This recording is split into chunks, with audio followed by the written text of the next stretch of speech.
Beggars in Spain by Nancy Kress. Read by Nick Sullivan. 19. Jennifer, Will, the two geneticists, Doctors Toliveri and Bluer, and their technicians stood watching the creation of a miniature world. 500 miles away in space, a plastic bubble floated. As the Sanctuary team watched via a screen in Sharifi Labs, Special Enterprises Division, the bubble reached maximum inflation. Inside it, thousands of plastic membranes pulled taut. The interior was a honeycomb of thin-walled tunnels, chambers, and diaphragms, some with pinhole pricks, some as porous as standard earth-building materials, some open. None was more than 4 inches high. When the bubble was fully inflated with standard atmospheric mix, the hollow grid of the lab's ceiling projected downward a transparent three-dimensional model of the bubble and its internal partitions. From each of 4 chambers on the outside of the bubble, 5 mice were released. The mice squeezed through the tunnels, whose low height prevented freefall, squeaking hysterically. On the hollow grid model, 20 black dots traced their path. A screen on another wall displayed 20 sets of readings from the biometers implanted in each mouse. The mice ran free for 10 minutes. Then, from a single source inside the bubble was released the gene-mod organism, distantly related to a virus, that Toliveri and Bluer had spent 7 years creating. One by one, the biometer readings faltered, and the squeaking amplified on audio disappeared. The first 3 ceased transmitting within 3 minutes, the next 6 a few minutes later, 5 more within 10 minutes. The last 6 transmitted for nearly 31 minutes. Dr. Bluer fed the data into an extrapolation program. He frowned. He was very young, no more than 25, and since he was very blond, the beard he seemed trying hard to grow was a soft stubble like down. No good. At that rate, the configurations of the smallest orbital project at over an hour, and of a beggar city, on a still day, over 5 hours for saturation. Too slow, Will Santalero said. It won't convince. No, Bluer said, but we're closer. He glanced again at the flat bio readings. Imagine people who would actually use such a thing. The beggars would, Jennifer Sharifi said. No one contradicted her. Miri and Tony sat in their shared lab in Science Dome 4. Ordinarily, children used school laboratories, not professional ones, for their learning projects. Space on an orbital was too precious to dole out indiscriminately. But Miri and Tony Sharifi were not ordinary children, and their projects were not just learning experiences. The Sanctuary Council, Sharifi Labs, and the Board of Education had held a meeting to explore the issues. Should Miri's neurological experiments and Tony's data systems improvements be considered class projects, patentable private enterprises, or work for hire for Sanctuary Corporation? Should any potential profits belong to the family business, to the corporation, or to a trust fund arranged for Miri and Tony until they were no longer minors under New York state law? Everyone at the meeting had smiled, and the discussion had been happy. They were all too proud of the supers to fight over them. The decision had been that their work belonged to Sanctuary with a 60% royalty share to the children themselves of any commercial applications, plus college credit. Miri was 12, Tony 11. Look at this, Tony said. Miri didn't answer for 45 seconds, which meant she was at a crucial point in thought string construction, and the string Tony's words had started was knotted in only at the periphery. Tony waited cheerfully. He was usually cheerful, and Miri could seldom detect any black strings among the thought edifices he mapped for her on his hologrid. That was his current project, mapping how the supers thought. He had started with one sentence. No adult has an automatic claim on the production of another. Weakness does not constitute a moral claim on strength. Tony had spent weeks eliciting from 12 supers every string and cross-string this sentence evoked, entering each into a program he had written himself. It had been slow work.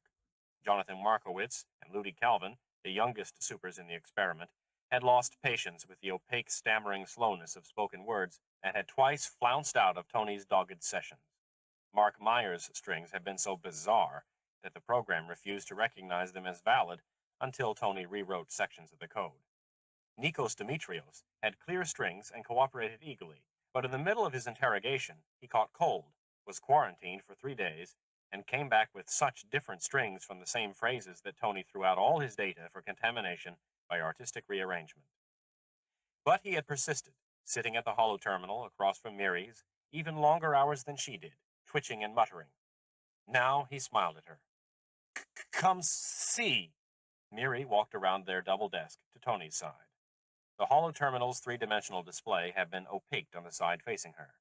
When she finally got to see his preliminary results, Miri gasped in delight.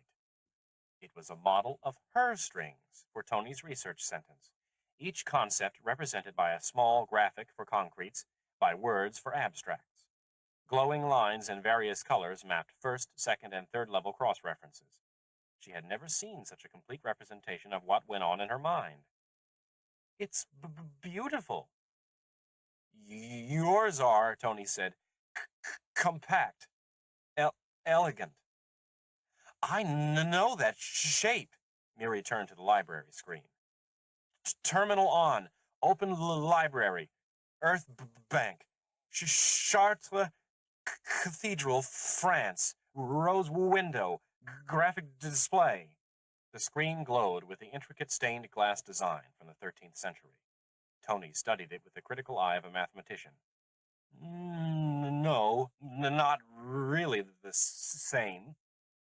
In feel it is, Miri said, and the old frustration teased her, making limp spiraling strings in her mind.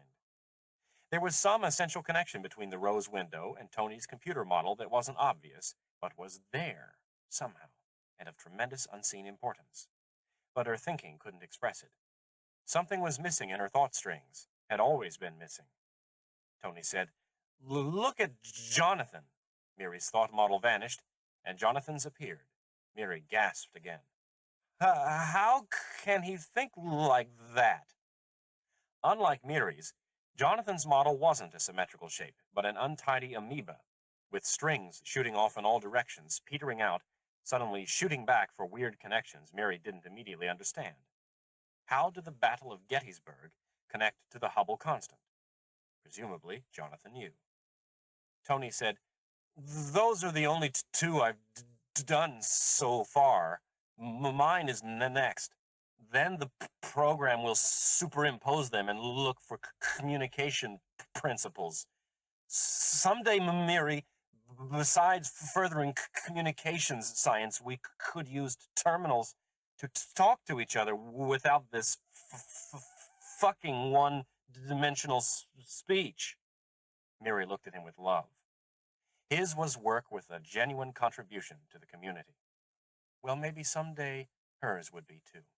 She was working on synthetic neurotransmitters for the speech centers of the brain. Someday, she hoped to create one that, unlike any the scientists had tried so far, would produce no side effects while it inhibited stuttering. She reached out and caressed the side of Tony's big head, lolling and jerking on his thick neck. Joan Lucas burst into their lab without knocking. Miri! Tony! The playground's open! Instantly, Miri dismissed neurotransmitters and communications science. The playground was open. All the children, norms and supers alike, had waited for this for weeks. She grabbed Tony's hand and scampered after Joan. Outside, Joan, long-legged and fleet, easily outdistanced her. But no child in Sanctuary needed directions to the new playground. They just looked up. In the core of the cylindrical world, anchored by tough, thin cables, the inflated plastic bubble floated at the orbital's axis. Gravity here was so thin it approximated free fall, at least enough for the children. Miri and Tony crowded into the elevator that took them up, slipped on Velcro mittens and slippers, and screamed in delight as they were dumped inside the huge bubble. The inside was crossed by translucent pink plastic struts, all with elastic give, with opaque boxes for hiding in, with pockets and tunnels that ended in midair. Everything was dotted with soft, inflated handholds and Velcro strips. Miri launched herself headlong into the air, flew across a plastic room, and launched herself back, crashing into Joan. Both girls giggled, and drifted slowly downward, clutching at each other and squealing when Tony and a boy they didn't know tore by overhead. Miri's strings rippled in her mind with chaos theory, with mythic images, with angels and flyers and Icarus, and acceleration ratios, and Orville Wright and Mercury astronauts, and membraned mammals, and escape velocities, and muscle strength-weight ratios. With delight. Come inside here, Joan shouted over the shrieking. I have a secret to tell you. She grabbed Miri, stuffed her into a translucent suspended box, and crowded in after her. Inside, it was marginally less noisy. Joan said, "Mary, guess what? My mom's pregnant." "Wonderful," Mary said. Joan's mother's eggs were type R14, difficult to penetrate, even in vitro. Joan was 13. Mary knew she had wanted a baby sister or brother with the same tenacity that Tony wanted a Litov Hall Auto-Am. "I'm so glad." Joan hugged her. "You're my best friend, Mary." Abruptly, she launched herself out of the box. "Catch me!" Mary never could, of course. She was too clumsy compared to Joan's norm agility. But that didn't matter. She hurtled herself after Joan, shrieking with the others just for the pleasure of making noise, while below her the world tumbled over and over in patterns of hydrofields and domes and parks as beautiful as strings. The Tuesday after the playground opened was Remembrance Day. Mary dressed carefully in black shorts and tunic. She could feel the somber shape of her strings, shifting with her thoughts in compact, flattened ovals as dark as everyone's clothes. Religious holidays in sanctuary varied from family to family. Some kept Christmas, Ramadan, Easter, Yom Kippur, or Diwali. Many kept nothing at all. The two holidays held in common were the 4th of July and Remembrance Day, April 15th. The crowd gathered in the central panel. The park had been expanded by covering surrounding fields of super high-yield plants with a temporary spray plastic latticework strong enough to stand on and large enough to accommodate every person in sanctuary. Those few who could not leave their work or had temporary illnesses watched on their comlinks. A temporary platform for the speaker loomed above the crowd. High above the platform floated the deserted playground. Most people stood with their families. Mary and Tony, however, clustered with the other supers, who were older than 8 or 9, half hidden in the shadows of a power dome. The supers were happier apart from crowds of norms, whom they couldn't keep up with physically, and happier together. Mary didn't think her mother had even looked for her or Tony or Ali. Hermione had a new baby to whom she was devoted. No one had explained to Mary why this one, like little Rebecca, was a norm. Mary hadn't asked. Where was Joan? Mary twisted and turned, but she couldn't see the Lucas family anywhere. Jennifer Sharifi, wearing a black abaya, mounted the platform. Mary's heart swelled with pride. Grandma was beautiful, more beautiful even than Mother or Aunt Nadja. She was as beautiful as Joan. And on Grandma's face was the composed, set look that always evoked in Mary strings and cross-references of human intelligence and will. There was no one like Grandmother. "Citizens of Sanctuary," Jennifer began. Her voice, amplified, carried to every corner of the orbital without once being raised. "I call you that because although the United States government calls us citizens of that country, we know better. We know that no government founded without the consent of the governed has the right to claim us. We know that no government without the ability to recognize the reality of men having been created unequal has the vision to claim us. We know that no government, operating on the principle that beggars have a right to the productive labor of others, has the morality to claim us. On this Remembrance Day, April 15th, we recognize that Sanctuary has the right to its own consenting government, its own clear-eyed reality, the fruits of its own productive labor. We have the right to these things, but we do not yet possess the actualities. We are not free. We are not yet allowed the separate and equal station to which the laws of nature and of nature's God entitle us. We have sanctuary, thanks to the sleepless vision of our founder, Anthony Indovino, but we do not have freedom. Yet, Tony whispered grimly to Miri. She squeezed his hand and stood on tiptoe to search the crowd for Joan. And yet we have created for ourselves as much of the measure of freedom as we can, Jennifer continued. Assigned without our consent to a New York state court jurisdiction, we have never in 32 years either filed or incurred a lawsuit. Instead, we have set up our own judicial system, unknown to the beggars below, and administered it ourselves. Assigned without our consent to licensing regulations for our brokers, doctors, lawyers, even teachers of our own children, we have complied with all the regulations. We have done this, even when it means living for a while among the beggars. Assigned to comply with meaningless statistical regulations that number us equal with beggars, we have counted and measured and tested ourselves, as required, and then dismissed the result as the irrelevant pap it surely is. Miri spotted Joan. She was pushing through the crowd, heedlessly elbowing people, and Miri was shocked to see that Joan hadn't changed into Remembrance Day black. She wore a forest green halter and shorts. Miri raised her arm as far as she could beyond the shadow of the power dome and waved frantically. But there is one requirement of the beggars we cannot dismiss, Jennifer said. Beggars do not work to support their own lives. They depend, snarling, on their betters to do that.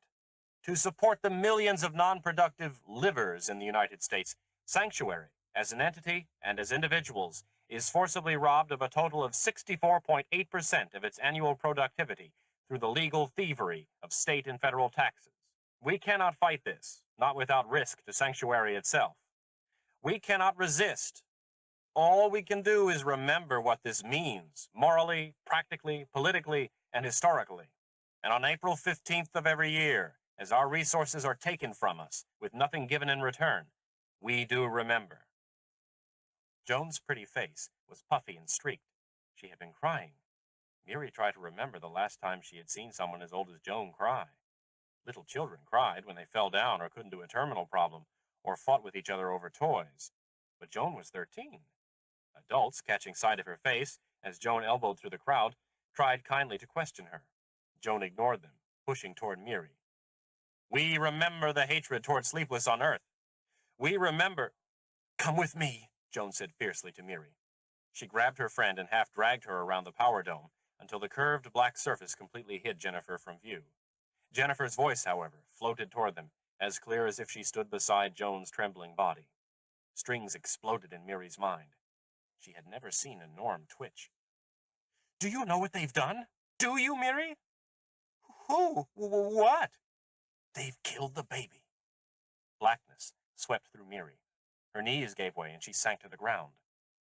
The beggars? How? Joan's mother had been only a few weeks pregnant, and she hadn't left Sanctuary. Did that mean there were beggars here? Not the beggars, the council, led by your precious grandmother. Strings unraveled and ripped. Miri gripped the ends firmly. Her nervous system, always revved up to the edge of biochemical hysteria, began to slide over that edge. Miri closed her eyes and breathed deeply until she was in control. What happened, Joan? Miri's calm, fragile as it was, seemed to calm Joan. She slid to the grass beside Miri and wrapped her arms around her knees. There was a scratch, not yet fully regenerated, on her left calf. My mother called me into her study just before I was going to change for Remembrance Day. She'd been crying, and she was lying on the pallet she and Daddy used for sex. Miri nodded. Her mind made strings of why a Sleepless would be in bed if she were not having sex or injured. Joan said, She told me that the council had made the decision to abort the baby. I thought that was strange. If the pre-fetal tests show DNA failure in a major area, the parents naturally abort. What does the council have to do with it? What do they? I asked where the DNA failure was. She said there wasn't one. Around them floated Jennifer's voice. The assumption that because they are weak, they are automatically owed the labor of the strong. I asked my mother why the council ordered an abortion if the baby was normal. She said it wasn't an order, but a strong recommendation. And she and Daddy were going to comply. She started crying again. She told me the gene analysis showed that the baby was... She couldn't say it. Miri put her arm around her friend. Was a sleeper. Miri took her arm away. The next minute she regretted it bitterly, but it was too late. Joan scrambled to her feet. You think Mom should abort too. Did she? Miri wasn't sure. Strings whirled in her head. Genetic regression, DNA information, redundancy, spiraling children in the playground, the nursery, the lab, productivity. Beggars. A baby soft in Joan's mother's arms. She remembered Tony in her own mother's arms, her grandmother holding Miri up to see the stars. Jennifer's voice came louder. Above all, to remember that morality is defined by what contributes to life, not what leeches from it. Joan cried, I'll never be friends with you again, Miranda Sharifi. She ran away, her long legs flashing under the green shorts she should not have been wearing on Remembrance Day. Wait, Miri cried. Wait! I think the council is wrong. But Joan didn't wait. Miri would never catch her. Slowly, awkwardly, she got up from the ground and went to the lab in Science Dome 4. Her and Tony's work terminals were both on, running programs. Miri turned them off, then swept all the hard copy off her desk with one lash of her arm. Damn! The word was not enough. There must be more such words, must be something to do with this pain. Her strings were not enough. Their incompleteness taunted her yet again, like a missing piece of an equation you knew was missing, even though you had never seen it before, because otherwise there was a hole in the center of the idea. There was a hole in Miri, and a sleeper baby spiraled through it, Joan's sleeper brother, who by this time tomorrow wouldn't exist any more than the missing piece of the thought equation existed, had ever existed, was ever out there somewhere. And now, Joan hated her. Miri curled herself under Tony's desk and sobbed. Jennifer found her there 2 hours later, after the Remembrance Day speeches were over, and the huge chunk of credit, the equation for productive labor, had been transmitted to the government, which gave nothing back in return. Miri heard her grandmother pause in the doorway, then unhesitatingly cross the room, as if she already knew where Miri was. Miranda, come out from there. No. Joan told you that her mother is carrying a sleeper fetus that must be aborted. Not must. The baby could live. It's normal in every other way, and they want it. The parents are the ones who made the decision, Miri. No one else could make it for them. Then why are Joan and her mother crying? Because sometimes necessary things are hard things, and because neither of them has yet learned to accept hard necessity without making it worse by regret. That's a vital lesson, Miri. Regret is not productive, nor is guilt, nor grief, although I have felt both over the 5 sleeper fetuses we've had in Sanctuary. 5? So far, 5 in 31 years. And every set of parents has made the decision Joan's parents have, because every set saw the hard necessity.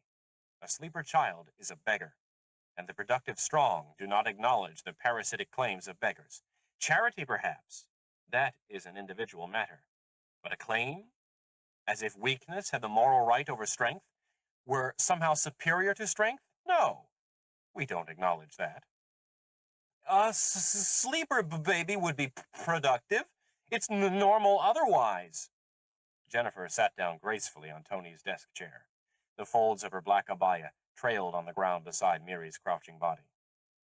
For the first part of its life, yes. But productivity is a relative thing. A sleeper may have 50 productive years, starting at, say, 20. But unlike us, by 60 or 70, their bodies are weakened, prey to breakdowns, wearing out. Yet they may live for as many as 30 more years, a burden on the community, a shame to themselves, because it is a shame to not work when others do. Even if a sleeper was industrious, amassed credit against his old age, purchased robots to care for him, he would end up isolated, not able to take part in Sanctuary's daily life, degenerating, dying. Would parents who loved a child bring it into such an eventual fate? Could a community support many such people without putting a spiritual burden on itself? A few, yes. But what about the principles involved? A sleeper raised among us would not only be an outsider here, unconscious and brain dead 8 hours a day while the community goes on without him. He would also have the terrible burden of knowing that someday he will have a stroke, or a heart attack, or cancer, or one of the other myriad diseases the beggars are prone to. Knowing that he will become a burden. How could a principled man or woman live with that? Do you know what he would have to do? Miri saw it, but she would not say it. He would have to commit suicide, a terrible thing to force onto a child you love. Miri crawled out from under the desk. But, Grandma, we all must die someday, even you. Of course, Jennifer said composedly. But when I do, it will be after a long and productive life as a full member of my community. Sanctuary. Our heart's blood. I would want no less for my children or grandchildren. I would settle for no less. Neither would Joan's mother. Miri considered. Complex nets of thought knotted themselves in her head. Finally, Painfully, she nodded. Jennifer said, just as if she had not won, "I think, Miri, that you are old enough to start viewing broadcasts from Earth. We made the rule about being 14 because we thought it would be best to form your principles first, you and the other children, before showing you their violation on Earth. Perhaps we were wrong, especially with you supers. We're still groping our way with you, dear heart. But perhaps it would be best if you saw the kind of wasted parasitic lives that beggars, they call themselves livers now, actually prefer." Miri felt a strange reluctance to watch the Earth broadcasts, a reluctance she certainly had not felt before today. But again she nodded. Her grandmother smelled of some scented soap, light and clean.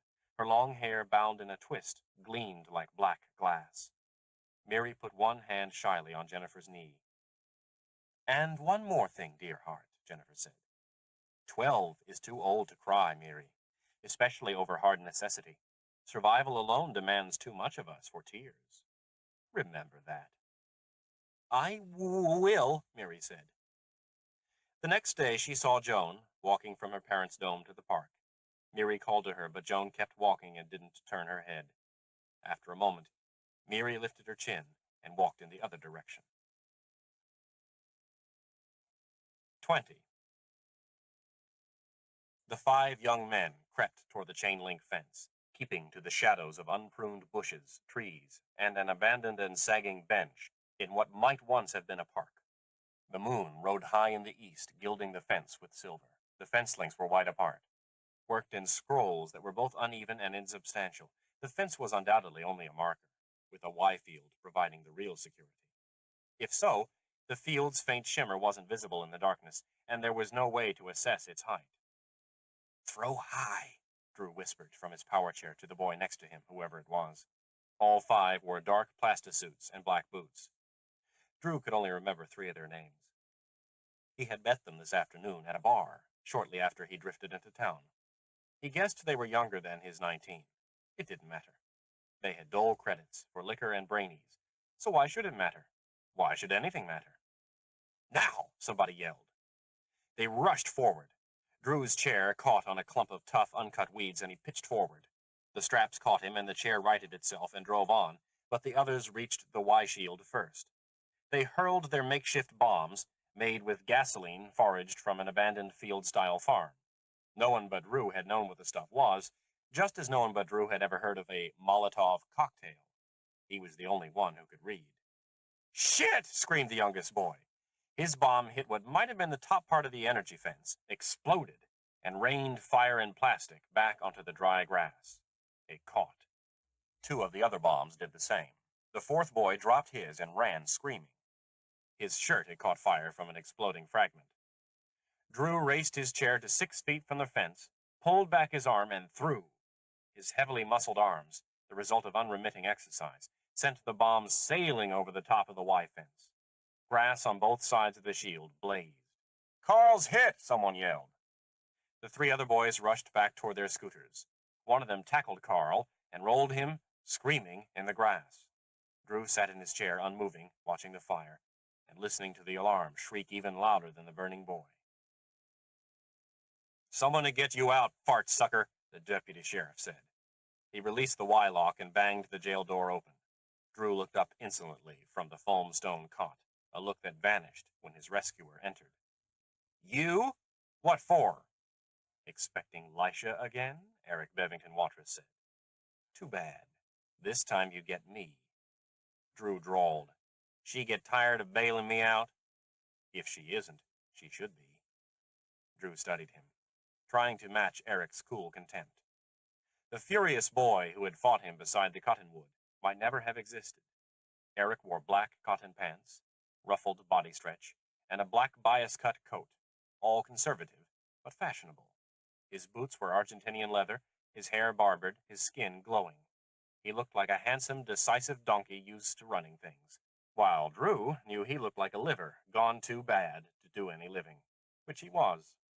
Stepping outside his own field of vision, which was the only way he cared to see anything these days, Drew saw Eric and himself as a smooth, cool ovoid, floating beside a ragged, misshapen pyramid, every point dented or spiked or sawtoothed. Who had done the misshaping in the first place? Who had crippled him? Whose fucking charity had shown him just how worthless he was next to all the fart-sucking donkeys in the world? What if I don't want to be bailed out? Then rot here, Eric said. I don't care. Why should you? In your take-charge donkey suit and your sleepless superiority and your aunt's money? Eric was beyond that kind of taunt. My money now. I earn it. Unlike you, Arlen. It's a little harder for some of us. Oh, and aren't we supposed to feel sorry for you because of that? Poor Drew. Poor stinking crippled petty criminal Drew.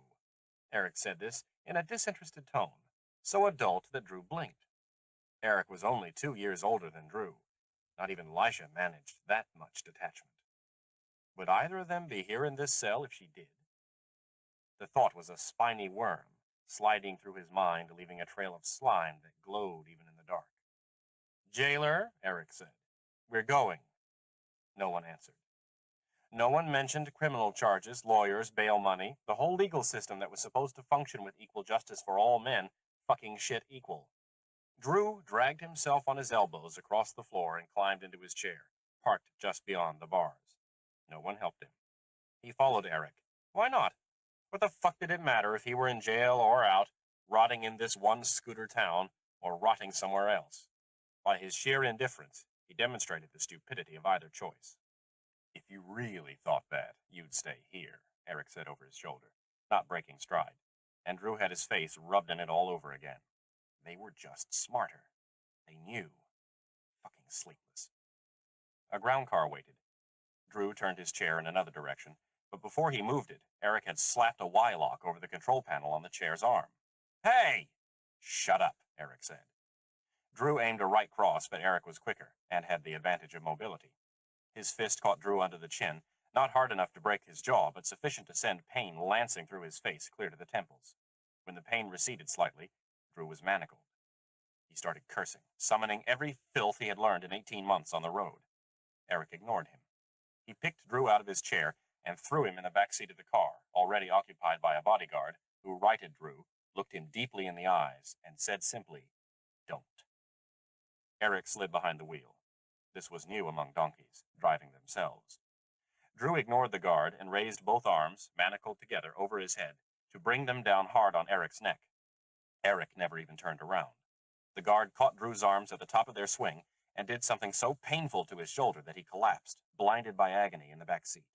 He started to sob. Eric drove. They took him to a liver motel, the kind rented for brainy or sex parties on dole credit. Eric and the guard stripped him and dumped him into the cheap, oversized bathtub meant for 4. Drew's head went under. He breathed water until he could pull himself up. Neither of them helped him. Eric poured a half bottle of Gene Mod Dirt Eaters into the water. The bodyguard stripped, climbed in with Drew, and started to scrub him down. Later, there were straps on the bed. Tied down, helpless, without his chair, Drew lay cursing his own tears, while Eric loomed above him and the bodyguard took a walk. I don't know why she wants to bother with you, Arlen. I do know why I'm here. First, because otherwise she would have to be, and second, because otherwise you would be on your feet, and I could knock you down the way you deserve. You've been given every opportunity, every consideration, and you burned them all. You're stupid, and you're undisciplined, and at 19 years old, you don't have even the minimum ethics that would let you ask what happened to your friend back there who got set on fire by your pointless destruction. You're a disaster as a human being, even a liver human being. But I'm giving you one more chance. Note this well. None of what's going to happen to you is Lisha's idea. She doesn't even know about it. This is my present to you. Drew spat at him. The spittle fell short, landing on the foam-stone floor. Eric didn't even grimace before he turned away.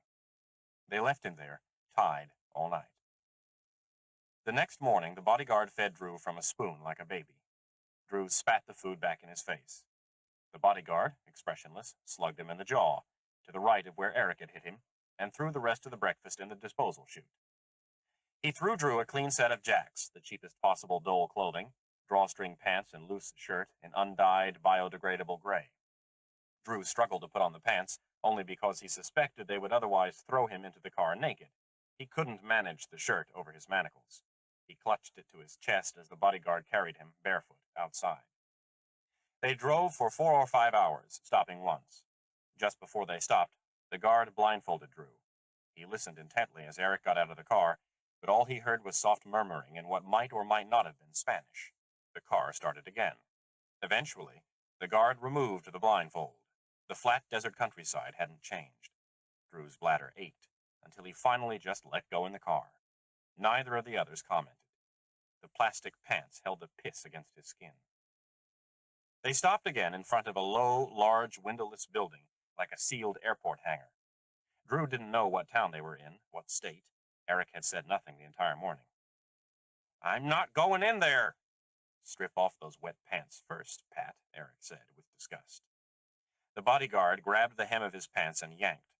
Drew struggled, but his ineffective thrashing stopped when a roadrunner walked casually across his line of vision. A snake dangled from the roadrunner's beak, half-eaten. The snake's skin was green, with orange letters spelling out Puta. They were someplace where illegal genetic engineering didn't even have to be hidden from cops. Inside were endless gray corridors, each blocked with a Y field. At each checkpoint, Eric stepped up to the retina scanner and was cleared without saying a word. This, whatever it was, had all been arranged. The fear in Drew was a gray, spreading ooze, shapeless, and its lack of shape was what made it fearsome. A small room, finally, with a clean white stretcher. Pat dumped him onto it. Drew rolled off, hitting the floor with an unprotected splat. He tried to drag himself naked toward the door. Pat scooped him up effortlessly, augmented muscles, threw him back on the gurney and strapped him down. Someone he couldn't see touched his head with an electrode. Drew screamed. The room turned orange, then red with bright hot dots, each a burn on flesh. But that was in his mind. Nothing had touched him yet but cold metal. But they were going to. They were going to burn out his mind. "Drew," Eric said softly, very close to his ear, "listen to me. This is not an electronic lobotomy. This is a new gene mod technique. They're going to infect your brain with an altered virus that will make it impossible for you to block the flow of images to the cortex from the limbic. That's the older, more primitive part of the brain. Then biofeedback adjusts your brain waves until the cortex learns the pathways for processing the images into theta activity. Do you understand?" He understood nothing. The fear engulfed the rest of his mind. Gray bubbling ooze shot through with hot red burns, and when someone screamed, he was flooded with shame that it was himself. Then the machine turned on, and the room was gone. He lay on the stretcher for 6 days. An IV dripped nutrients into his arm. A catheter removed urine. Drew was aware of neither. For 6 days, subtle electrochemical pathways in his brain were reinforced, widened as a highway is widened by a road crew that builds sturdily but doesn't know what will march over the road. Images flowed freely, without chemical inhibitors, from Drew's subconscious mind, from his racial memory, from the older reptilian parts of the brain, to the newer society-conditioned cortex, which usually received them unfiltered through dreams and symbols, and would have broken down in shrieking confusion without the strong scaffolding of gene-mod drugs holding it together.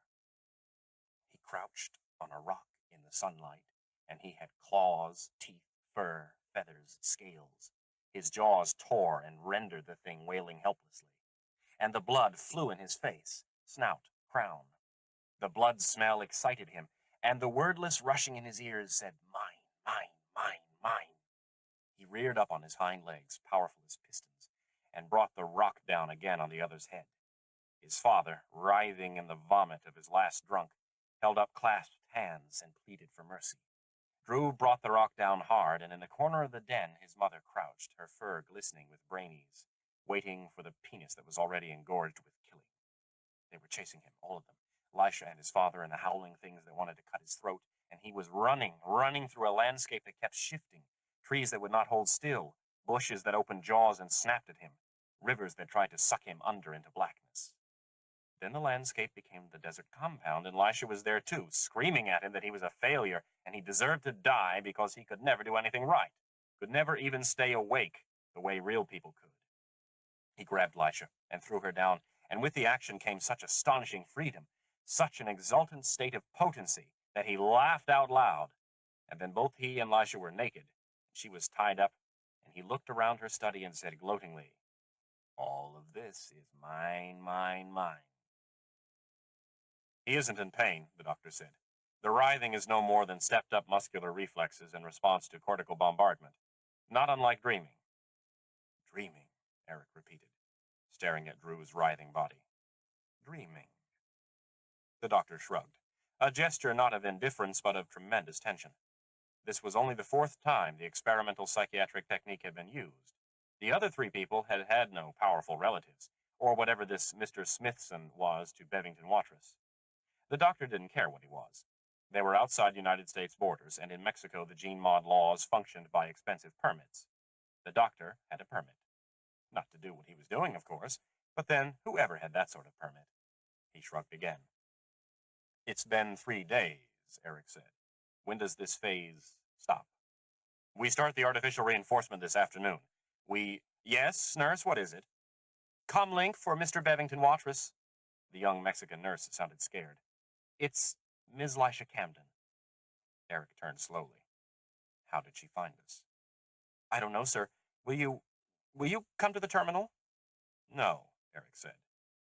The nurse was back in 90 seconds. Sir, Miss Camden says if you don't talk to her, she'll be here in 2 hours. I won't talk to her, Eric said stubbornly, but the pupils of his eyes widened, making him suddenly look much younger. Doctor, what happens if this treatment is interrupted now?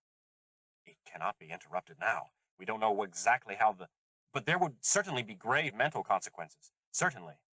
Eric went on staring at Drew. The images became shapes. In doing that, they didn't lose identity, but gained it. The shapes were the images plus more. The shapes were the essence of the images, and they were both Drew's and not Drew's, both his personal angels, demons, heroes, fears, yearnings, drives, and everyone's. No one saw them but him. No one had ever seen them. But they were his translations of universals, he knew that. Even through the strange drugs and electrodes and semi-trance state, a part of his conscious mind knew that. It recognized the images, and Drew knew he would never forget them, and that he was not done with making them. We're introducing theta activity now, the doctor said. We are electronically forcing his cortex into brain waves characteristic of slow-wave sleep. Eric said nothing. A clock on the wall flashed the time, and he seemed unable to take his eyes off it. Of course, Mr. Bevington Watrous, you signed all the legal waivers for this treatment of Mr. Smithson, but you also assured us that if there were extradition ramifications, you are in a position to... Not all sleepless are equally powerful, Doctor. I, for instance, am as powerful as the extradition authorities, but not as powerful as my aunt. You might as well accept that fact now, because she'll make sure we both do. Drew slept, and yet it was not sleep. The images kept marching over the reinforced highway from the limbic to his accessible mind, and he saw them, and he knew them. But now he moved among them, Drew, a sleepwalker, with a sleepwalker's privileged duality, asleep and yet in control of his muscles. He moved among the shapes, and he changed them, remade them, and shaped them through lucid dreaming. The EEG shows delta activity because he's deeply rooted in slow-wave sleep now, the doctor said. It wasn't clear whether he was talking to Eric or himself. Most dreaming goes on during REM sleep, but some goes on during SWS, and that's very important. This whole treatment is based on the fact that decreased SWS is associated with schizophrenia, with histories of violence, with poor sleep regulation in general. By forging artificial pathways between unconscious impulses and the state of SWS, we force the brain to confront and subdue those impulses that create disordered behavior. The theory says that the result is a state of heightened tranquility, a tranquility without the logy aspects of the usual depressant drugs. In fact, a true tranquility, based on the brain's new connection among its warring... No one can get past the Y-field security on this building, Mr. Bevington Watrous. Who designed the security? Kevin Baker, through a blind subsidiary of ours, of course. Eric smiled. Drew breathed evenly and deeply, his eyes closed, his powerful torso and wasted legs still. He was a master of the cosmos. Everything in it moved through his mind, and he shaped them through lucid dreaming, and they were his. He who had possessed nothing, been nothing, was master of it all. Dimly, through dreams, Drew heard the first alarm chime. It had taken her 4 days to trace them. She had only succeeded because she had finally called Kevin, and asked for his help. Staring at Drew strapped into machines, at Eric clutching one elbow with the opposite palm like a defiant schoolboy, Lisha thought, now we can't ever go back. The thought was clear, cold, deliberate, and she didn't care that it was both theatrical and vague. Alice's grandson stood over the sleeper he had used, as if Drew were a lab rat or a defective chromosome, as if Eric were any of the haters that for 3/4 of a century had seen Sleepless as experiments or defects, as if Eric were Calvin Hawke or Dave Hanaway or Adam Walcott or Jennifer Sharifi. Alice's grandson, a Sleepless. Drew lay naked. With the bitterness smoothed out of his face by sleep, he looked younger than 19, more like the child who had first come to her in the desert compound full of swaggering confidence. I'm gonna own Sanctuary, me. The wasted legs didn't seem to belong to the muscled adult torso. There was a knife scar on his chest, a fresh burn on his right shoulder, bruises on his jaw. Lisha knew she and hers were responsible for all of it. Better to have left Drew alone, turned him away 9 years ago, never tried to make him something he could never be. Daddy, when I'm grown up, I'm going to find a way to make Alice special too. And you've never stopped trying, have you, Lisha? With all the Alices, all the have-nots, all the beggars who would have been better off if you'd left them, in your hubristic specialness, alone. Tony, you were right. They're too different from us. Tony. To Eric, she said coldly, tell me exactly what you've done to him, and why. The little doctor said eagerly, Ms. Camden, this is an experiment. You, Lisha said to Eric, you tell me. Bodyguards stepped between her and the doctor, cutting him off. The room was full of bodyguards. Eric said shortly, I owed him this? A last chance to be human. He was human. How can you experiment on... We're experiments, and we worked out all right, Eric said, with a faith in the logic of reduction that took her breath away. Had she ever been that young? Eric went on. You always expect the worst, Lisha. I took a chance, yes, but 4 other experimental patients have benefited. A chance? With a life not your own? This isn't even a licensed medical facility. Excuse me, the doctor said. I have a permit that... How many experimental ones are anymore? Eric said. The donkeys don't allow it. They cut off gene mod research before it could turn into an even bigger weapon to blast away at their status quo that isn't... Lisha, the other 4 patients for this operation are doing well. They're calmer. They seem to have more control of their own emotions. That... Eric, this was not your decision to make. Do you hear me? Drew didn't choose this. For a moment, Eric looked again the sulky, angry child he had been. I didn't ask it to be the way I am either.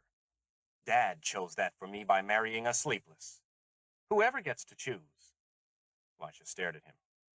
He didn't see the distinction. He truly did not. Alice's grandson, both privileged and outcast all his life, who thought those conditions had conferred wisdom. But hadn't they all thought that? From Tony onward? Drew's lips made soft movements in his profound sleep, sucking at a non-existent breast. The room brightened slowly. First gray shadows, then pearly haze through which shapes moved dimly, and then light, clean and pale. Drew tried to move his head. He felt spittle trickle from his mouth. There was something moving inside his head. Several somethings, of utmost importance. Drew turned his attention away from them. He could afford to do that. He knew with complete confidence that whatever the new thing was inside his head, it wasn't going to leave before he examined it. It wasn't ever going to leave. He had it. It was him. What he didn't have was knowledge of this room. What had happened in it? Who was here? Why? Someone in white said, He's awake. Faces blossomed above him, an amorphous mass that only slowly separated. Nurses' faces glancing sideways at each other. A short, olive-skinned doctor, his left eye twitching frantically. The twitch reached Drew. He saw the man's nervousness, his fear, as a jagged red line that suddenly grew, took 3-dimensional shape, and as it did, the other thing in Drew's head moved gracefully forward to meet it. It met, too, the shapes of fear and guilt from the corners of his mind, detached from him, and yet still his. The shapes of the doctor's fear and of Drew's merged. Eric, the Molotov cocktails, Carl burning. And Drew looked at those shapes and felt them, and he knew that he knew this man. This doctor who all his life took chances on the edge of fear, not for the good fortune the chances might bring, but to escape the nothingness he carried inside. This man for whom success was never enough. Could I have done it better? Will someone else do it better? But for whom failure was annihilation. Drew saw the shapes for how the doctor would have reacted to a failed test in medical school, to an appointment that went to someone else, to an arrest for this facility here, now. The first two were the defeated, hunched shapes of failure. The third was a burning glee in failure that he had not caused himself, that had been inflicted on him from the outside. And so it was a kind of triumph, and Drew saw the shapes for that too. Shapes without words, that fastened not on his heart. He felt no particular sympathy, but through the successive layers of his mind, like a plant putting down very deep roots. An unshakable tree, the tree of knowledge, wordless, as all trees are wordless against a still sky. Drew blinked. It had all taken only a moment, and he would know it forever. Lift your head, the doctor said harshly, as if Drew had been the one to injure him, and not the other way around. And Drew saw the shapes for the harshness, too. Other shapes from deep in himself drifted toward it, merged with it. Drew watched. The shapes were him, but he was something else, too, something separate, something that watched and understood. He lifted his head. A screen to his right began to beat softly, in an atonal pattern. The doctor studied the screen intently. Lisha rushed into the room. At the sight of her, so many shapes exploded in Drew's head that he couldn't speak. She bent over him, glancing at the screen, putting a cool hand on his forehead. Drew? Hello, Lisha. How are you feeling? He smiled, because the question was so impossible to answer. She said tightly, You're going to be all right, but there's a lot you have a right to know. And Drew saw how clearly the words took the shape of Lisha herself. A right to know. He saw the shape, the intricate balance of all the questions of rights and privileges she had struggled with all her life, had made into her life. He saw the clean, basically austere shape of Lisha herself, struggling with the messy other shapes that sent off shoots and pseudopods, and could not be captured, as she consistently struggled to do in principles and laws. The struggle itself had a shape, and he groped to find a word for it, but the words were not there. For him, the words had seldom been there. The closest word he could find was an antique one, night, and it was wrong, was too pale for the intense poignancy of the shape of Lisha, struggling to codify the lawless world. The word was wrong. He frowned. Lisha said, Oh, don't cry, Drew, dear heart. He had been nowhere near crying. She didn't understand. How could she? He didn't understand himself, this thing that had happened to him, or been done to him, or whatever it was. Eric had wanted to hurt him, yes, but this wasn't hurt. This was only making Drew more himself, like a man who had been able to run 2 miles and now could run 10. Still himself, his muscles, his bones, his heart, but more so. And that more moved him from something ordinary to something else, extraordinary. He seemed to himself extraordinary. Lisha said, Doctor, he can't speak. He can speak, the doctor said shortly, and briefly his shapes came to Drew again, the hysterical, pumped-up excitement that was fear, the triumph of not showing it. The brain scans show no impairment in the speech centers. Say something, Drew, Lisha begged. You are beautiful. He had never seen it before. How could he not have seen it? Lisha bent above him, her hair golden as a young girl's, her face stamped with the decisive power of a woman in her prime. Drew saw the shapes that had formed that power. They were the shapes of intelligence and suffering. How could he not have seen it before? Her breasts swelled softly under the thin fabric of her shirt. Her neck rose from the shirt like a warm column, white hollowed delicately with blue. And he'd never seen it before, not at all. How beautiful Lisha was. Lisha drew back slightly, frowning. She said, Drew, what year is it? What town were you arrested in? He laughed. The laugh hurt his chest, and he realized for the first time that there was tape across his ribs, and that his arms were still strapped down. Eric entered the room and stood at the foot of Drew's bed, and at the sight of Eric's rigid face, more shapes crowded Drew's head. He saw why Eric had done what he had done, all of it, clear back to the day by the cottonwood when two boys had fought to what would have been the death if either of them had been strong enough to make it so. Following that came the shapes for Drew's father, beating his children in a drunken rage, and for Carl, pierced and burning from the bomb he had failed to hurl high enough. They were all, in fact, the same shape, and so ugly that for the first time Drew felt the other separate self, the self who watched the shapes, burned by them. He closed his eyes. He's fainted, Lisha said, and the doctor snapped back. No, he hasn't. And even with his eyes closed, Drew saw the shapes he and Eric had made, so there was no point in keeping his eyes closed. He opened them. He knew now what the point was. Would have to be. Lisha? His voice surprised him. It came out weak and faint. Yet he didn't feel weak. He tried again. Lisha, I need... Yes, what? Anything, Drew, anything.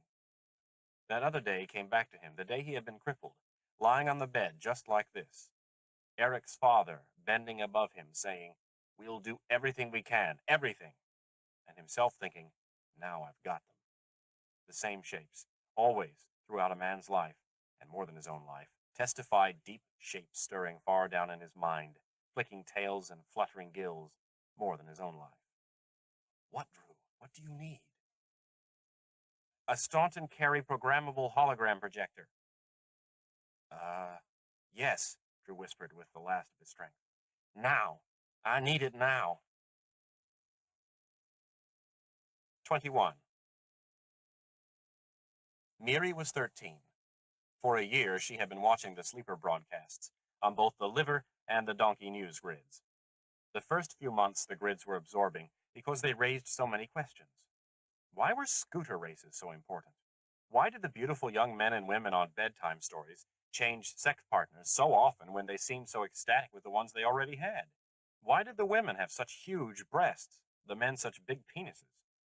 Why should a congresswoman from Iowa make a resentful speech about the spending of a congressman from Texas when it seemed the congresswoman was spending just as much herself and they weren't members of the same community anyway? At least, they didn't seem to define themselves that way. Why did all the news grids praise the livers for doing nothing, creative leisure, and hardly mention the people who worked to run things, when it turned out the people who ran things also ran the news grids? Eventually, Miri discovered answers to these questions, either by databank research or by talking with her father or grandmother. The trouble was, the answers weren't very interesting. Scooter races were important because livers thought they were important. Was that all? Was there no standard except what pleased at the moment? Her mind created long strings out of this question, pulling in the Heisenberg principle, Epicurus, a defunct philosophy called existentialism, the Ravoli constants for neural reinforcement, mysticism, epileptic storms in the so-called visionary centers of the brain, social democracy, the utility of the social organism, and Aesop's fables. The string was a good one, but the part supplied by the Earth news grid was still essentially uninteresting. The same was true for the answers to the rest of Miri's questions. Political organization and resource allocation depended on a precarious balance between liver votes and donkey power, and that balance seemed to be the results of a haphazard social evolution, not of planning or principles. Things in the United States were the way they were because they were the way they were. If there was more depth than that, the news grids didn't reveal it. She decided that it was just the United States, coddled by cheap Y energy, rich from licensing those same patents abroad, as decadent as her grandmother had always said. She learned Russian, French, and Japanese, and spent a few months watching news grids in those languages. The answers were different, but no more interesting. Things happened because they happened. They were the way they were because that was the point they'd come to. Minor border wars were fought, or they weren't. Trade agreements were signed, or they weren't. Important sleepers died, or they had operations and recovered. A French broadcaster, one of the most prominent, always closed his broadcasts the same way. Ça va toujours. Nowhere on the popular news grids could Miri find any mention of scientific research or breakthroughs that were not clear sensationalism, or political excitement, or complex musical sounds like the Bach or Mozart or O'Neill in the library banks, of ideas as complex as those she discussed with Tony every day. After 6 months, she stopped watching the news grids. One thing had changed, however. Often her grandmother was busy, spending more and more time in the Sharifi labs, and it was her father who Miri took questions to. He didn't have all the answers, and the ones he did have made short, lopsided strings in her mind. He had left Earth, he told her, when he was 10, and although he sometimes went there on business, he seldom spent much time with sleepers. Usually he did business through a middleman, a sleepless, who nonetheless lived on Earth, a man named Kevin Baker. Miri knew about Baker. He was extensively documented in the databanks. She wasn't much interested in him. He seemed faintly contemptible to her. A man who lived alone with the beggars, profited from them, and preferred those profits, which were apparently huge, to the connections of community. But she listened while her father talked, because through the news grids she had become interested in her father. Unlike her mother, he could look directly at Miri's twitching face and oversized head, her jerking body, without looking away. He could listen to her stutter. He sat, a dark, low-browed man with his hands resting quietly on his knees, and listened to her patiently, and in his dark eyes was something she couldn't name, no matter how many strings she wrapped around it. All the strings started with pain. Daddy, where were you? Sharifi Labs with Jennifer. Her father, unlike Aunt Nadja, often referred to his mother by her name. Miri wasn't sure when that had started. She looked at him. There was a light sweat on his forehead, although Miri thought her lab was cool. His face looked shaken. Miri's strings included seismic tremors, adrenaline effects, and the compression of gases that formed the ignition of stars. She said, "What are the labs doing?" Ricky Keller shook his head. He said abruptly, "When do you join the council?" 16, 2 years and 2 months. Her father smiled. And the smile started a string that spun itself, surprisingly, to a sleeper news grid she had seen months ago, and had not thought of since. A story, evidently fiction, from a mystic book central to several sleeper religions. A man called Job had been looted of one possession after another, without either fighting in his own defense or devising ways to regain or replace them. Miri had thought Job spineless, or stupid, or both, and had lost interest in the broadcast before it was over. But her father's smile reminded her now of the actor's resigned face. All her father would say, however, was, "Good. We need you on the council." Why? Miri said sharply, hating that it took so long to get the word out, even while she was warmed by his need. He didn't answer. Will Sandalero said, "Now." Jennifer leaned forward, staring at the three-dimensional holographic bubble. 1,000 miles away in space, the original inflated, pressurized with standard air, and released the mice from their semi-hypothermic state. Tiny drip patches on their collars brought their biological systems back to full functioning in minimum time. Within minutes, the biometers on their collars showed them dispersed throughout the interior of the bubble, which was a complex internal topography mathematically congruent to Washington, D.C. "Ready," Dr. Toliveri said. "Stand by. 6, 5, 4, 3, 2, 1, go." The gene mod viruses were released. Air currents, matched to winds 5 miles per hour from the southwest, wafted through the temperature-controlled bubble. Jennifer shifted her attention to the biometer readout screen on the far wall. Within 3 minutes, it showed no activity. "Yes," Will said. He wasn't smiling, but he took her hand. "Yes." Jennifer nodded. To Toliveri, Bluer, and the three technicians, she said, "A superb job." She turned to Will. Her beautiful, composed voice was very low. "We're ready for the next stage." "Yes," he said again. "Start the purchase negotiations for Kagura Orbital. Don't go through Kevin Baker. Keep it blind." Will Sandaleros looked as if he didn't mind being told what had actually been decided between them years earlier. He looked as if he understood his wife's need to issue orders. Then he looked again at the biometer, his eyes gleaming. Miri opened the door to Tony's lab. He had moved to his own work quarters in Science Building 2 6 months ago, when there was no longer room in one lab for both their projects. Every time Miri looked at his half of the partner's desk, she felt sad, although she thought perhaps part of the sadness came from her own works going so badly. In 2 years, she had modeled every genetic modification she could think of, without coming closer to any that would correct the stutters and twitches of all the super's hyped-up electrochemical processes. The work had begun to feel sterile to her, to remind her of the missing component, whatever it was, of the strings themselves. Elusive, sterile, and nonproductive. Today had been another failure. She was in a terrible mood, a terrible, fast-moving, chaotic string sterile mood. She wanted Tony's comfort and encouragement. She wanted Tony. His lab door was locked, but Miri's retina print was in the authorized file, and the sterile environment light was off. She placed her right eye to the scanner and pushed open the door. Tony lay on the floor, twitching and jerking, on top of Christina Demetrios. Over his thrusting body, Miri saw Christie's eyes widen, then darken. "Oh," Christie said. Tony said nothing. Possibly he hadn't heard Miri, or even Christina. His naked buttocks contracted powerfully, and his whole body shuddered with orgasm. Miri backed out of the lab, closed the door, and ran to her own lab. She sat with her hands clasped, twitching, on her desk, her head bowed. Tony hadn't told her. Well, why should he tell her? It was his business, not hers. She was only his sister. Not his lover, his sister. Strings formed and reformed in her head. For the first time, various ancient and obscure stories, which she had remembered only because she remembered everything, made sense to her. Hera and Io, Othello and Desdemona. She knew the entire physiology of sex, hormone-influenced secretions, vascular engorgement, pheromone triggers. She knew everything. She knew nothing. Jealousy, one of the most community-destroying emotions there was, a beggar emotion. Miri stood up and paced distractedly. No, she would not give in to the degradation of jealousy. She was better than that. Tony deserved better than that of his sister. Idealism, stoicism, Epicureanism. We are shaped and fashioned by what we love. Tony's butt pumping away in Christina. She would solve this problem her own way. Darkness, fullness, the throbbing ache, gravitational pressure to ignite gases into thermonuclear reactions, Cepheid variables. Miri washed her face and hands.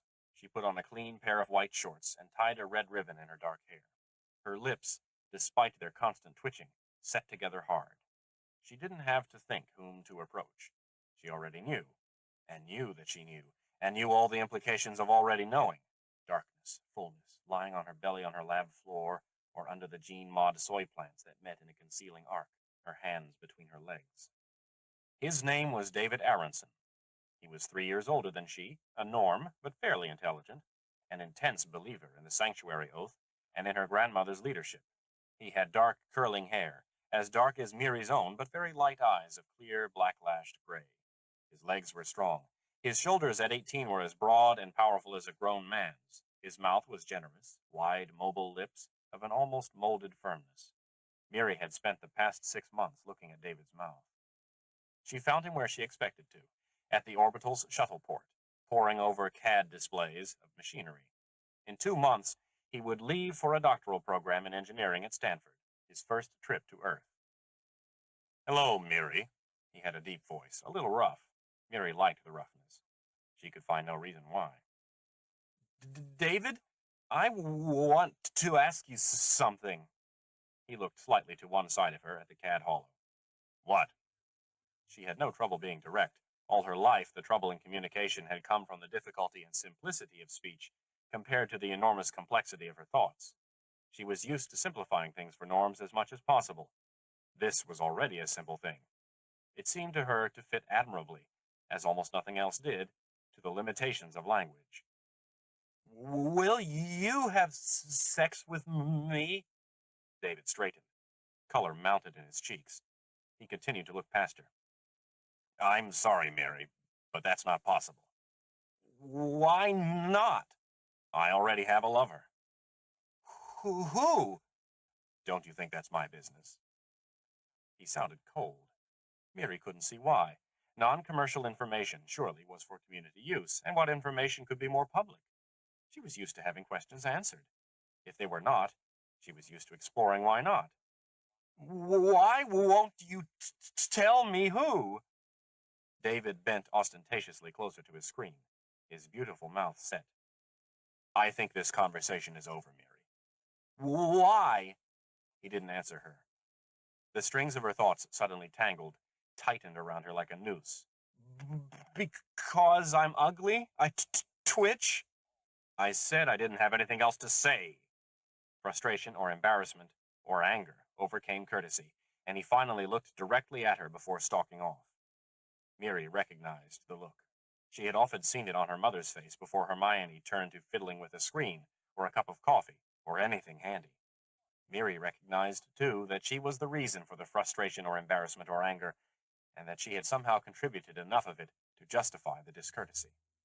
He didn't want her, and she had had no right to press him. But all she'd wanted was answers. By pressing him, she'd only humiliated herself. He didn't want her. She twitched, her head was too big, she stuttered. She wasn't pretty like Joan was. No Norm would want her. She walked carefully, as if she were a chemical compound that shouldn't be jarred, back to her laboratory. Sitting at her desk, she again clasped her hands, jerking, twitching, and tried to calm herself. To think. To construct orderly, balanced nets of thought that would hold everything useful to the problem, everything relevant, intellectually, emotionally, biochemically, everything productive. After 20 minutes, she got up again and left the lab. Nikos Demetrios, Christina's twin, was fascinated by money. Its international flow, fluctuations, uses, changes, symbolism were, he had once told Miri, more complex than any natural geopatterns on Earth, just as useful to biological survival, and more interesting. At 14, he'd already made suggestions about international trading to the adult norms with seats on the sanctuary exchange. They purchased his suggestions on investment opportunities around the globe. New wind shear detection technology, under development in Seoul, a catalytic antibody application marketed in Paris, the embryonic Moroccan aerospace industry. Miri found him in the Central Communications Building, in his tiny office ringed with data screens. Nikos! Hello, Miri. Will you have sex with me? Nikos regarded her steadily. Mottled color swept from his neck to his forehead. Miri saw that, like David Aronson, Nikos was embarrassed. But unlike David, he didn't seem embarrassed by the directness of the question. She could only think of one other reason he could be embarrassed. She turned and stumbled from the office. Nikos called, Wait, Miri! His voice sounded genuinely distressed. They had been playmates their entire lives. He couldn't coordinate his movements even as well as she could. She easily outdistanced him. Back in her lab, door locked and sterile environment seal activated, Miri sat, fiercely willing herself not to cry. Her grandmother had been right. There were hard necessities to face. One did not cry. After that, she was courteous and distant with Nikos, who didn't seem to know what to do about that. Eventually, she saw him with a Norm, a pretty 14-year-old named Patricia, who seemed fascinated by Nikos' skill with money.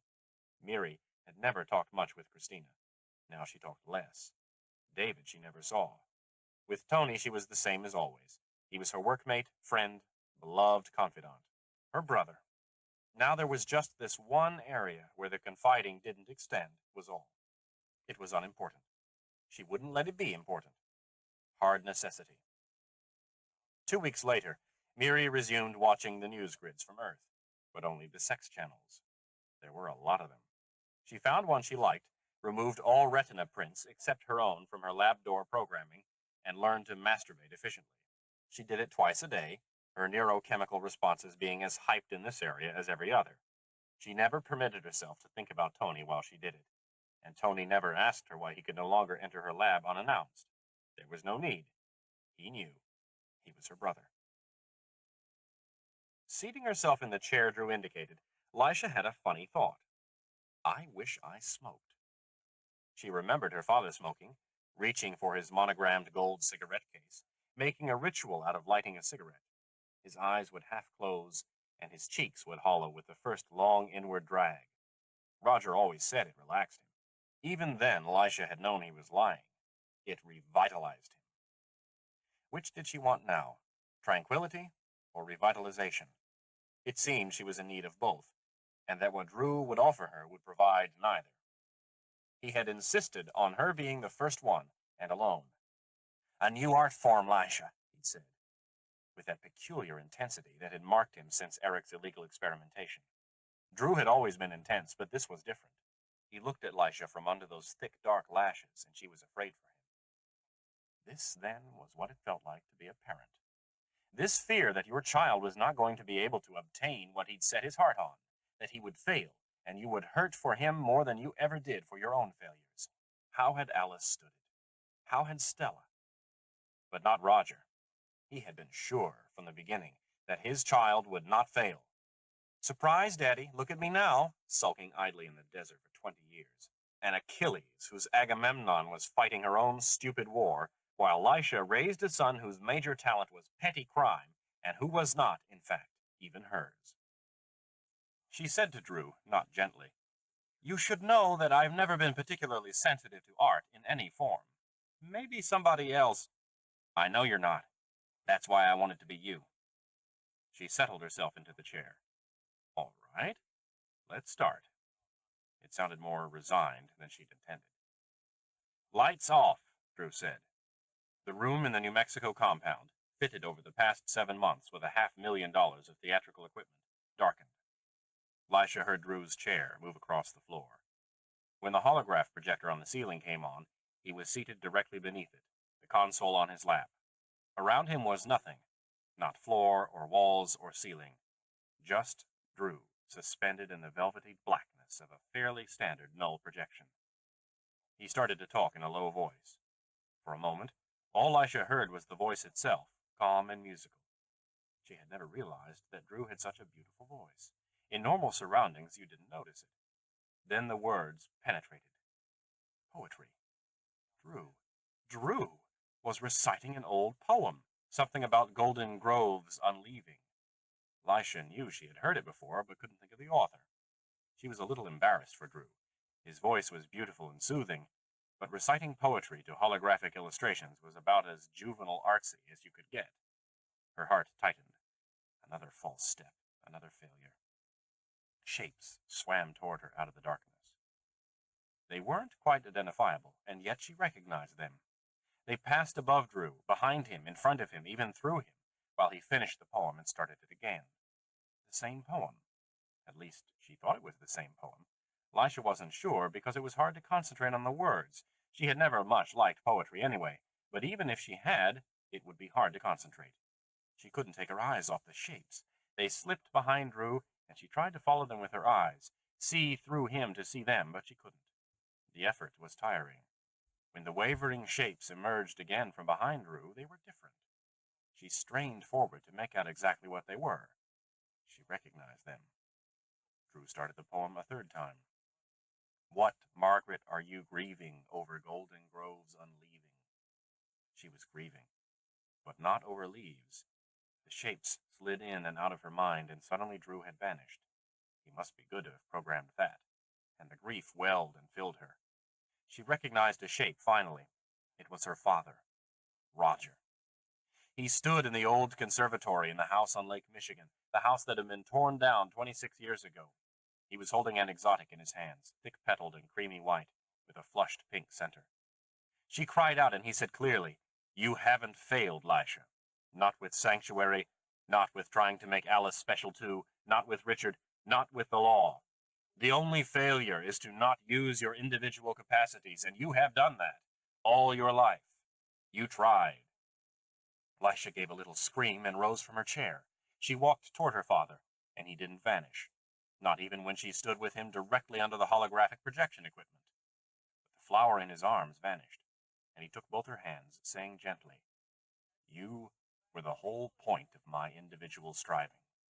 And Lisha shook her head violently. There was a blue ribbon on her head.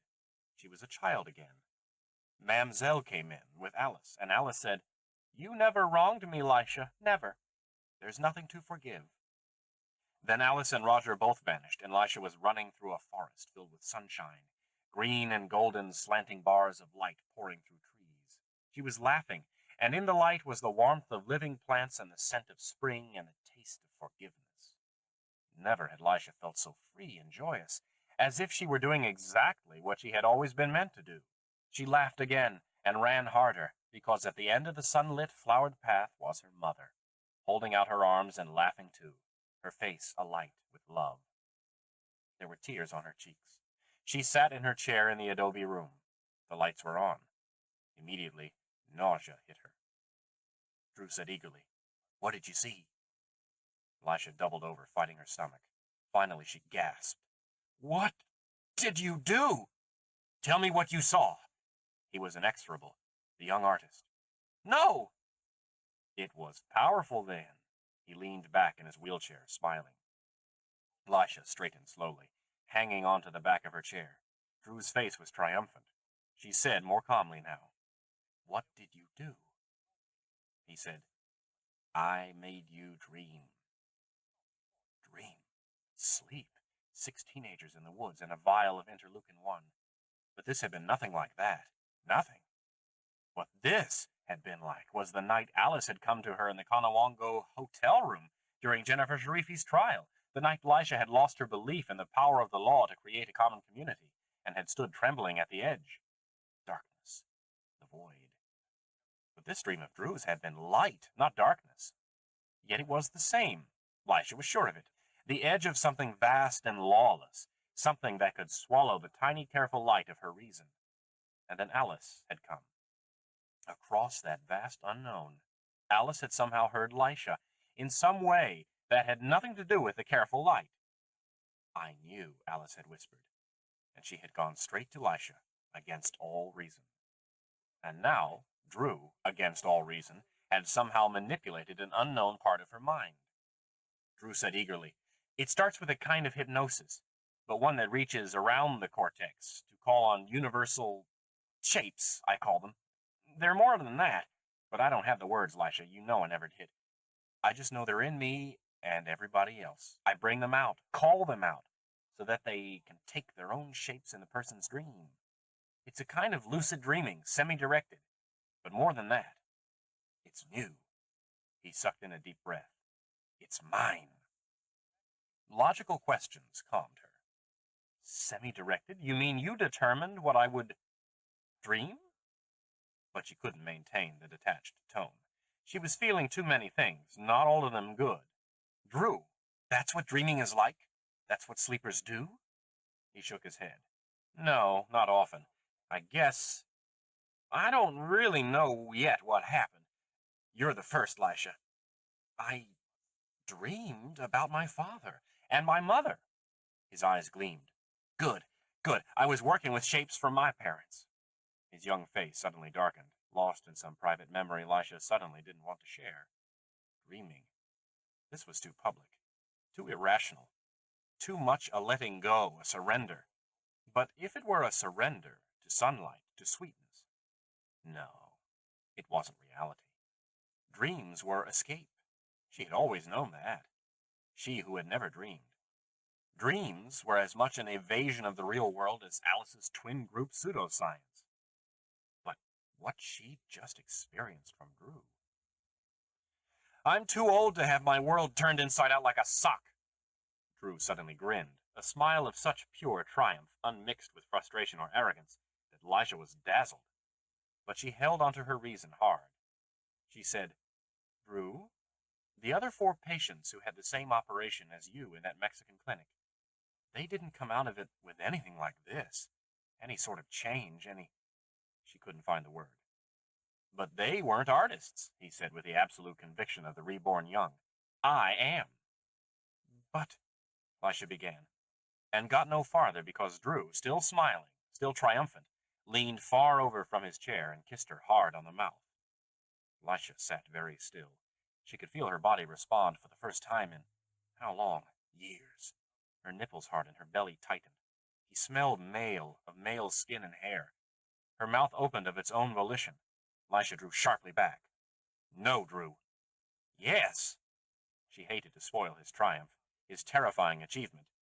She had been dreaming. But about this she was sure. "No." "Why not?" He was pale now, but steady. His pupils were huge. "Because I'm 78 years old and you're 20.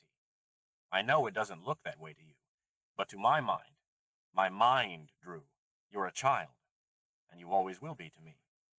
"Because I'm a sleeper." "No, because I've lived 58 years, you haven't." "Don't you think I know that?" Drew said fiercely. "No, I don't. You have no idea what it means." She covered his hand with her own. "I think of you as a son, Drew. A son, not a lover." He looked her straight in the eyes.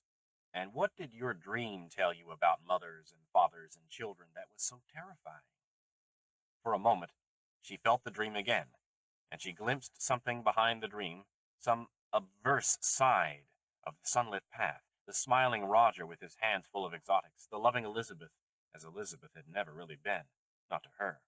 Lisha couldn't quite see that obverse side, but it was there, deep in her mind, a way of ordering the world that had nothing to do with the law or economics or political integration or all the other things she had given her life to. Not necessarily a worse way or a better one, but different. Alien. The glimpse slipped away. She said with all the compassion she could, "I'm sorry, Drew." As she left the room, he said quietly after her, "I'll get better at my art, Lisha. I'll draw out more from your preconscious. I'll show you things you never even—" "Lisha!" She couldn't answer him. It would only make it worse. She went out and softly closed the door. By evening, when she had figured out how to discuss it with him, what to say to put the whole dizzying episode into rational perspective, Stella told her Drew had packed and was gone. Miri took her seat in the council dome. It was a new seat added to the room at her 16th birthday, the 15th chair bolted to the floor around the polished metal table. From now on, the 51% of sanctuary stock owned by the Sharifi family would be voted in 7 equal blocks. Next year, when Tony took his seat, there would be 8. The chair squeaked slightly as Miri sat in it. "The Sanctuary Council is proud to welcome Miranda Serena Sharifi as a voting member," Jennifer said formally. The councilors applauded. Miri smiled. Her grandmother had for a moment eased the tension in the room, so thick its currents could have been graphed on a Heller matrix. Miri glanced around the table from under lowered eyes. She habitually ducked her head now, since in her mirror that seemed to minimize her twitching and jerking. Her mother applauded without looking directly at Miri. Her father smiled with that resigned melancholy that was always in his eyes now. Beautiful Aunt Nadja, pregnant with another super, stared at Miri with unblinking determination. The term counselors smiled, but she didn't know them well enough to know what the smiles meant. She wondered if they were jealous of her sudden power. The sanctuary charter, she knew from the library, was far more generous within the family than any family corporation on Earth would be. And on the newsgrid dramas, usual community procedure on Earth, seemed to be for young males to kill the fathers who ran business empires or ranches or orbital corporations in order to gain power. Then they apparently married their dead father's young third wives. This was such a barbaric and appalling social system that Miri concluded it couldn't be the way the Beggars really ran things. They must like their dramas to explore situations that bore no relation to reality. This was a silly idea that for the second time she had given up the dramas in disgust and returned to the sex channels. "We have a full agenda," Jennifer said in her graceful voice. "Counselor Drexler, will you start with the treasurer's report?" The treasurer's report, routine and positive, did nothing to reduce the tension. Miri, unobserved now, studied one face after another from under her lowered brow. Something was very wrong. What? The agricultural, legal, judicial, and medical committee heads made their reports. Hermione twisted a strand of her honey-colored hair. When was the last time Miri had touched her mother's hair? Years. Around one finger, transferred the curl to a second finger, around and around. Twist, twist. Nadja rubbed her swollen belly. Counselor DeVore, a thin young man with large, soft eyes, looked as if he were sitting on hot coals. Finally, Jennifer said, "One more addendum to the medical report, which I asked Counselor DeVore to leave to general discussion. As most of you know, we have had an accident." Abruptly, Jennifer lowered her head, and Miri saw with astonishment that Jennifer needed a moment before she could go on. Miri was used to thinking of her grandmother as invulnerable. Tabitha Selensky of Kenyan International was repairing a power conversion input in Business Building 3 and received a power charge that her gross tissues are regenerating very slowly, but parts of her nervous system are so destroyed there's nothing to regenerate. She won't ever be fully conscious again, although there's partial consciousness, at about the level an animal might have. She will need constant care, including such basic tasks as diaper changes, feeding, restraint. Moreover, she will never again be a productive member of the community. Jennifer looked at each council member in turn. Miri's strings knotted themselves into horrible nets. To be helpless, dependent on others for everything, a drain on someone else's time and resources without giving anything back. A beggar. She saw what the issue was, and her stomach lurched. I once knew a woman on Earth, Jennifer said, when I was a child, a friend's mother. After my friend, the woman had another child, one with a profound neural disorder. As part of its so-called treatment, the mother was required to move its arms and legs in the rhythmic patterns of crawling, trying to impress those patterns on the brain and so stimulate brain development. She had to do this for an hour 6 times every day. Between sessions, she fed the child, washed it, suctioned wastes from its colon, played prescribed tapes to stimulate its senses, bathed it, and talked to it non-stop for 3 half-hour sessions equally spaced around the clock. This woman had once played the piano professionally, but now she never touched it. When the child was 4, its doctors added more to the treatments. 4 times a day, the mother was required to wheel the child around the yard for exactly 15 minutes, encountering the same objects in the same order, but under different weather conditions, again to build certain response patterns into the brain. My friend helped with all this, but after years of it, she hated to even go home. So did the woman's husband, who eventually didn't go home at all. Neither of them was there the day the mother shot both herself and her child. Jennifer paused. She picked up a paper. The council has a petition from Tabitha Selensky's husband to end her suffering. We must decide now. Counselor Letty Rubin, a young woman with angular features that could have been turned on a lathe, said passionately, Tabitha can still smile, still respond a little. I visited her and she tried to smile at the sound of my voice. She has a right to her life, whatever it is now. Jennifer said, my friend's mother's child could smile too. The real question is, do we have the right to sacrifice someone else's life to the care of hers? It wouldn't have to be a sacrifice of one life. If we divide up the caretaking in, for instance, 2-hour shifts, the burden would be spread among so many that nobody would really be sacrificed. Will Sandalero said, the principle would still be there. A claim on the strong by the weak because of weakness. A beggar's claim that says the fruits of a person's labor belong to whoever can't labor for himself, or won't. We don't recognize that weakness as a moral claim on competency. Counselor Jameson, an engineer nearly as old as her grandmother, whose only gene mod was sleeplessness, shook his head. He had a long, plain face with a sharp, knobby chin. This is a human life, Counselor Sandaleros, a member of our community. Doesn't the community owe its members full support? Will said, but what constitutes a member of a community? Is it automatic? Once you have joined, you are included for good? That leads to institutional morbidity. Or does being a member of a community mean that you continue to actively support the community and actively contribute to it? Would, for instance, your insurance company, Counselor Jameson, continue to include a subscriber in the client list if he stopped paying his premiums? Jameson was silent. Letty Rubin cried, but a community is not congruent with a business arrangement. It must mean more. Jennifer's voice cut sharply across her last words. What it should mean is that Tabitha Selensky shouldn't want to be a burden on her community. She should have the principles and dignity to not want to continue so-called life as a beggar, which means she should have included the standard life termination clause in her will. I have, Will has, you have, Letty. Since Tabitha didn't, she's abandoned the principles of this community and declared herself no longer a member. Ricky Sharifi said, self-preservation is an innate drive, Mother. Jennifer said, innate drives can be modified for the good of civilization. This happens all the time. Sexual fidelity, formal laws to settle disputes, incest taboos. What are they but modifications imposed by will for the good of all? The innate drives would be to kill for revenge, or to fuck our brains out whenever the urge struck. Mary stared at her grandmother. Never had she heard Jennifer use language like that. Her grandmother's speech was always formal, almost pedantic.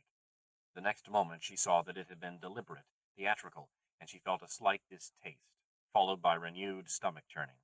Her grandmother did not trust her arguments alone to convince the council to kill Tabitha Selensky. To kill. Strings whirled in her head.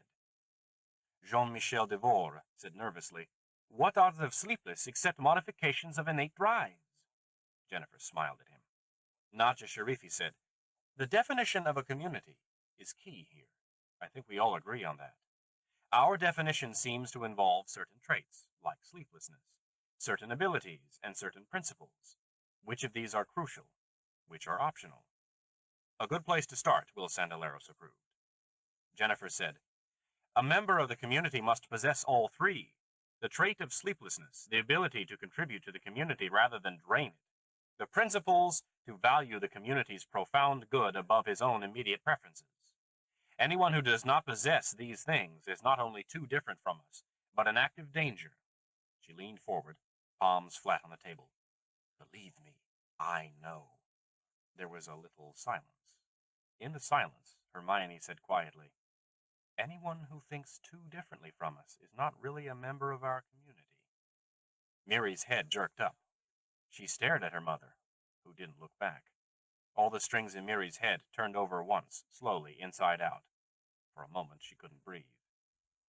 But her mother had meant anyone who thought differently about principles. Words from 24 languages weaved themselves into her strings. Harajan, proscrit, boudoir, inquisition, Kristallnacht, gulag. A community she couldn't, in her emotion, get the damn words out. Divided on fundamentals will destroy itself. Which is why we must not divide into the able and the parasitic, Jennifer said swiftly. That's not what I meant. They argued for 5 hours. Only Nadja, her back aching from pregnancy, left, making over her proxy to her husband. In the end, the vote was 9-6. Tabitha Selensky must leave the community. She could, if her husband wished, be sent to Earth among the beggars. Miri had voted with a minority. So, to her surprise, had her father. The majority decision upset her, although, of course, she would abide by it. Sanctuary was owed her allegiance. But she felt confused, and she wanted to discuss it all with Tony, as only they could, in the full depth and breadth of all the cross-references, tertiary associations, strings of meaning. Tony's computer program was a success. The supers now used it routinely for communication among themselves, exchanging massive programmed edifices of meaning without the everlasting barricades of speech. She hurried to Tony. Outside the council dome, her father stopped her. Ricky Keller had hollows under his eyes. It occurred to Miri that seeing him sit in council beside his mother, most people would conclude that Jennifer was the younger. But each year, Ricky's manner became gentler. He said now, one hand on Miri's shoulder, I wish you had met my father, Miri. Your father? No one ever spoke of Richard Keller. Miri had been told about the trial. What he had done to Jennifer, his wife, was monstrous. I think in many ways you're like him, despite being a super. Genetic inheritance is trickier than we know, despite our smugness. It's not all in quantifiable chromosomes. He walked away. Miri didn't know whether to be pleased or insulted. Richard Keller, the traitor to Sanctuary. People usually said she was like her grandmother, a strong-minded woman, but her father's eyes had been soft under their melancholy. Miri stared after his retreating, stooped figure. The next day, Tabitha Selensky died by fatal injection. A persistent rumor circulated that Tabitha had injected the dose herself, but Miri didn't believe that. If Tabitha had been capable of doing that, the council wouldn't have voted as it did. Tabitha had been nearly a vegetable. That was the truth. Miri's grandmother had said so. Book 4, Beggars, 2091. No man is good enough to govern another man without that other's consent. Abraham Lincoln, Peoria, October 16, 1854. 22. The 152nd Congress of the United States faced an annual trade deficit that over the past 10 years had increased 600%, a federal debt that had more than tripled, and a fiscal debt of 26%. For nearly a century, Y energy patents had been licensed by Kenzo Yagai's heirs exclusively to American firms, as specified in Yagai's eccentric will. This had fueled the longest economic climb in history. Through Y technology, the United States had pulled out of a dangerous turn-of-the-century international slump and an even more dangerous internal depression. Americans invented and built every known application of Y energy, and everyone wanted Y energy. American designed and fueled orbitals circled the Earth. American built aircraft spanned the skies. American built weapons traded on the illegal arms market of every major nation in the world. The colonies on Mars and Luna survived on Y generators. On Earth, 1,000 engineering applications cleaned the air, recycled the wastes, warmed the cities, fueled the automated factories, grew the genetically efficient food, powered the institutionalized dole, and kept the expensive information flowing to the corporations that each year became richer, more short-sighted, and more driven, like an earlier age's bloated aristocrats popping buttons off their waistcoats as they wagered fortunes at Faro or EO. In 2080, the patents ran out. The International Trade Commission opened international access to Y energy patents. The nations that had nibbled at the crumbs of American prosperity, building the machine housings, sub-licensing the less profitable franchises, surviving as middlemen and brokers, were ready. They had been ready for years. The factories in place, the engineers trained at the great American donkey universities, the designs prepared. 10 years later, the United States had lost 60% of the global Y energy market. The deficit climbed like a Sherpa. Livers didn't worry. That was what they elected their congressmen and women to do, to worry, to scramble in their donkey-working fashion and find solutions, to take care of the problem, if there was a problem. The citizenry, those that were listening at all, didn't see any problem. The public scooter races and dole allotments and news grid entertainment and politically funded mass rallies with plenty of food and beer and district building and energy grants continued to grow. And in districts where they didn't grow, of course, the politicians just didn't get returned. Votes, after all, had to be earned. Americans had always believed that. The domestic deficit became critical. Congress raised corporate taxes, again in 2087 and then again in 2090. The donkey firms that sent daughters and fathers and cousins to Congress protested. By 2091, the issue could no longer be ignored. The House debate, which lasted 6 days and nights and revived the art of filibuster, was carried on the news grids. Hardly anyone outside of donkeys watched it. One of the few who did was Lisha Camden. Another was Will Sandaleros. At the end of the 6th day, Congress passed a major tax package. Corporate taxes were recalibrated to the steepest sliding scale the world had ever seen. At the top of the scale, corporate entities that qualified were taxed at 92% of gross profit, with strict limitations on expense claims as their share of governing America. At the next bracket, corporations were taxed at 78%. After that, the brackets descended rapidly. Of corporations taxed at 78%, 54% were based on sanctuary orbital. Only one corporation met the 92% tax criteria: Sanctuary itself. Congress passed the tax package in October. Lisha, watching a news grid in New Mexico, glanced involuntarily out the window at the sky. It was blue and empty without a single cloud. Will Sandaleros made a full report to Jennifer Sharifi, who had been away from Sanctuary on Kugura Orbital, concluding a vital arrangement there. Jennifer listened calmly, the folds of her white abaya falling gracefully around her feet. Her dark eyes glistened.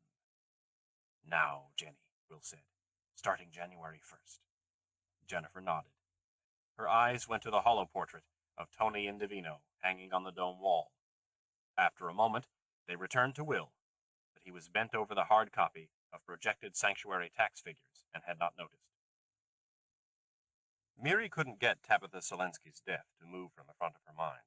No matter what she was thinking about, her neurochemical research, joking with Tony, washing her hair, anything, Tabitha Selensky, whom Miri had never met, tangled, knotted, tied herself into Miri's strings, and choked there. Choked. She had researched the injection from which Tabitha had died. It would have stopped the heart instantly. Without the heart to pump, the lungs could not draw in air. Tabitha would have choked on her own already breathed air, except, of course, she wouldn't have known it because the injection had almost immediately paralyzed what was left of her brain. Miri sat alone in the suspended bubble playground at Sanctuary's core and thought about Tabitha Selensky. Miri was too old for the playground. Still, she liked to go there when it was empty, sailing slowly from one handhold to another, her clumsiness canceled by the absence of both gravity and observers. Today, her thought strings seemed as solitary as the playground. No, not solitary. 5 other people, including her father, had voted with her to let Tabitha live in Sanctuary, even as a beggar. But there was a difference in their votes, their reasons, their arguments for compassion. Miri felt the difference, but she couldn't name it, neither in words nor strings, and that was intensely frustrating. It was the old problem. Something was missing from her thoughts, some unknown kind of association or connection. Why couldn't she spin out an exploratory string about the difference between her vote and the others, and so learn what that difference was? Explain it, examine it, integrate it into the ethical system that Tabitha Selensky's accident had charred just as surely as it had charred her mind. There was something missing here, something important to Miri, a hole where an explanation should be. She looked at the fields and domes and pathways below. Sanctuary was beautiful in the soft UV-filtered sunlight. Clouds drifted at the far end. The maintenance team must be planning rain. She would have to check the weather calendar. Sanctuary. Refuge is to churches, is to law, is to the protection of person and property, is to the balance of the rights of the individual with those of society, is to Locke, is to Paine, is to rebellion, is to Gandhi, is to the lone crusader on a higher moral plane. Sanctuary was all of that for the sleepless, her community. Why then did she feel as if Tabitha's death had pushed her to a place where the refuge was violated? Becket in the cathedral, blood on the stone floor. To a place where nothing was safe after all. Slowly, Miri climbed down from the playground bubble to look for Tony, who would not have the answers either, but would understand the questions. He would understand as far as she did herself, anyway, which suddenly didn't seem very far. Something vital was missing. What?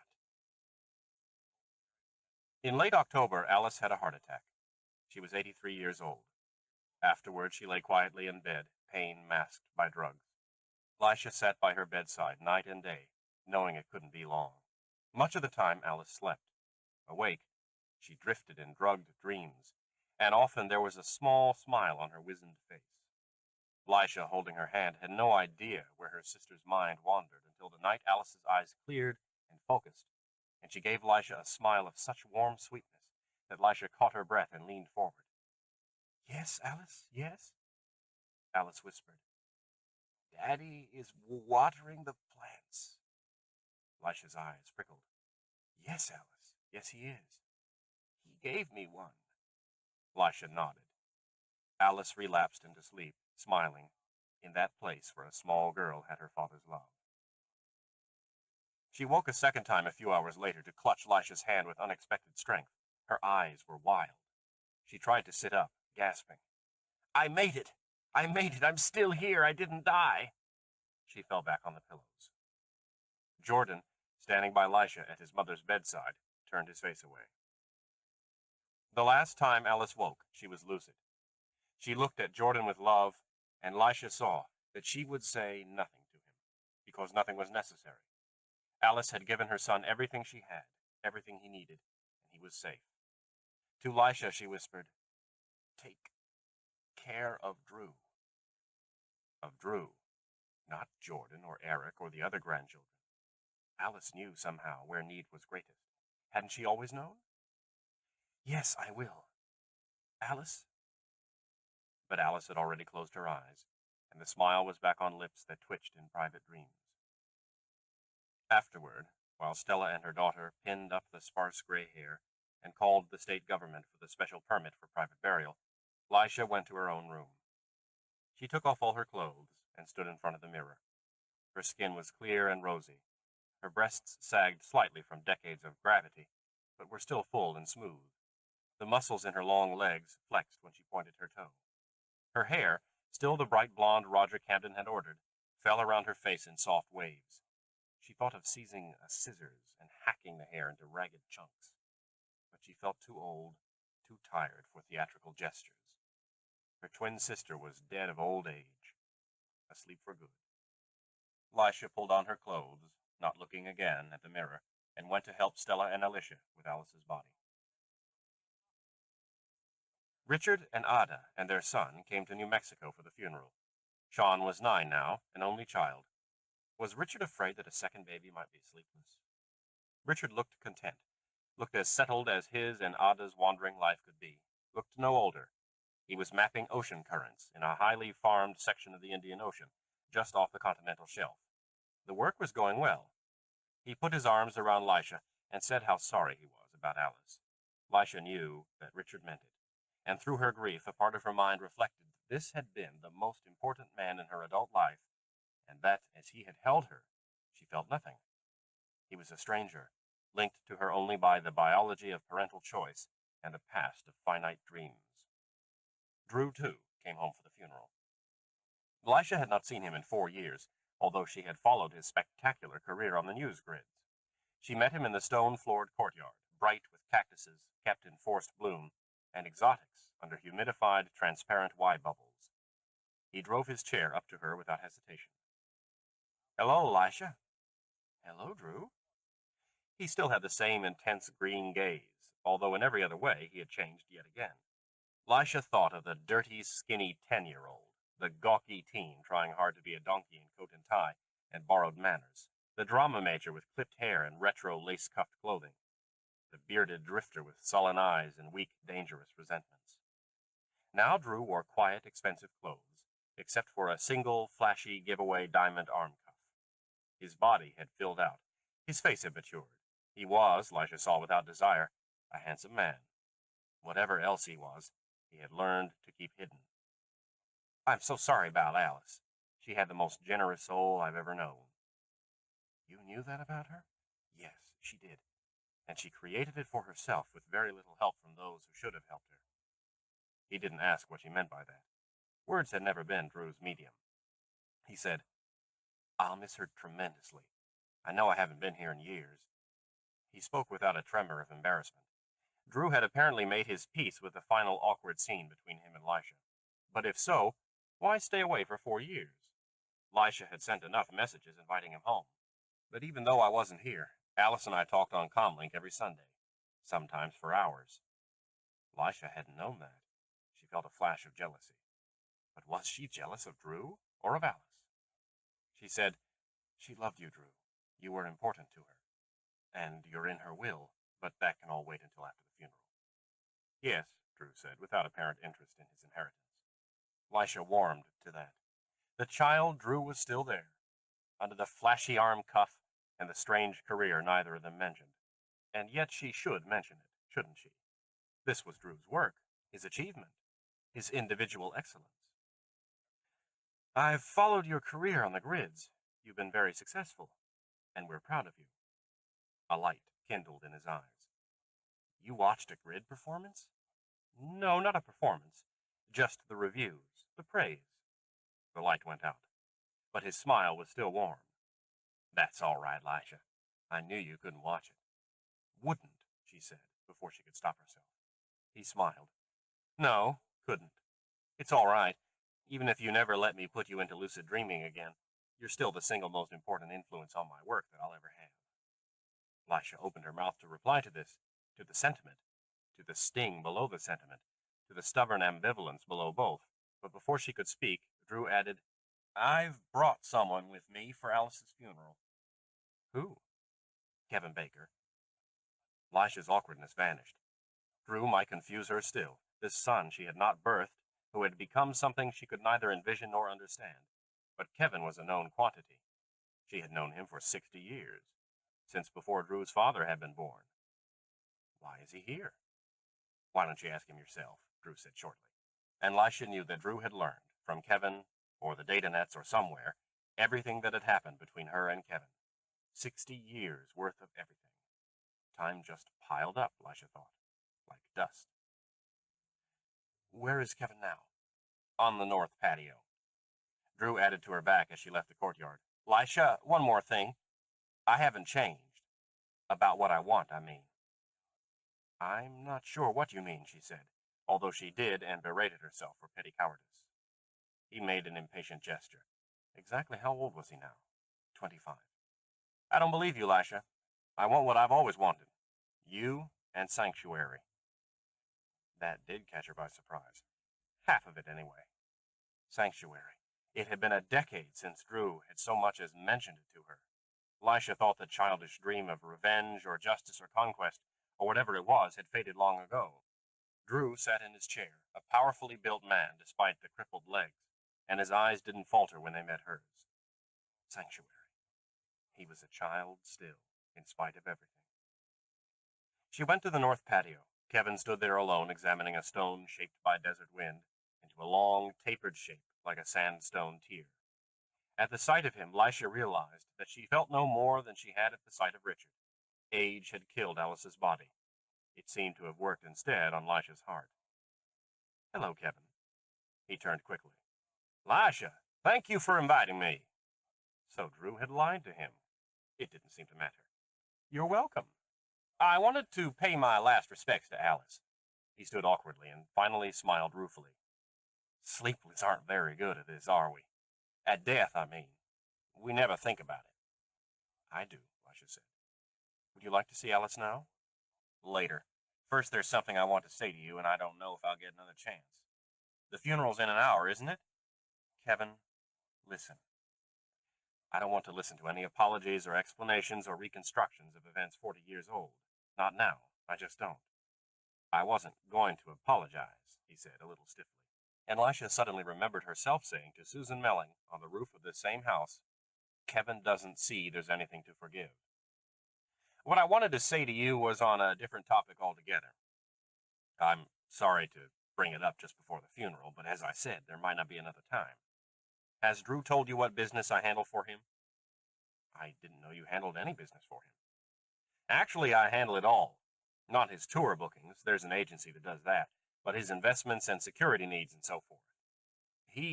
I should think the amount Drew makes would be pretty small compared to your usual corporate clients. It is, Kevin said, without self-consciousness, but I do it for you, indirectly. But what I wanted to say was that he insists I secure his investments exclusively in funds or speculations traded through Sanctuary. So?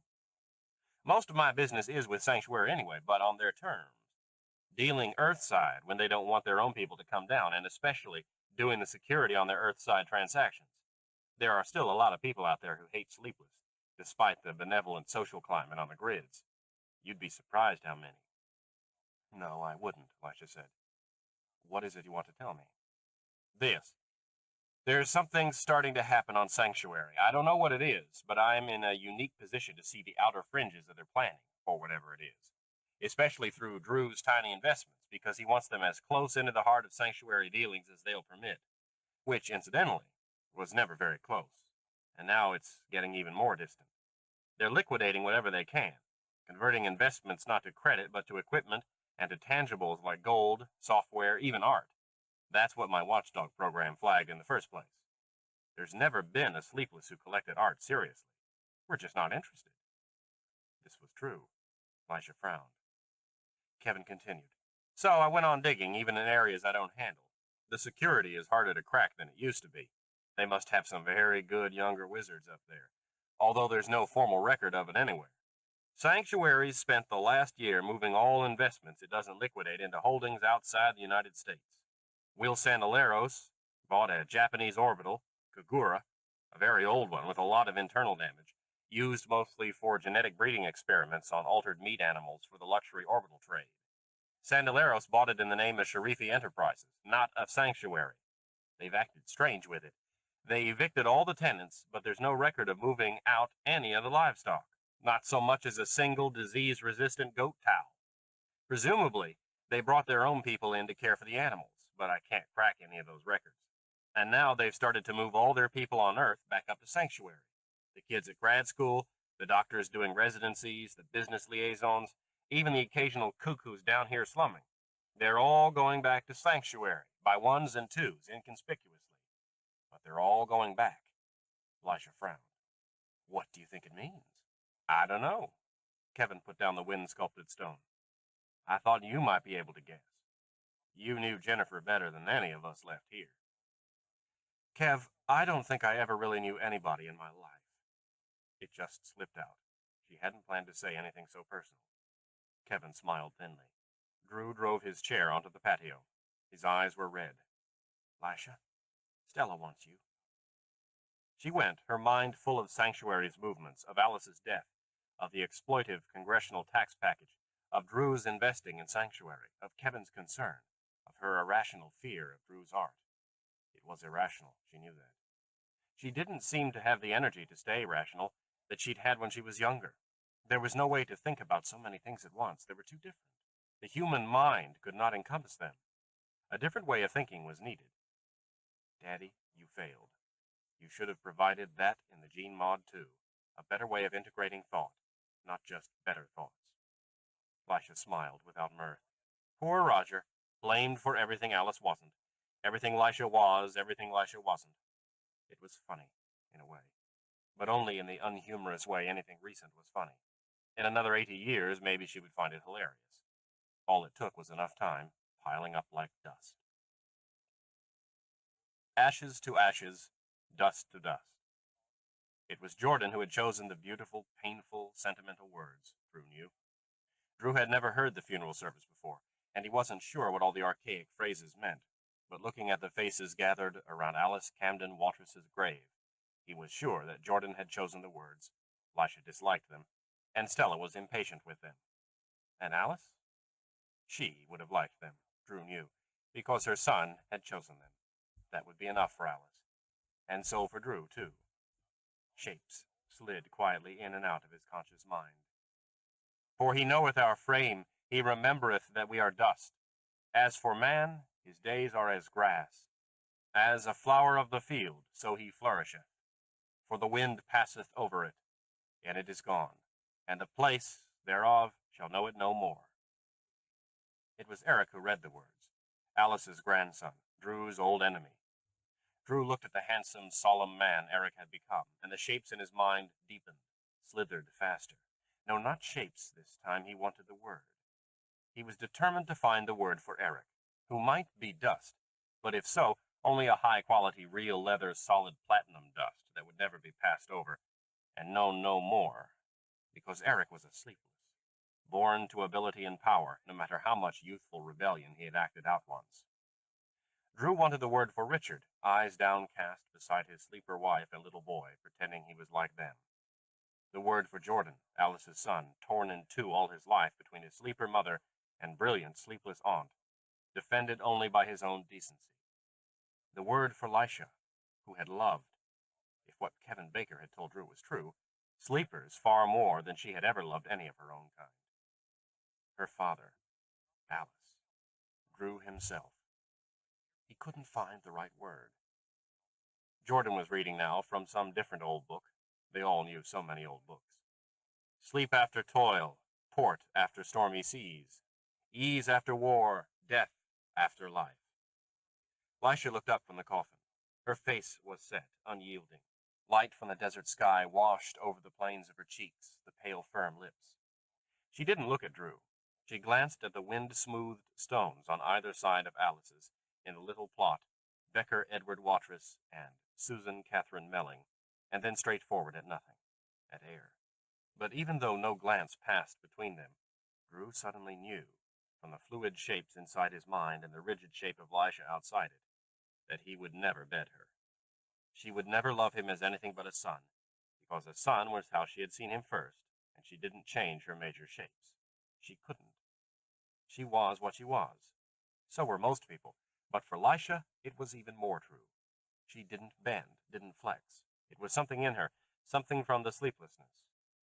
No, it was something not in her, something the very fact of sleeplessness left out. Drew couldn't define what, but the sleepless all had it, this inflexibility, this inability to change categories, and because of it, Lisha would never love him the way he loved her. Never. Pain clutched him so strong that for a moment he couldn't see Alice's coffin below him on the ground. Alice, whose love had let Drew grow up in a way Lisha's never could. His vision cleared, and he let the pain flow freely, until it became another shape in his mind, jagged with lacerations, but more than itself, more than himself, and so bearable. He could never have Lisha. Then, all that was left was Sanctuary. Drew looked again around the circle. Stella had her face hidden against her husband's shoulder. Their daughter, Alicia, rested both hands on the shoulders of her small daughters. Richard had not raised his head. Drew couldn't see his eyes. Lisha stood alone, the clear desert light revealing her young skin, unlined eyes, rigidly compressed lips. The word came to Drew, the word he had been hunting for, the word that fit them all. Sleepless, mourning their best beloved, who had not been one of them, and for that very reason was their best beloved. The word was pity. Miri bent furiously over her terminal. Both the display and the readout said the same thing. This synthetic neurochemical model performed worse than the last one, or the last two, or the last 10. Her lab rats, their brains confused by what was supposed to be the answer to Miri's experiment, stood irresolutely in their brain scan stalls. The smallest of the three gave up. He lay down and went to sleep. Terrific, Miri muttered. Whatever made her think she was a biochemical researcher? Super. Yeah, sure, super incompetent. Strings of genetic code, phenotypes, enzymes, receptor sites formed and reformed in her head. None of it was any good. Waste. She threw a calibration instrument clear across the lab, guaranteeing it would have to be recalibrated. Miri? Joan Lucas stood in the doorway, her pretty face twisted as rope. She and Miri had not talked in years. Miri? What is it, Joan? It's Tony. Come right now. Her face twisted even more. Miri felt the blood leave her heart. What? He fell from the playground. Oh, Miri, come. From the playground. From the axis of the orbital. No, that wasn't possible. The playground was sealed. And after a fall from that height, there would be nothing left. From the elevator, I mean, the outside. You know how the boys dare each other to ride the outside of the elevator, on the construction ribs, and then duck in the repair hatch? Miri hadn't known. Tony hadn't told her. She couldn't move, couldn't think. She could only stare at Joan, who was crying. Behind Miri, one of the Gene Mod rats gave a soft squeak. Come on, Joan cried. He's still alive. Barely. The medical team had already reached him. They worked grimly on the smashed legs and broken shoulder before they moved him to the hospital. Tony's eyes were closed. One side of his skull was covered with blood. Miri rode in the emergency skimmer, the short distance to the hospital. Doctors whisked Tony away. Miri sat unmoving, unseeing, looking up only when her mother arrived. Where is he? Hermione cried, and a small, cruel part of Miri's mind wondered if Hermione would finally look directly at her oldest son, now when everything that made looking worthwhile was gone. Tony smiled, the expression in his eyes, his voice stammering out his words. Tony's words. The brain scan showed massive damage, but miraculously, consciousness survived. The drugs that dulled his pain also dulled what made him Tony. But Miri knew he was still there, somewhere. She sat by his side, holding his limp hand, hour after hour. People came and went around her, but she spoke to none of them, looked at none of them. Finally, the doctor pulled a chair close to hers and put a hand on her shoulder. Miranda. Tony's eyelids fluttered more that time. She watched carefully. Miranda, listen to me. He took her chin, gently, in his hand, and pulled her face toward his. There's nervous system damage beyond what can regenerate. There might be... We can't be sure what we're looking at. We've never seen this pattern of damage. Not even on Tabitha Zelensky, she said bitterly. No, that was different. Tony's Mallory scans are showing high aberrant brain activity. Your brother is alive, but he's suffered major non-reparable damage to the brainstem, including the raphe nuclei and related structures. Miranda, you know what that means. You research in this area. I have the readouts here for you. I don't want to see them. Yes, the doctor said, you do.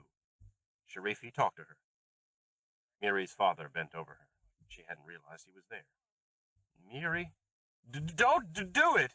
No, Daddy! Not to Tony! Ricky Keller didn't pretend to not understand her. Nor did he pretend to a strength Miri knew under the chaotic, horrible strings in her mind he didn't possess. Ricky looked at his broken son, then at Miri, and slowly, shoulders stooped, he left the room. Get out! Miri screamed at the doctor, at the nurses, at her mother, who stood closest to the door. Hermione made a small gesture with her hand, and they all left her, with Tony. No, she whispered to Tony. Her hand tightened convulsively in his. I won't. The words would not come. Only thoughts, and not in complex strings, in the straight linear narrowness of fear. I won't let them. I'll fight them every way I can. I'm as strong as they are, smarter. We're supers. For you I'll fight. I won't let them. They can't stop me from protecting you. No one can stop me. Jennifer Sharifi stood in the doorway. Miranda. Miri moved around the foot of the bed, between her grandmother and Tony. She moved slowly, deliberately, never taking her eyes off Jennifer. Miranda, he's in pain. Life is pain, Miri said, and didn't recognize her own voice. Hard necessity. You taught me that. He won't recover. You don't know that. Not yet. We can be sure enough. Jennifer moved swiftly forward. Miri had never seen her grandmother move so fast. Don't you think I feel it as passionately as you do? He's my grandson, and a super, one of the precious few we have who in a few decades are going to make all the difference to us. When we need it most, when we have fewer and fewer resources from Earth to draw on, and we'll have to invent our own from sources not even dreamed of yet. Our resources and gene mod adaptions, and technology to leave this solar system and colonize somewhere finally safe for us. We needed Tony for that, for the stars. We need every one of you. Don't you think I feel his loss as passionately as you do? If you killed... She couldn't get the words out, the most important words she had ever said, and she couldn't get them out. Jennifer said with pain, no one has a right to make claims on the strong and productive because he is weak and useless. To set a higher value on weakness than on ability is morally obscene. Miri flew at her grandmother. She aimed for the eyes, curving her nails like claws, bringing up her knee to drive as hard as she could into Jennifer's body. Jennifer cried out and went down. Miri dropped on top of her and tried to get her trembling, jerking hands around Jennifer's throat. Other hands grabbed her, pulled her off her grandmother, tried to pin Miri's arms to her sides. Miri fought, screaming. She had to scream loud enough for Tony to hear, to know what was happening, to make Tony wake up. Everything went black. Miri was drugged for 3 days. When she finally awoke, her father sat beside her pallet, his shoulders hunched forward and his hands dangling between his knees. He told her Tony had died of his injuries. Miri stared at him, saying nothing, then turned her face away to the wall.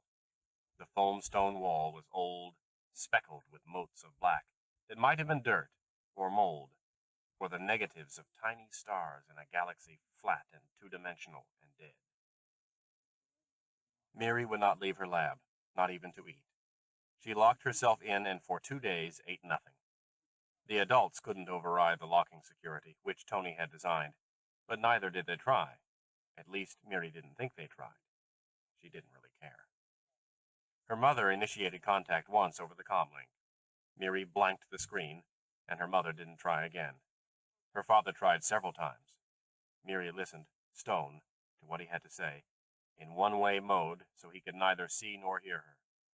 There was nothing to hear anyway. She didn't answer. Her grandmother did not try to call Miri. She sat in a corner of the lab on the floor, her knees drawn up to her chest, and her thin, twitching arms clasped around her knees.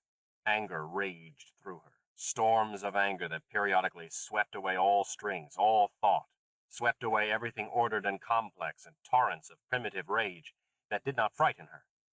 There was no room for being frightened. The anger left no room for anything else except a single thought, at the edge of what had been her previous self. The hypermods apply to emotions as much as to cortical processes. The thought didn't seem interesting. Nothing seemed interesting, except her fury at Tony's death, Tony's murder. On the 3rd day, an emergency override brought every screen in her lab alive, even those that couldn't receive local transmissions. Miri looked up and clenched her fists. The adults were better than she had thought, if they could get the computer system to do that, if they could override Tony's programming. But they couldn't. Nobody had been as good with systems as Tony. Nobody. Tony. Miri, said Christina Dimitrios' face. Let us in, please. And when Miri didn't answer, I loved him too. Miri crawled to the door, where Tony had installed a complex lock combining manual and Y fields. Crawling nearly made her faint. She hadn't realized her body was quite so weak. A hyped metabolism ordinarily consumed huge amounts of food. She opened the door. Christina came in carrying a large bowl of soy peas. Behind her were Nikos Dimitrios and Alan Sheffield, Sarah Sorelli, and Jonathan Markowitz, Mark Meyer, and Diane Clark, and 20 more, every super over the age of 10 in Sanctuary. They crowded the lab, jerking and twitching, the broad faces on their large, slightly misshapen heads streaked with tears or set with fury, or blinking frantically with hyped thought.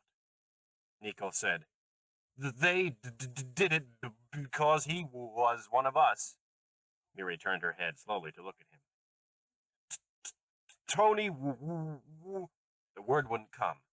Nikos jerked over to Miri's terminal and called up the program Tony had designed to construct strings according to Nikos' thought patterns, and the conversion program to Miri's patterns. He typed in the key words, studied the result, altered key points, studied and altered again. Christie wordlessly held out a bowl of soy peas to Miri. Miri pushed it away, looked at Christie's face, and ate a spoonful. Nikos pressed the key to convert his string edifice to Miri's. She studied it. It was all there. The super's documented conviction that Tony's death had been different from Tabitha Selensky's. The medical differences were there. Tabitha had been proven cortically destroyed, but Tony's brain scans and autopsy records showed only an uncertain degree of disablement, the readouts inconclusive about the amount of personality left. They were completely clear, however, about the destruction of certain brainstem structures, which regulated the production of gene mod enzymes. Tony might or might not have still been Tony. He might or might not have still had his mental abilities intact. There had not been enough time allowed to find out. But either way, he would, without doubt, have spent some unknown part of each day asleep. The medical evidence obtained from the Sanctuary Hospital records, without even a trace that they had been entered, didn't stand alone on Mary's hologrid. It was knotted into strings and cross-strings of concepts about community, about the social dynamics of prolonged organizational isolation, of xenophobia, of incidents that Miri recognized between the supers and the norms in school, in the labs, in the playground. Mathematical equations on social dynamics and on psychological defenses against feelings of inferiority were tied to Earthside historical patterns. Assimilation, religious zeal against heretics, class warfare, serfdom and slavery, Karl Marx, John Knox, Lord Acton. It was the most complex string Miri had ever seen. She knew without being told that it had taken Nikos the entire day since Tony's autopsy to think through, that it represented the thoughts and contributions of the other supers, and that it was the most important string she had ever studied, thought or felt, in her life. And that something, still always, was missing from it. Nikos said, "Tony taught me how." Miri didn't answer. She saw that Nikos said that sentence, which was already self-evident, to keep from saying the other one that every element in the complex molecule of his string implied. The norms think we supers are so different from them that we are a separate community, created by them to serve the needs of their own. They don't know they think this way. They would deny it, but they do it nonetheless. She looked around at the faces of the other children. They all understood. They were not children, not even the 11-year-olds, not even in the sense Miri had been a child at 11. Each new gene mod had opened the potential to more pathways in the brain. Each new genetic modification had expanded use of those cortical structures once only available in times of intense stress or intense insight. Each new modification had created more differences from the adult norms who fashioned them. These supers, especially the youngest, were children of the normals, only in the grossest biological sense. And she, Miri herself, how much was she the child of Hermione Wells Keller, who could not bear to even look at her, the daughter of Richard Anthony Keller, whose intelligence was in defeated thrall to his mother, the granddaughter of Jennifer Fatima Sharifi, who had killed Tony for a community that was defined only as she chose to define it? Christina said softly, "Miri, eat." Nico said, "We must not let them do it again." Alan said, "We He jerked his shoulders in frustration. Speech had always been harder for Alan than even for the rest of them. Sometimes he didn't talk for days. He pushed Miri from the console, called up his own string program, keyed rapidly, and converted the result to Miri's program. When he was done, she saw, in beautifully ordered and composed strings, that if the supers made blanket assumptions about norms, they would be as ethically wrong as the Sanctuary Council. That each person, super and normal, would have to be judged as an individual, and that this might have to be carefully balanced with the need for security. They could already ensure complete covert control of the sanctuary systems, if necessary for their own defense, but they could not ensure complete control of the norms they included in their defenses against never letting another super be killed by the Council. It was a risk, to be balanced by the moral dilemma of becoming that which they were condemning in the Council. The moral factors glinted and dragged throughout Alan's strings. They were unquestioned assumptions in Nikos's. Miri studied the projection, the strings in her own mind knotting and forming faster than they had ever done in her life. She didn't feel moral. She felt hatred for everyone who had killed Tony, and yet she saw Alan was right. They could never just turn on their own parents, grandparents, other sleepless, their community. They just couldn't. Alan was right. Miri nodded. Defense. Ours, Alan got out. Including norms who are right, Diane Clark said, and the others intuited the strings she meant by the word right. Jonathan Markowitz said, Sam Smith. Sarah Sorelli said, Joan Lucas, her unborn baby brother. Miri again saw herself and Joan crouched by the power dome on Remembrance Day, heard again her own narrow hardness about Joan's grief over the abortion of her sleeper brother. Miri winced. How could she have been so hard on Joan? How could she not have seen? Because it hadn't yet happened to her. We need a name, Diane said. She took Alan's place in front of the console and called up her own string program. When she made room for Miri to see the results, Miri saw a complex thought edifice about the power of names for self-identification, of self-identification for community, about the super's position in the sanctuary community if the need for their own defense never arose again. It might not. It might happen that no one of their number was ever again hurt or endangered by the norms, and the two communities could exist by decades side by side, with only one of them actually knowing there were two. The power of a name. Miri's mouth twisted. She said, name. Yes, a name, Diane said. She looked at them all. Diane's strings flowed in holographic projection, detailing both their separateness and the complex limits of their physical and emotional dependency. A name. The Beggars, Miri said. I had no choice, Jennifer said. I had no choice. No, you didn't, Will Sandalero said. She's just too young to hold a council seat, Jenny. Miri hasn't learned yet to control herself, or to direct her talents toward her own good. She will. In a few years you can restore her seat. It was just a misjudgment, dear heart, that's all. But she won't talk to me, Jennifer cried. In another moment she had regained control of herself. She smoothed the folds of her black abaya and reached to pour herself and Will more tea. Her long, slim fingers were steady on the antique pot. The fragrant stream of single-leaf tea, a gene mod developed on Sanctuary, fell unwaveringly into the pretty alloy cups Nadja had molded for her mother's 60th birthday. But sharp lines ran from Jennifer's nose to her mouth. Looking at his wife, Will realized that pain could look like age. Jenny, he said gently, give her more time. She had a bad shock and she's still a child. Don't you remember yourself at 16? Jennifer gave him a penetrating look. Miri is not like us. No, but it's not only Miri. Ricky refuses to talk to me either. Will put down his teacup.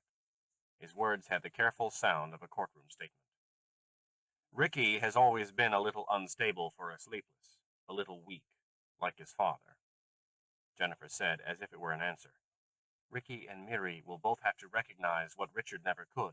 The first duty of a community is to protect its laws and its culture. Without the willingness to do that, without that patriotism, you have nothing but a collection of people who happen to live in the same place. Sanctuary must protect itself. After a moment, she added, especially now. Especially now, Will agreed. Give her time, Jenny. She's your granddaughter, after all. And Ricky is my son. Jennifer rose, lifting the tea tray. She didn't look at her husband. Will? Yes? Put Ricky's office and Miranda's lab under surveillance. We can't. Not Miri, anyway. The supers have been experimenting with security. Whatever Tony designed isn't breakable, not by us anyway, without leaving obvious traces. At Tony's name, fresh grief broke into Jennifer's eyes. Will rose and put his arms around her, despite the tea tray, but her voice was composed. Then move Miri to a different lab in a different building, where we can effect surveillance. Yes, dear heart, today. But Jenny, it is just childish grief and shock. She's a brilliant girl. She'll come around to right and necessity. I know she will, Jennifer answered. Move her today. 23. A week after Tony's death, Miri went in search of her father. Orbital Facilities had thrown her out of her lab, hers and Tony's, where he had once worked and laughed and talked with her, and moved Miri to a new lab in Science Building 2. That same afternoon, Terry Mwakambe had come to her lab. Terry was the most brilliant of all the supers at systems control, better even than Tony, but he and Tony had seldom worked together because Terry's strings made communication difficult. Radical gene mod add-ons, with neurochemical consequences not yet fully understood, made him strange even to other supers. Most of his strings consisted of mathematical formulas based on chaos theory and on the newer disharmony phenomena. He was 12 years old.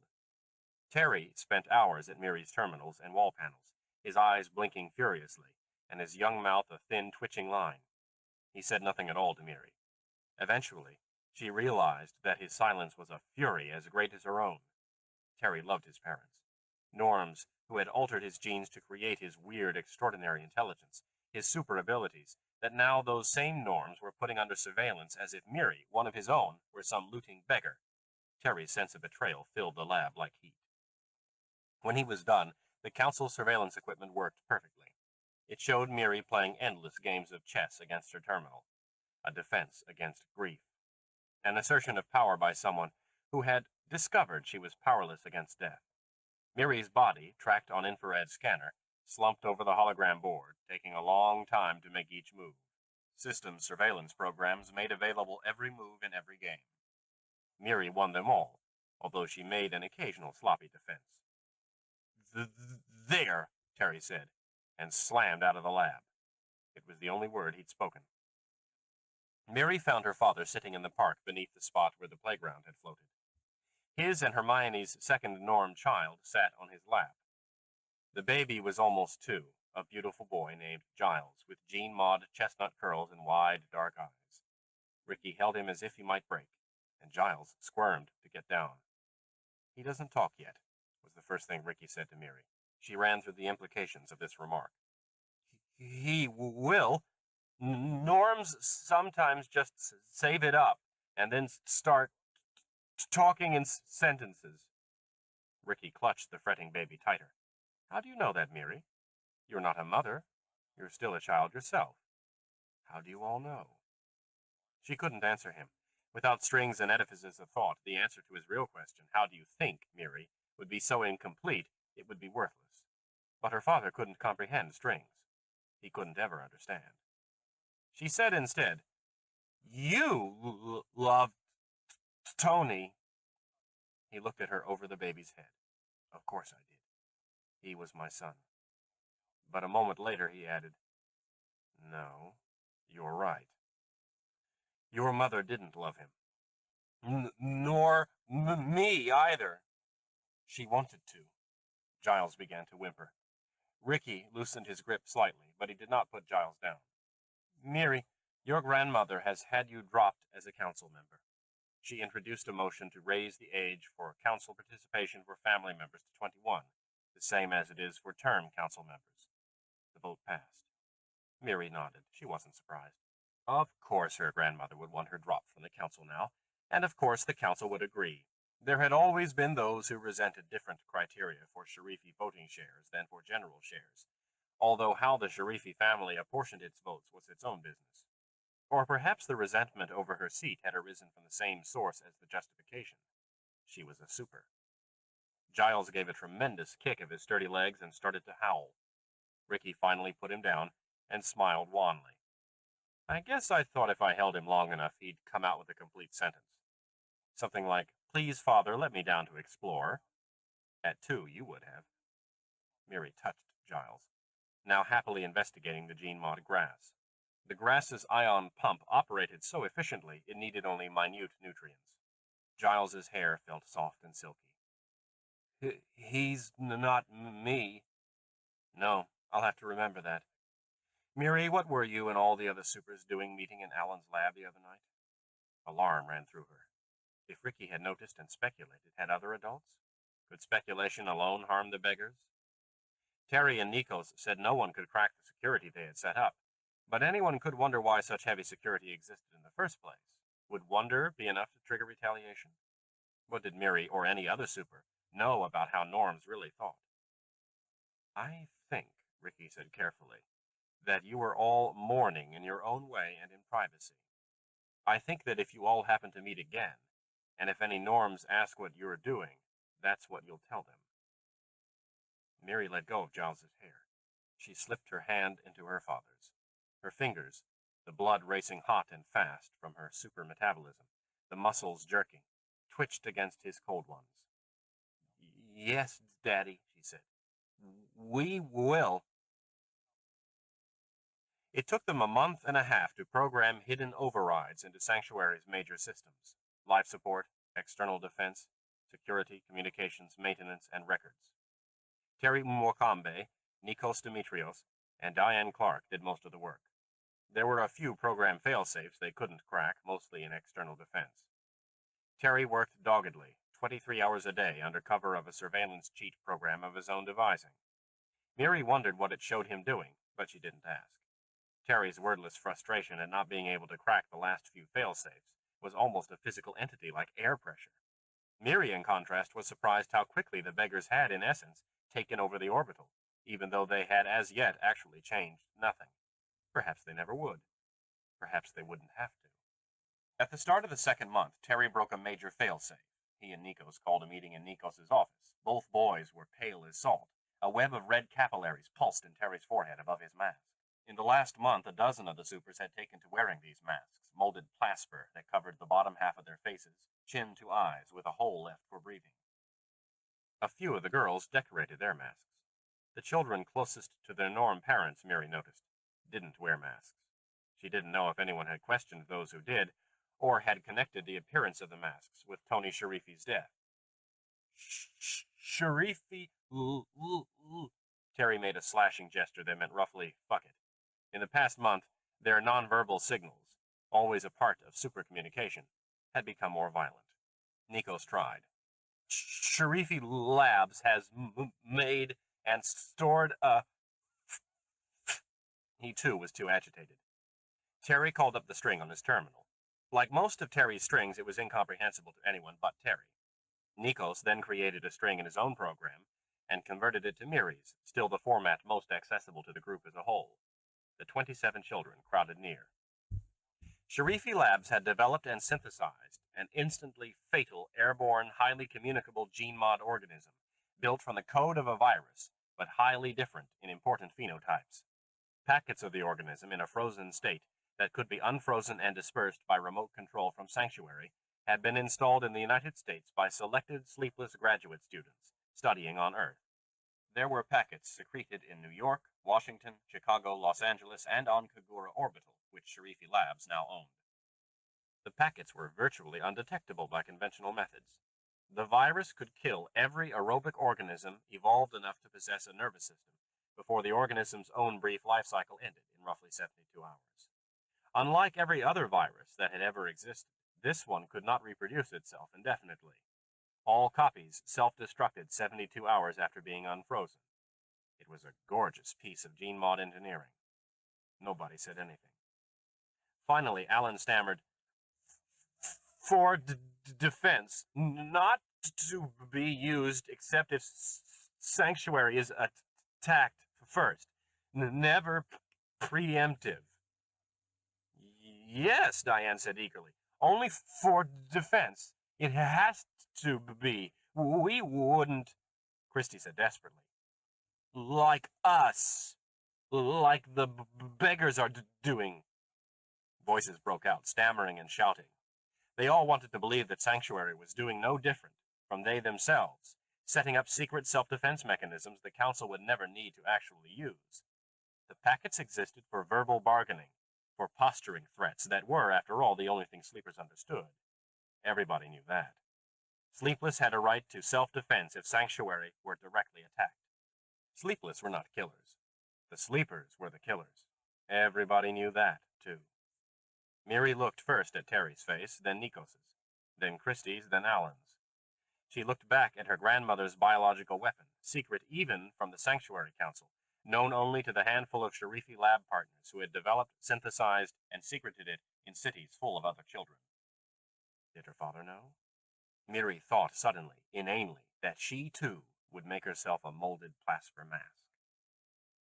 In the end, after hours of agitated discussion, the beggars did nothing about the biological weapon. There was nothing they could do. If they told the Council what the supers knew, the Council would guess their real abilities. If they disabled the remote mechanisms, the adults would also guess. If that happened, the beggars would lose the covert chance to protect their own, as they had not been able to protect Tony. And anyway, if the virus was only for defense, created in the fervent hope it would never be needed, then how was what Sharifi Labs did different from what the beggars themselves were doing? The children couldn't think of anything to do beyond installing defensive overrides, so they did nothing. Miri walked slowly back to her own lab, and Terry's surveillance cheat program kicked in to show her winning game after game of non-existent chess. The beggar's discovery agitated Miri for days. She tried to work on her own neurological research to inhibit stammering. She broke a delicate bioscanner, misspoke a vital piece of code into the work terminal, and threw a beaker across the room. She kept seeing her father, with Giles squirming on his lap. Ricky loved her. He loved her enough to suspect the supers were withdrawing into their own community, and to not... What? What could he do anyway? What did he want to do? Strings blew through her mind, like clouds swirled from maintenance jets. Loyalty, betrayal, self-preservation, solidarity, parents and children. The comlink chimed. Despite her agitation, Miri went as still as possible when she saw Joan Lucas's face appear. Miri, if you're there, will you turn on two-way? Miri didn't move. Joan had brought her the news of Tony's death, crying herself. Joan was a norm. Was Joan her old friend, her new enemy? Categories no longer held. Either you're not there, or you don't want to talk to me, Joan said. She had grown even prettier over the past year, a 17-year-old gene-mod beauty with a strong jaw and huge violet eyes. That's all right. I know you're still hurting over Tony, but if you are there, I wanted to tell you to access News Grid 22 from the United States, right now. There's an artist on that I watch sometimes. He helped me with some problems I was having in my mind. It might help you to watch him too. It's just a thought. Joan glanced down, as if she were weighing words carefully, and did not want Miri to see the expression in her eyes. If you do access, don't let it record on the master log. I'm sure all you supers know how to do that. For the first time, Miri realized that Joan had been calling on a scrambled code link. Miri stood irresolutely, chewing a strand of unkempt hair, a habit she had started since Tony's death. How could watching an artist from Earth help Joan with problems in her mind? And what kind of problems would someone like Joan, perfectly fitted to her community, have anyway? Nothing in common with Miri's. She picked up the beaker she had hurled, and washed and disinfected it.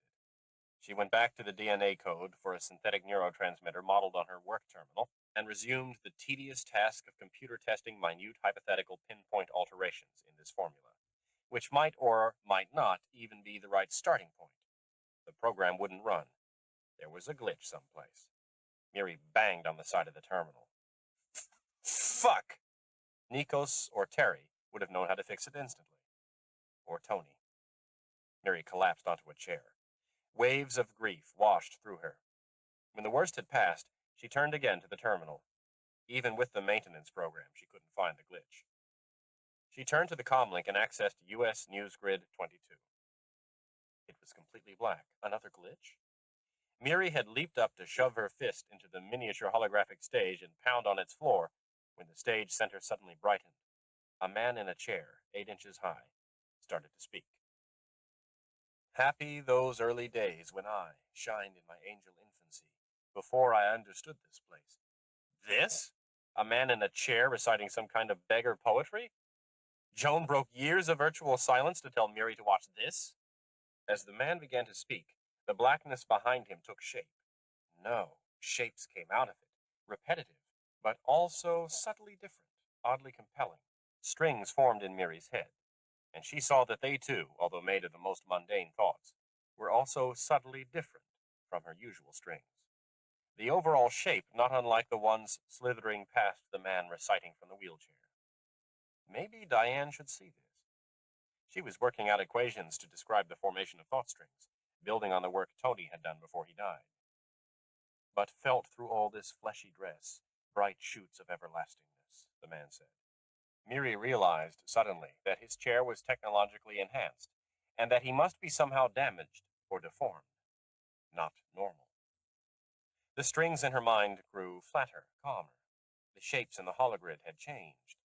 She heard the man's words, and yet she didn't. The words were not what was really important.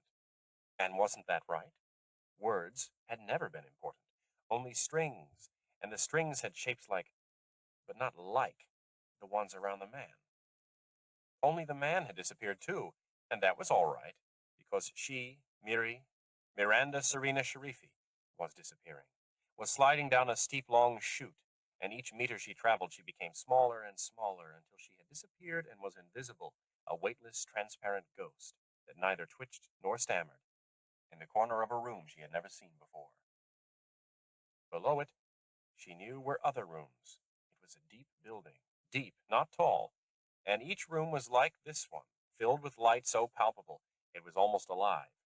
In fact, it was alive, forming suddenly into a beast with 15 heads. Miri held a sword. No, she said aloud. I'm transparent. I can't use a sword. But this apparently made no difference, because the beast started toward her, roaring, and she hacked at a head. It fell off, and only then did she see it was her grandmother's. Jennifer's head lay on the floor, and as Miri watched in horror, a hole opened in the floor and the head, smiling faintly, slid down it. Miri knew it was going to another, deeper room. This whole place was room after room, opening off each other, but the head wouldn't vanish entirely. Nothing ever vanished entirely. The beast attacked again, and she cut off another head, which dropped just as serenely through the floor. It had been her father's. Suddenly, fury filled her. She hacked and hacked. Some of the heads she recognized as they burrowed deeper into the building, others she didn't. The last one was Tony's, and instead of vanishing, it grew a body. Not Tony's, but David Aronson's Gene Maud perfect body, the body she had tried to seduce 3 years ago when he had rejected her. Tony, David, started undressing her, and she immediately became excited. I always wanted you, she said. I know, he replied, but I had to stop twitching first. He entered her, and the world above their heads exploded into strings of thought. No, wait a minute, Miri said to Tony. Those aren't the right strings. She looked up, concentrated, and changed the strings at several points. Tony waited, smiling with his beautiful mouth on the motionless body. When Miri was done changing the strings, he reached out to hold her again, and such tenderness, such peace flooded Miri that she said joyously, It doesn't matter about Mother. It never did, Tony said, and she laughed and stroked him and woke up. Miri started in terror. The lab swam back into existence around her.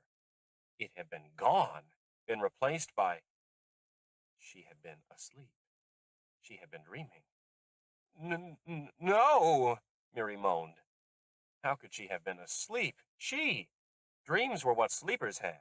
Dreams were thought constructs described in theoretical brain studies. The holoterminal was once more dark. Slowly, the man faded back in. The shapes. His equipment had projected shapes, and then there had been answering shapes in her mind, like thought string edifices, but not from a different part of her brain, perhaps, not cortical, but the feeling of peace, of joy, of tremendous oneness with Tony. That could only have come from her cortex. She had dreamed it. She dredged up the earth word, hypnotized her with his mind shapes, his poetry on aloneness, and then the shapes in the hologram had drawn forth her own dreaming shapes. But there had been more. Miri had changed the dream. She had concentrated on the strings above her and Tony's heads and changed them deliberately. She could see both versions now, in memory. Miri sat very still as she had in the dream. Drew Arlen, a too-hearty voice was saying over the hollow of the man in the chair. Lucid Dreamer, the new art form that has taken the country by flash. This is a non-replicable program, livers out there in Hollowland. So to purchase your own copy of one of Drew's 6 different lucid dreaming performances, Mary pressed Tony's code to replicate. The man in the chair froze in time. She put her head between her knees, still dazed. She had been dreaming.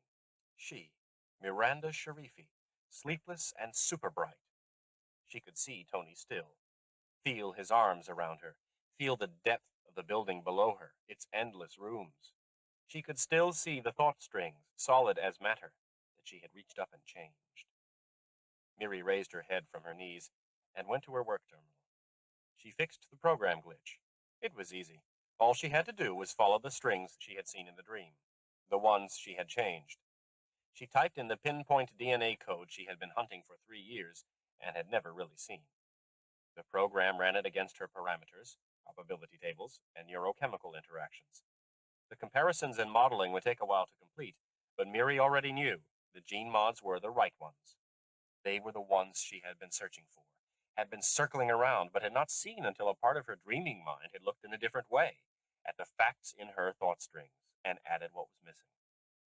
That was right. Her mind had added what was missing, what had always been missing all her life. The ideas, not linear, not knotted into strings, not connected in perceptible ways, from the missing part of her mind, the dreaming part. No, the lucid dreaming part, which reached into a universe deeper than one story to pull out things she had never guessed were there and yet were indubitably hers. Things she, the conscious Miri, could partially manipulate in the dream world. Miri looked at the frozen hollow of the artist in the chair. He was smiling faintly. Unseen light glinted on his glossy hair. He had bright green eyes. She felt again the dream orgasm with Tony. Every fiber of her fierce, young, single-minded personality knotted itself around the figure of Drew Arlen, who had given her this gift, this redemption. Lucid dreaming. Miri rose. She wanted to synthesize her neurological compound, test it, and take it. She knew it would work. It would inhibit the stuttering and stammering and twitching of the supers without impairing their super abilities. It would let them be themselves, only with an added dimension. Like lucid dreaming. Oneself, only more so. But there was something else to do first. She called up the library program and set it for the widest possible preliminary search parameters. All data, in Sanctuary records, in legal Earth databanks, for which Sanctuary paid stiff fees, in illegal Earth ones for which they paid even stiffer fees. She added the search programs Tony had designed and taught her to use, the ones that accessed databanks their owners thought completely secure. Miri added anything else she could think of.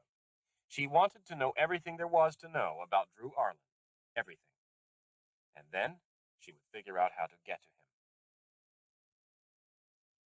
The beggars crowded into Raoul's lab, sitting on benches, the desk, the floor.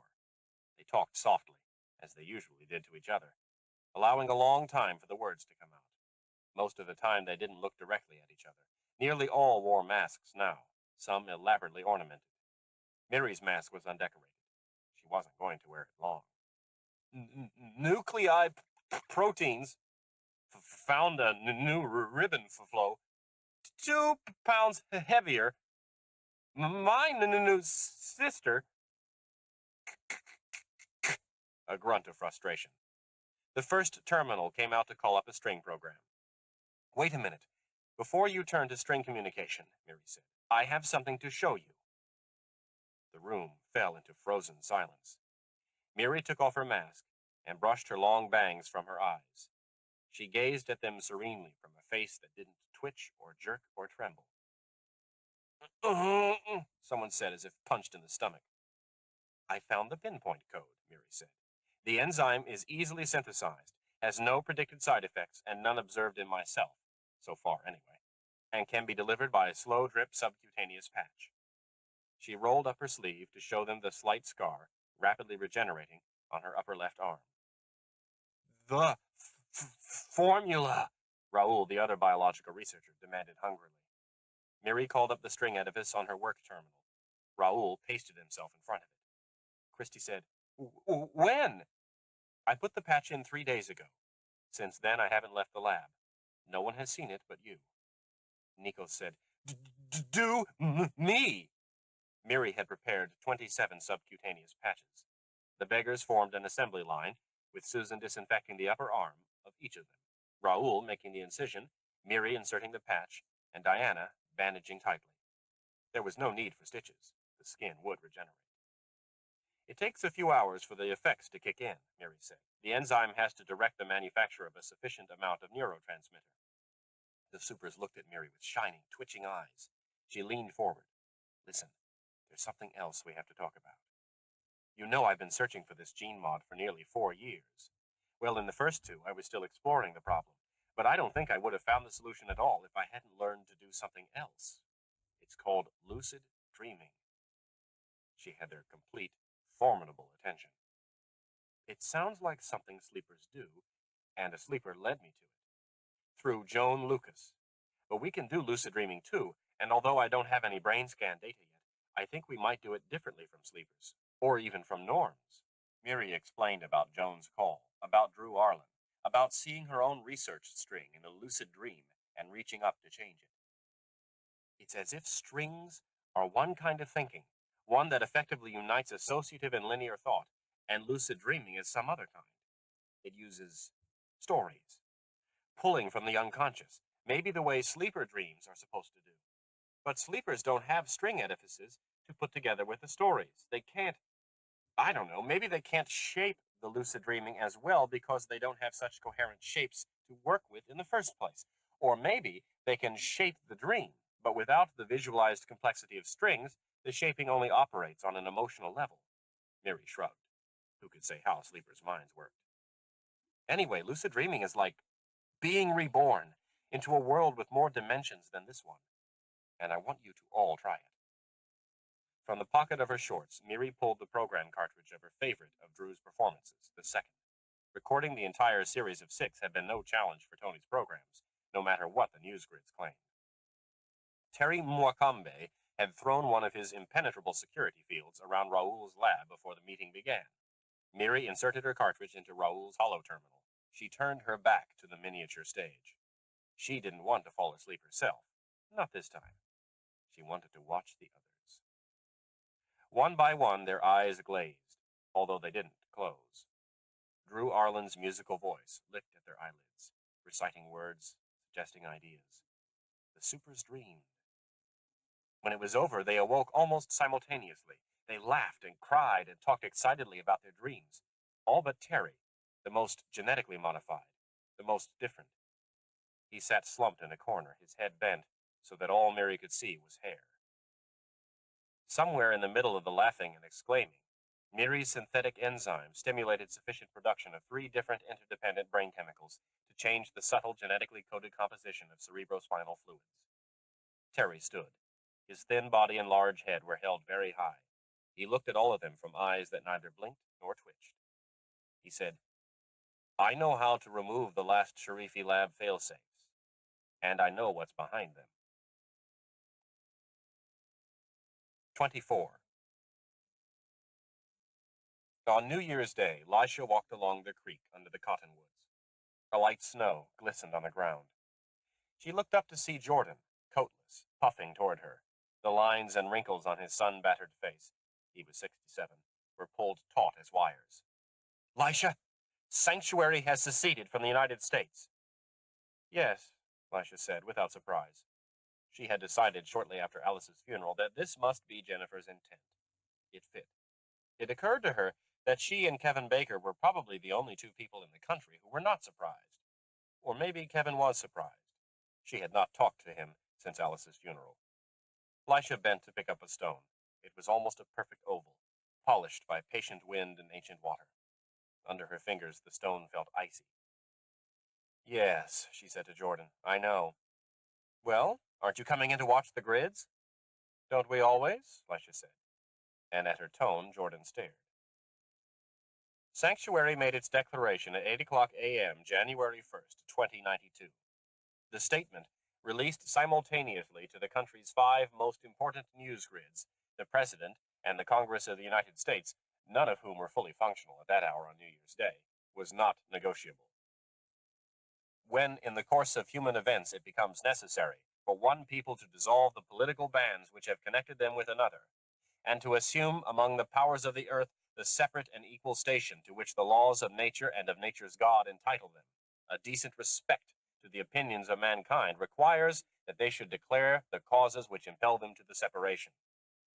We hold these truths to be self-evident to the examining eye, that all men are not created equal, that all are entitled to life, liberty, and the pursuit of happiness, but that none are guaranteed these at the expense of others' freedom, others' labor, or others' pursuit of their own happiness. That governments instituted among men to secure these rights derive their just powers from the consent of the governed. That a government which both fails to protect the rights of a people and to secure their consent has become destructive of those ends, and it is the right of that people to alter or abolish it, and to institute new government, laying its foundation on such principles and organizing its powers in such form as to them shall seem most likely to affect their safety and happiness. This should not be undertaken for light and trivial causes, but when a long train of abuses and usurpations evinces a design to deprive a people of what is rightfully theirs, it is their duty to throw off such a government. The history of the present government of the United States is such a history of repeated injuries and usurpations. To prove this, let the facts be submitted to a candid world. The United States has effectively denied to sanctuary representation in any legislature or lawmaking body due to widespread and ignorant hatred by sleepers of the sleepless. The United States has levied ruinous taxes on sanctuary, thus bringing about de facto taxation without representation, and thus also taking by the threat of force the fruits of the labor of sanctuary's citizens. In return for such taxes, the United States has provided no protection, social benefits, legal representation, or trade advantages to sanctuary. No citizen of sanctuary uses federal or state roads, schools, libraries, hospitals, courts, police protection, fire protection, dole benefits, public entertainment designed to gain voting representation, or any other governmental service. Such citizens of sanctuary as attend graduate institutions in the United States fully pay their own fees and expenses, waiving public charity. The United States has erected trade barriers against the business establishments of sanctuary in the form of unequal taxes and trade quotas, forcing sanctuary to trade with foreign powers or else to trade on terms which harass our people and eat out their substance.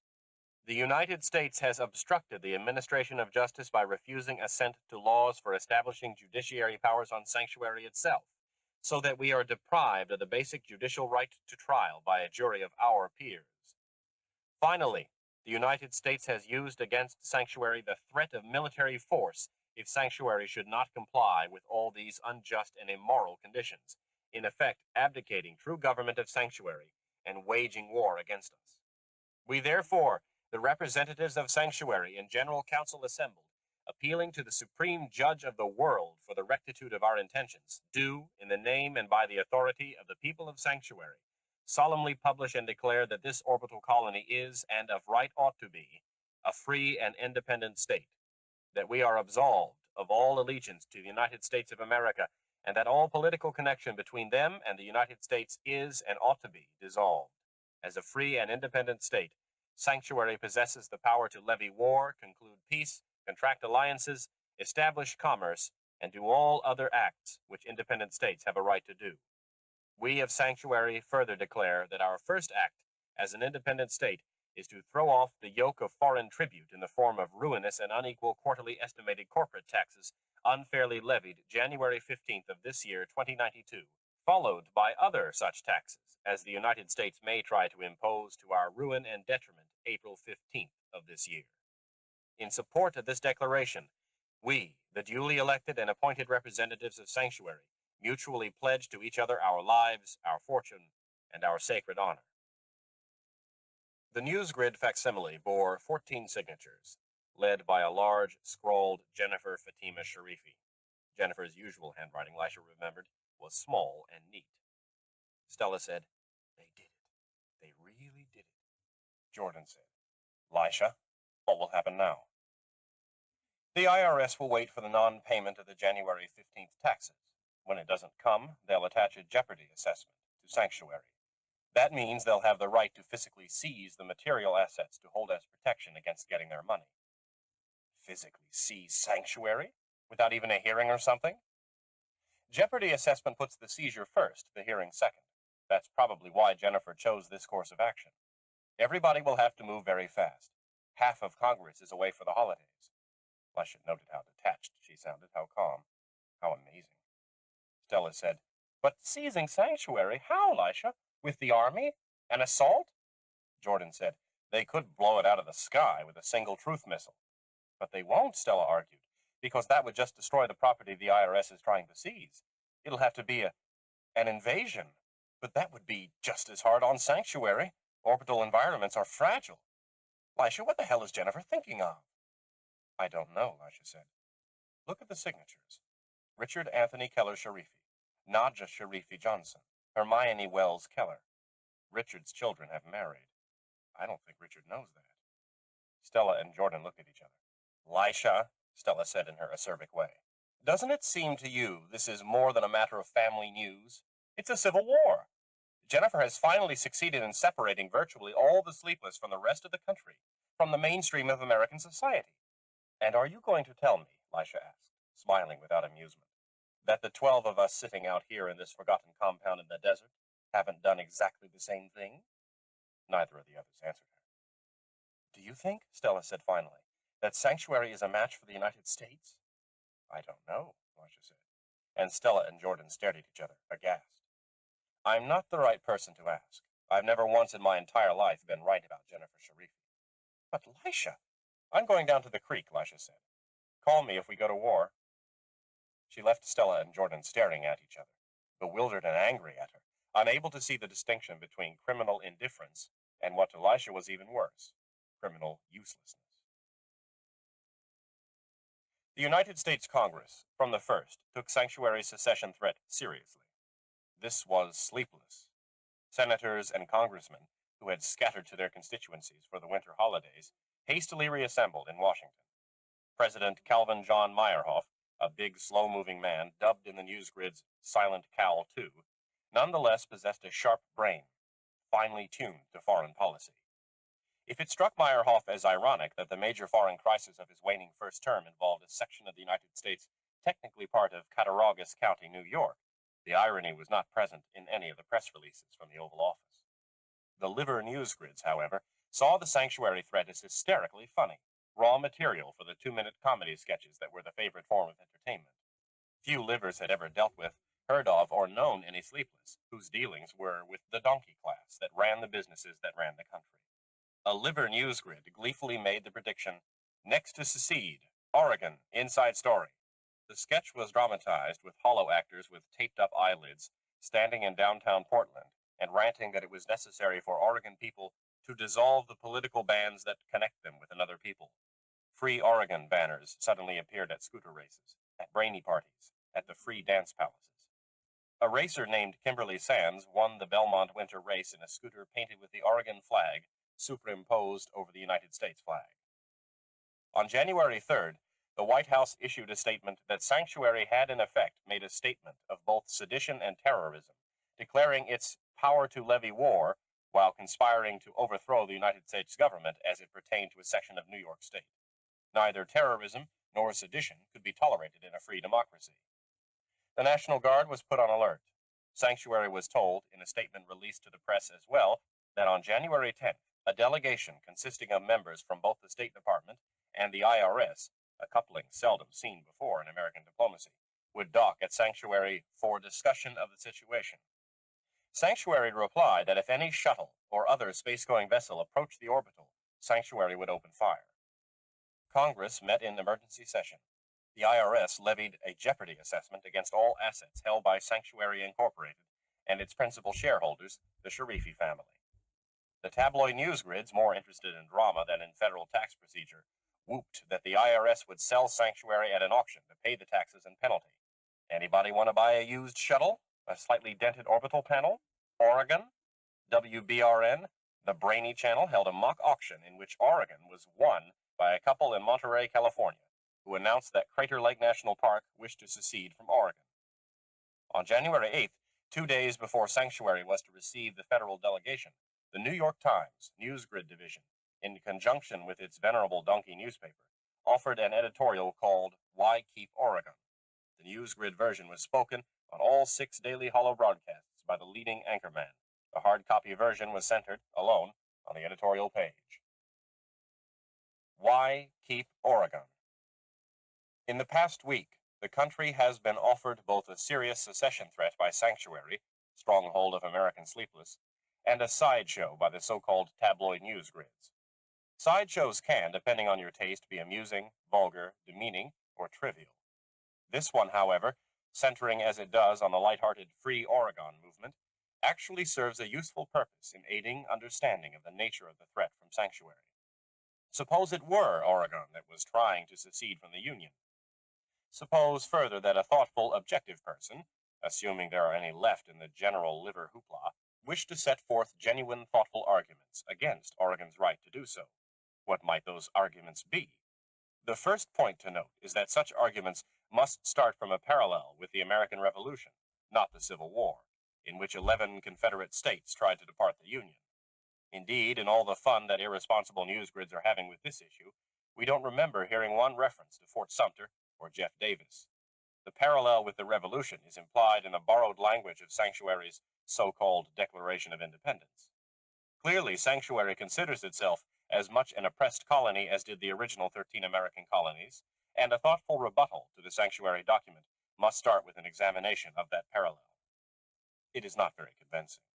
Our first argument against allowing Oregon, or Sanctuary, to secede is that of no contest. The case does not admit of enough evidence to warrant admission to serious decision, because the parallels between 1776 and 2092 are so weak. The American colonies had had foreign rule forced on them without representation, foreign soldiers quartered among them, second-class status in a first-class mother country. Sanctuary, on the other hand, has had no federal officials so much as enter the place since its initial inspection 36 years ago. Sanctuary is represented in the New York State Legislature, the Federal Congress, and in the person of the President, all through the absentee ballot, which Sanctuary residents receive as a matter of course for each election, and which are, according to reliable sources, never returned. It is true that Sanctuary is taxed very heavily in the new tax package approved last October by Congress. But Sanctuary is also the richest entity in not only the United States, but the world. A sliding tax scale is appropriate. Unlike the American colonies, Sanctuary does not hold second-class exploited economic status in the world. If the entire economic truth could ever be pieced together from investment records around the world, we might very well find that Sanctuary enjoys more financial status in the global economy than the United States. Certainly, its international bond rating is higher. We might find that Sanctuary actually possesses more opportunity to exploit rather than be exploited. Certainly, the Sanctuary annual deficit, if one exists at all, is less than the United States government's. It is as if Oregon had decided that because its use of federal services and its payment of federal taxes are both less than, say, Texas's, it may secede. Wrong. No. By the criteria of the original Declaration of Independence, Oregon and Sanctuary must both remain in the Union. Another argument to keep Oregon is negative precedent. If Oregon could secede, why not California? Why not Florida? Why not Harrisburg, Pennsylvania? The balkanization of the Union was settled in that other conflict 225 years ago, that conflict Sanctuary is so careful not to mention in its secession document. Third, Oregon may not secede because of the argument of violated relationship. It is through United States resources, including the struggle of United States citizens, that Oregon was settled, was built to economic prosperity, was enabled to become the center of the fur trade in the 19th century, and of Class E comlink production in the 21st.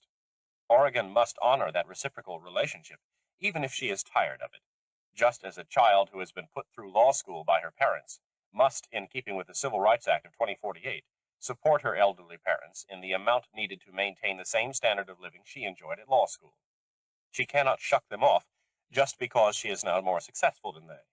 She cannot secede from the relationship that established her in her current enviable position. Nor could Oregon. Finally, Oregon must not be allowed to secede because it is, simply and finally, illegal. Defiance of United States sovereignty, refusal to pay taxes, threats of maintaining independence by aggression, all are outlawed by the United States Code. For Oregon to attempt secession is an illegal act. For her to be allowed to secede would be a slap in the face to every law-abiding citizen, state, and organizational entity in the country. Why keep Oregon? For reasons of no contest, negative precedent, violated relationship, and legality. And as it is for Oregon, so it is for sanctuary, no matter who lives there. Drew arrived at the New Mexico compound the evening of January 6th. The day had been unusually cold. He had wrapped a red muffler around his throat and a matching blanket over his legs.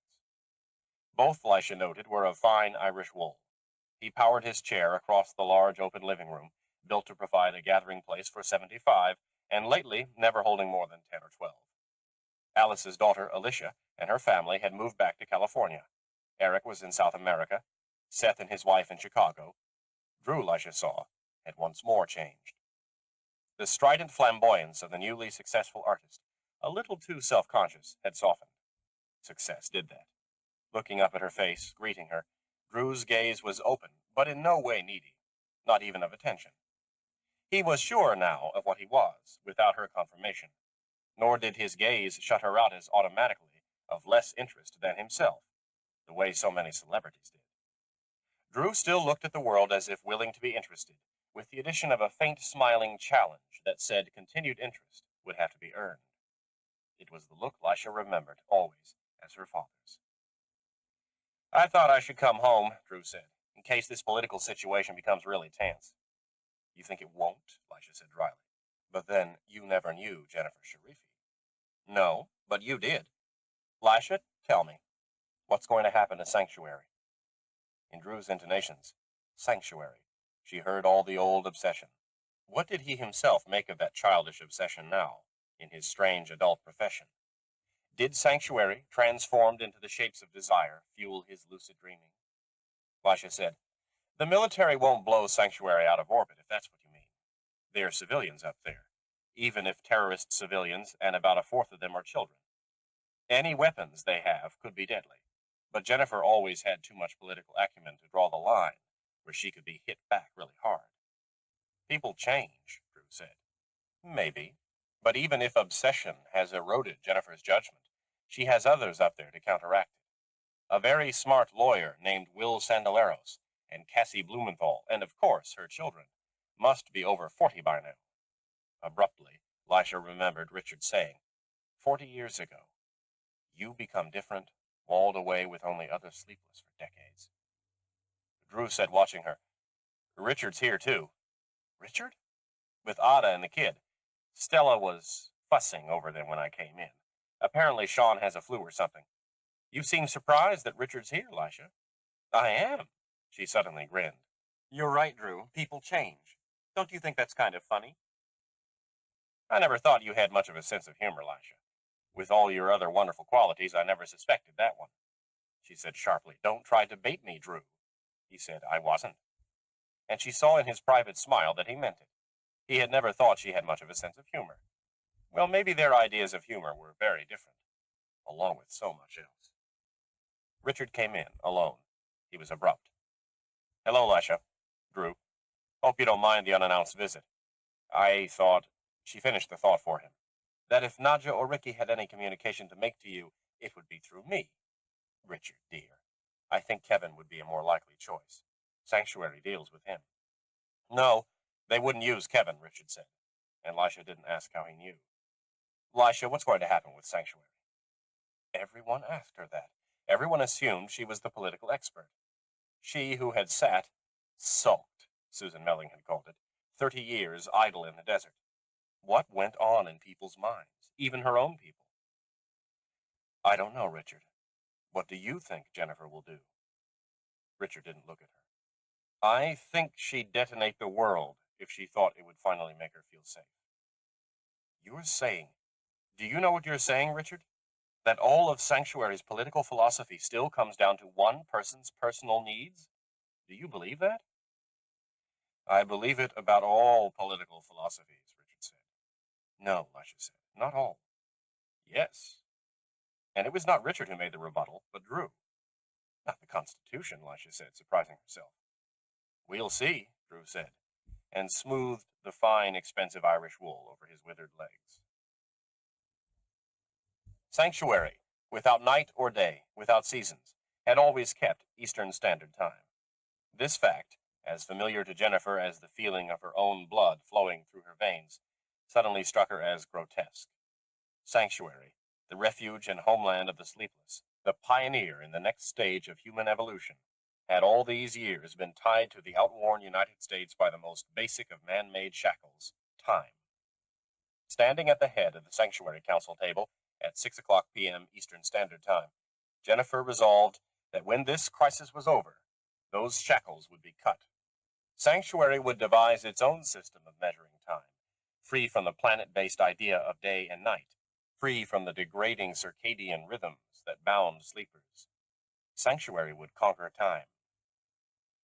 Now, Will Sandalero said, fire. None of the council was seated. They all stood, palms flat on the polished metal table or clenched at their sides, eyes turned to the screens at one end of the room. Jennifer scanned each face, excited, or determined, or pained. But the few that were pained were also resolute, with the pain that accepts the necessity for the surgery. She had had the lottery system replaced by elections. That alone had taken nearly a decade. Then she had maneuvered a long time for this particular council. She had talked people into delaying candidacy, sometimes for decades. She had lent subtle support here, subtle discouragement there. She had reasoned, traded, probed, waited, accepted delays and indecision. And now she had a council, all but one, capable of supporting her at the decisive moment for sleepless everywhere, for all time, as time was described by the worn-out country that had ceased to matter to human evolution. Robert Day, 75 years old, the respected patriarch of a large and rich sanctuary family, who had passed on to all of them for decades stories of sleepless, abused, and hated in the United States of his childhood. Caroline Renley, 28, a brilliant communications expert with a fanatic belief in sleepless Darwinian superiority. Cassie Blumenthal, with Jennifer since the earliest days of Sanctuary and instrumental in the events leading up to Jennifer's trial, events considered ancient history on Sanctuary, but still very real to Cassie's tenacious mind. Paul Alioni, 41, a mathematician-economist who had not only foreseen the collapse of the Y-energy-based American economy when the international patents expired, but had created a program that predicted exactly the past 10 years' worth of legerdemain and folly, even as the United States tried to deny that its bluebird of illusionary prosperity had in fact flown. Alioni had worked out the economic future of Sanctuary as an independent state dealing with other independent states, more prudent than the United States. John Wong, 45, a lawyer who was also appeals justice of Sanctuary's seldom used court system, proud of the fact that Sleepless, except for routine contract interpretations, seldom used it. There was little violence, little vandalism, less theft on Sanctuary. But Wong, a historian, understood the power of the judiciary among a law-abiding people in times of controversial change, and he believed in change. Charles Stauffer, 53, head of Sanctuary External Security. Like all good soldiers, he was constantly prepared for attack, constantly ready to have his preparations justified. It was not such a long step, Jennifer thought, from preparation to actuality, from ready to eager. Barbara Barczewski, 63, the silent, thoughtful head of a firm dealing in corporate information modeling. For a long time, Jennifer had been unsure about Barczewski. She was a student of political systems, coming over decades to believe that unlimited technological progress and community loyalty were basically incompatible, a premise she heavily supported by studies of societies in flux, from Renaissance Venice to the Industrial Revolution to the early orbital utopias. Study of a paradox, Jennifer knew, leads almost inevitably to evaluation, but not necessarily negative evaluation. She waited. Eventually, Barbara Barczewski made up her methodical mind. When a society must choose, community loyalty carried the better long-term odds for survival than even technological progress. Barbara Barczewski loved sanctuary. She supported Jennifer. Dr. Raymond Toliveri, 61, the brilliant chief researcher of Sharifi Labs. Jennifer had never questioned his support for this project. He'd created it. What had been difficult was to get Toliveri, whose fanatical work schedule made him a virtual recluse, elected to the council. That had taken Jennifer a long time. Then there were Will Sandaleros, Nadja, and her husband Lars Johnson, and Hermione Sharifi. All stood taut and proud, knowing fully the consequences of what they were about to do, and accepting those consequences without evasion, without weakness, without excuses. Only Ricky stood slumped against the far wall of the council dome, his eyes on the floor, his arms folded across his chest. Hermione, Jennifer saw, would not look at her husband. They must have fought over this. And it was Hermione, only Jennifer's daughter-in-law, not her genetic son, who supported the side of justice. A complex emotion kindled in Jennifer, anger and pain and aching maternal guilt, but she pushed it away. There was no more time for Ricky's failures. It was Sanctuary's time. Now, Will said, fire! And he activated the all-Sanctuary communications net, comlink screens and hollow stages inside, speakers outside. Jennifer smoothed the folds of her white abaya and stepped forward. Citizens of Sanctuary, this is Jennifer Sharifi speaking to you from the council dome, where the Sanctuary Council is in full emergency session. The United States has answered our Declaration of Independence as we expected, with the announcement of a sleeper invasion tomorrow morning. This must not be allowed to happen. To permit this delegation to dock at Sanctuary would say that we permit negotiation where no negotiation is possible, would signal irresolution where we are resolute, would allow for the possibility of economic and judicial punishment where we are morally and evolutionarily right.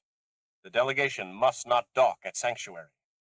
But to try to stop the beggars by force might endanger or harm them. This too would send to the United States a false statement. Sleepless do not attack where there has been no attack. We understand self-defense, and we accept its necessity, but we do not want war. We want to be left alone, to pursue in our own way the lives, liberty, and pursuit of happiness by our own labors that until now have been denied us. No, the most we can do to stop the beggars is give them a show of that force we will not use unless we are pressed to do so in defense. Accordingly, the following demonstration, created by the authority of all members of the Sanctuary Council, is being broadcast simultaneously to major United States news grids, overriding their own broadcasts. Caroline Renlay keyed manual codes into her console. Will Sandaleros spoke on a closed link to Sanctuary Internal Security, a group so seldom used that most people had forgotten it existed, which had allowed Will free rein in building it up. On every comlink in Sanctuary, and every comlink on Earth, turned to the 5 Sirius Donkey news grids, there appeared an image of the decaying habitat Sanctuary had purchased from the Japanese, Kogura Orbital, whose name meant God music. Jennifer's voice spoke over the image. This is the Sanctuary Council. The United States government has announced an invasion of Sanctuary tomorrow morning in the form of a so-called peacekeeping delegation. But there can be no true peace where there is physical and economic coercion. We have not agreed to host this delegation. We are a peace-loving people who wish to be left alone. If the United States does not honor this wish, it in effect will be launching the first attack. We will not permit Sanctuary to be attacked. For the purpose of deterring this attack, and as a demonstration of the lengths to which we will go to protect our home, Sanctuary offers the following demonstration. The United States press has speculated on what weapons Sanctuary could possibly bring to bear to defend itself. We don't want this to be a speculative question. We don't want our secession from the United States to be tarred with any imputation of withholding vital information. We do want to avoid war by the illustration of how terrible such a war would be. This is Kogura Orbital, which Sanctuary now owns. There are no humans left on the orbital. Animal life does remain here, domestic livestock, insects used for pollination, birds and reptiles used for ecological balance, and miscellaneous rodents.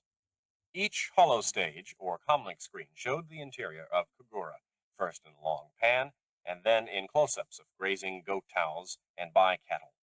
The Japanese had fewer restraints on genetic engineering than the United States. The meat stock was thick, slow, juicy, contented, and stupid. The robot cameras followed the flight of a bird, the scuttle of an insect on a leaf. In a single hidden packet on this orbital is an organism developed by sanctuary genetic engineers.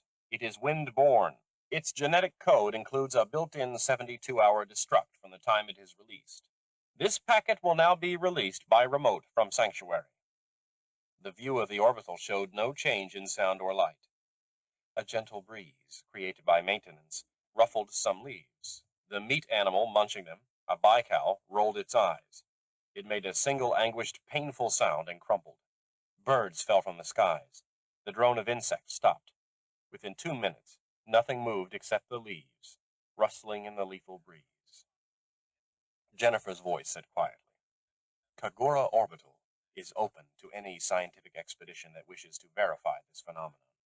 Wear full contamination suits if you arrive before 72 hours have passed, and exercise utmost caution. We advise you to wait until after that time." There are similar packets, in multiples, throughout the cities of New York, Washington, Chicago, and Los Angeles. Do not attempt to dock any delegation at Sanctuary tomorrow, or to fire upon Sanctuary in any way. If you do so, we will consider ourselves justified in retaliating. The retaliation will take the form you've just seen. We in Sanctuary leave you with a thought from one of your own great statesmen, Thomas Paine. We fight not to enslave, but to set a country free and to make room for honest men to live. Caroline Renlay terminated the broadcast. Immediately, the council screens filled with scenes from inside Sanctuary. People streamed into the Central Park, where Remembrance Day speeches were held. The lattices had not been put up over the growing plants, and Jennifer, watching intently, thought it a good sign that no one trampled any plants. Her people were angry, but not destructive. She looked from face to face, cataloging the anger.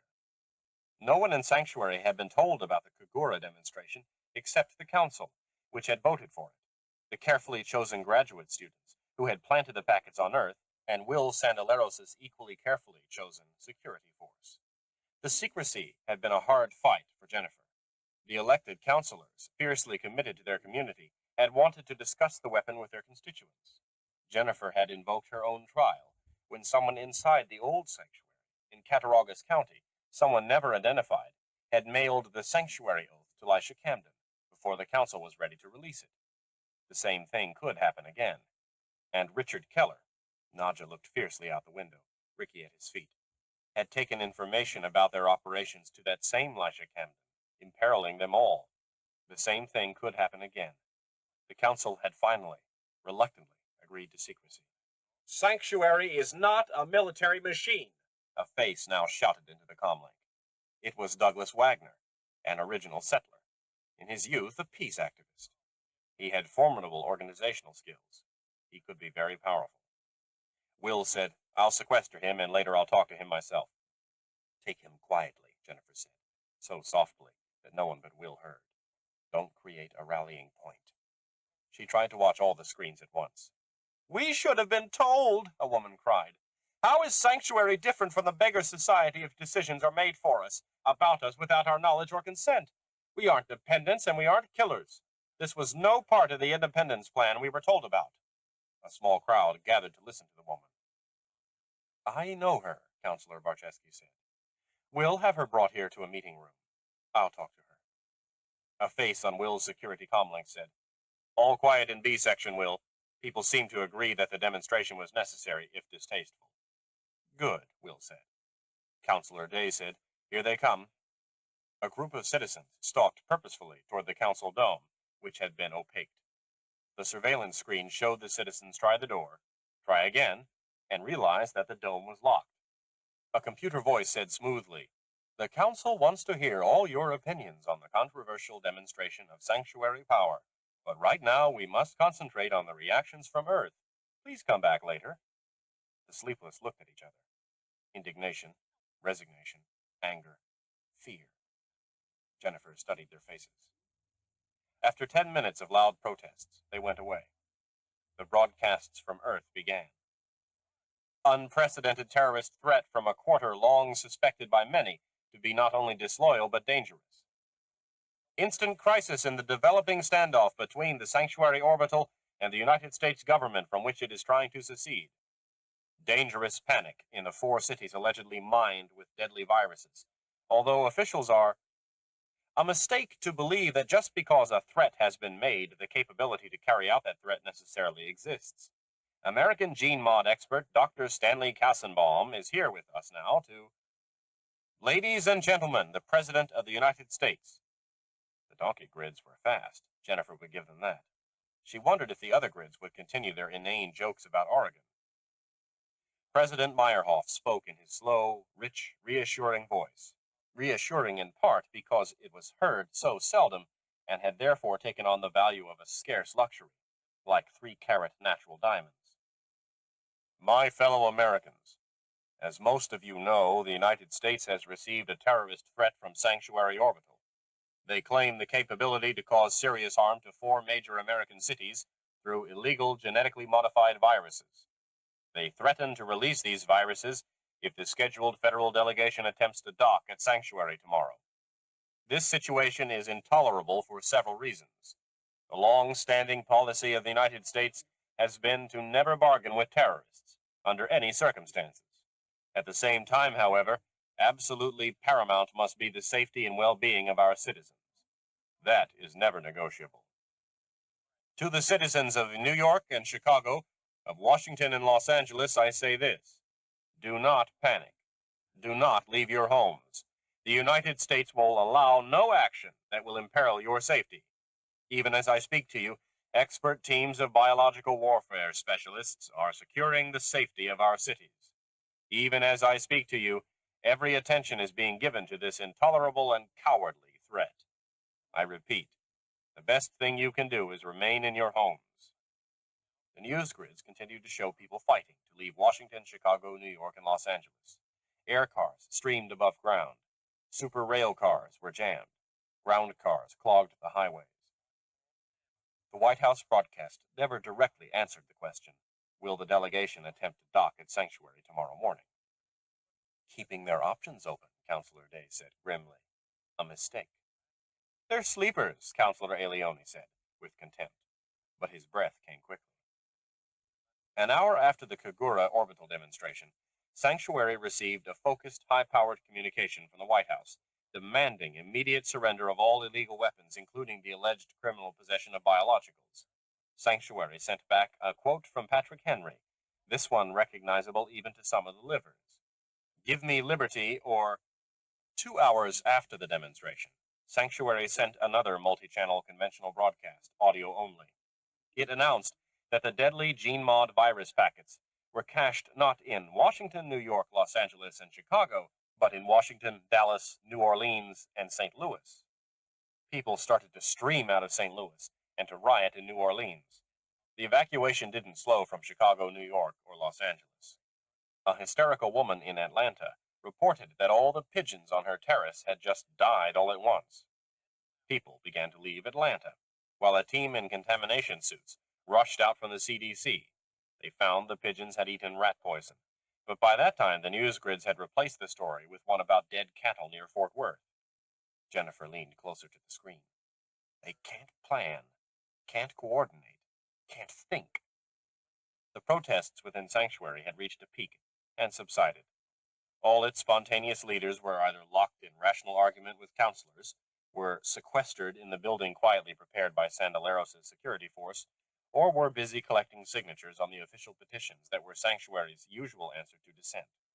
Always before, it had been a sufficient answer. The beggars can't plan at all, Jennifer repeated. Not even when it's in their own best interests. Will Sandaleros smiled at her. Lisha, Stella said timidly, do you think we should do anything about security? Lisha didn't answer. She sat in front of 3 comlinks, each turned to a different news grid. She sat easily, without strain, but with a stillness that not even Stella's timidity, Stella, timid, could penetrate. I should have thought of that, Jordan said. I didn't. I mean, it's been so long since anybody hated Sleepless. Stell, who's here this week? Maybe we can set up a rotating guard, in case we need it. I mean, Drew said, there's a Class 6Y field around the compound patrolled by 3 armed guards. Stella and Jordan stared at him. Drew added, since this morning, I'm sorry, I didn't tell you. I hoped I was wrong and Sanctuary wouldn't do this. How did you even guess they would? Stella snapped, her tartness back. Kevin Baker, he guessed. He would, Stella sniffed. Jordan said, thank you, Drew.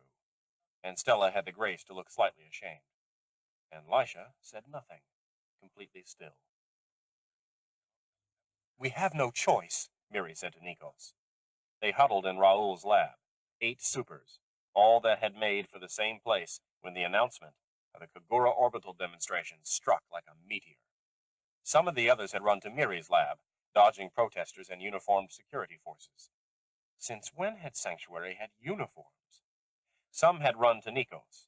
An official stay-inside command had come over all audio channels. Since when had Sanctuary had official commands? The children activated the comm links between the 3 buildings. All the normal comm links in Sanctuary were dead.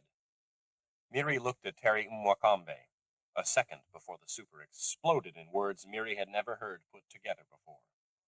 A detached corner of her mind, a part not whirling with chaotic strings, noted that cursing combinations must have some relationship to mathematical progressions for Terry to do it so naturally. He immediately activated the hidden communications net the supers had spent 2 months programming into every function of Sanctuary, a shadowy second orbital command, so well hidden it could not be detected by the first. Nikos, are you there? Who's with you? Nikos's face came online. Diane, Christy, Alan, James, Toshio. Where's Jonathan? With me, Mark said, cutting in on the link. Miri, it's happened. They did it. What are we going to do? Christy said. She had her arm tightly around Ludi, one of the 11-year-olds, who was crying. We can't do anything, Nikos said. That's not our agreement. They're not harming the supers. They're trying to get Sanctuary free for all of us. They're going to get all of us killed, Raoul cried. Or else they're going to kill hundreds of thousands of other people in our name. Either way, we're definitely harmed. It's an external defense issue, Nikos argued. Not one for the beggars. It's a betrayal, said Alan coldly. And not just of us. Uniformed guards, stay-inside orders, cutting communications. Christ, they're arresting people out there. I saw a guard drag Douglas Wagner into a building for the crime of thinking differently. How is that different from killing Tony for becoming different? The council has betrayed the citizens of Sanctuary, including us, but the others can't do anything about it, and we can. They're our parents, Diane said in anguish, and Miri heard all the strings in Diane's voice. Miri said, as resolutely as she could, what we're going to do first is link with all the beggars, wherever they are. I don't see Peter. Does anybody know where he is? Terry, find him and link, unless he's with Norns. Then we're going to discuss this, thoroughly, everybody's opinions. Then we're going to make a group decision. For our good, she added to herself, but not aloud. 3 hours after the Kagura orbital demonstration, Sanctuary broadcast to the United States that the same remote capabilities that could release and disperse the gene mod virus in major American cities could also destroy the viruses completely before release. Sanctuary was eager to do so. If Congress agreed to a presidential order that the corporate entity of Sanctuary Incorporated was no longer part of the United States for purposes of governance, taxation, or citizenship, and would henceforth have the same status as other independent nations. Those other nations took various stances. Those allied most closely with the United States issued official statements condemning the rebels for terrorist acts, but refused to enforce trade embargoes. The White House did not push for this. Foreign commentators pointed out with various degrees of candor that White House pushing might lead to a too frank disclosure of just how heavily American allies depended on the pervasive international financing and gene mod research controlled from Sanctuary. Those countries currently not allied with the United States issued statements condemning both sides as moral barbarians with no respect for even their own laws or citizens, a line so expected and so familiar it roused little attention. Only Italy, once more socialist with the peculiarly chaotic, fatalistic flamboyance of Italian socialism, managed an original position. Rome announced that the sleepless were the leaders in a new liberation of the working classes, oppressed by American media governance, and that Sanctuary would lead the world in a new era of responsible use of news grids in the service of labor. This puzzling statement went largely unanswered, except in Italy. A shuttle containing an international scientific coalition launched toward Kagura. Immediately, demonstrators in the United States screamed that it not be allowed to return to Earth. A sleepless living alone in New York, an inoffensive little man who had shunned other sleepless for 50 years, was dragged from his apartment and beaten to death. Sanctuary beamed another message to the United States. No man is good enough to govern another man without that other's consent. A. Lincoln. That was for you, Stella said angrily. The Lincoln quote. It's the wrong war. They've been mangling the Revolution, not the Civil War. Jennifer just put the Lincoln in there because you're a Lincoln scholar. Lisha didn't answer. For us to take over the orbital, just take it over, with no warning, would be as bad as Sanctuary's releasing the virus on Earth with no warning, Nico said. He sent his string program to the other 3 buildings where supers had gathered. The string was surprising for Nikos, who usually thought in bold strings with strong, clear cross-references.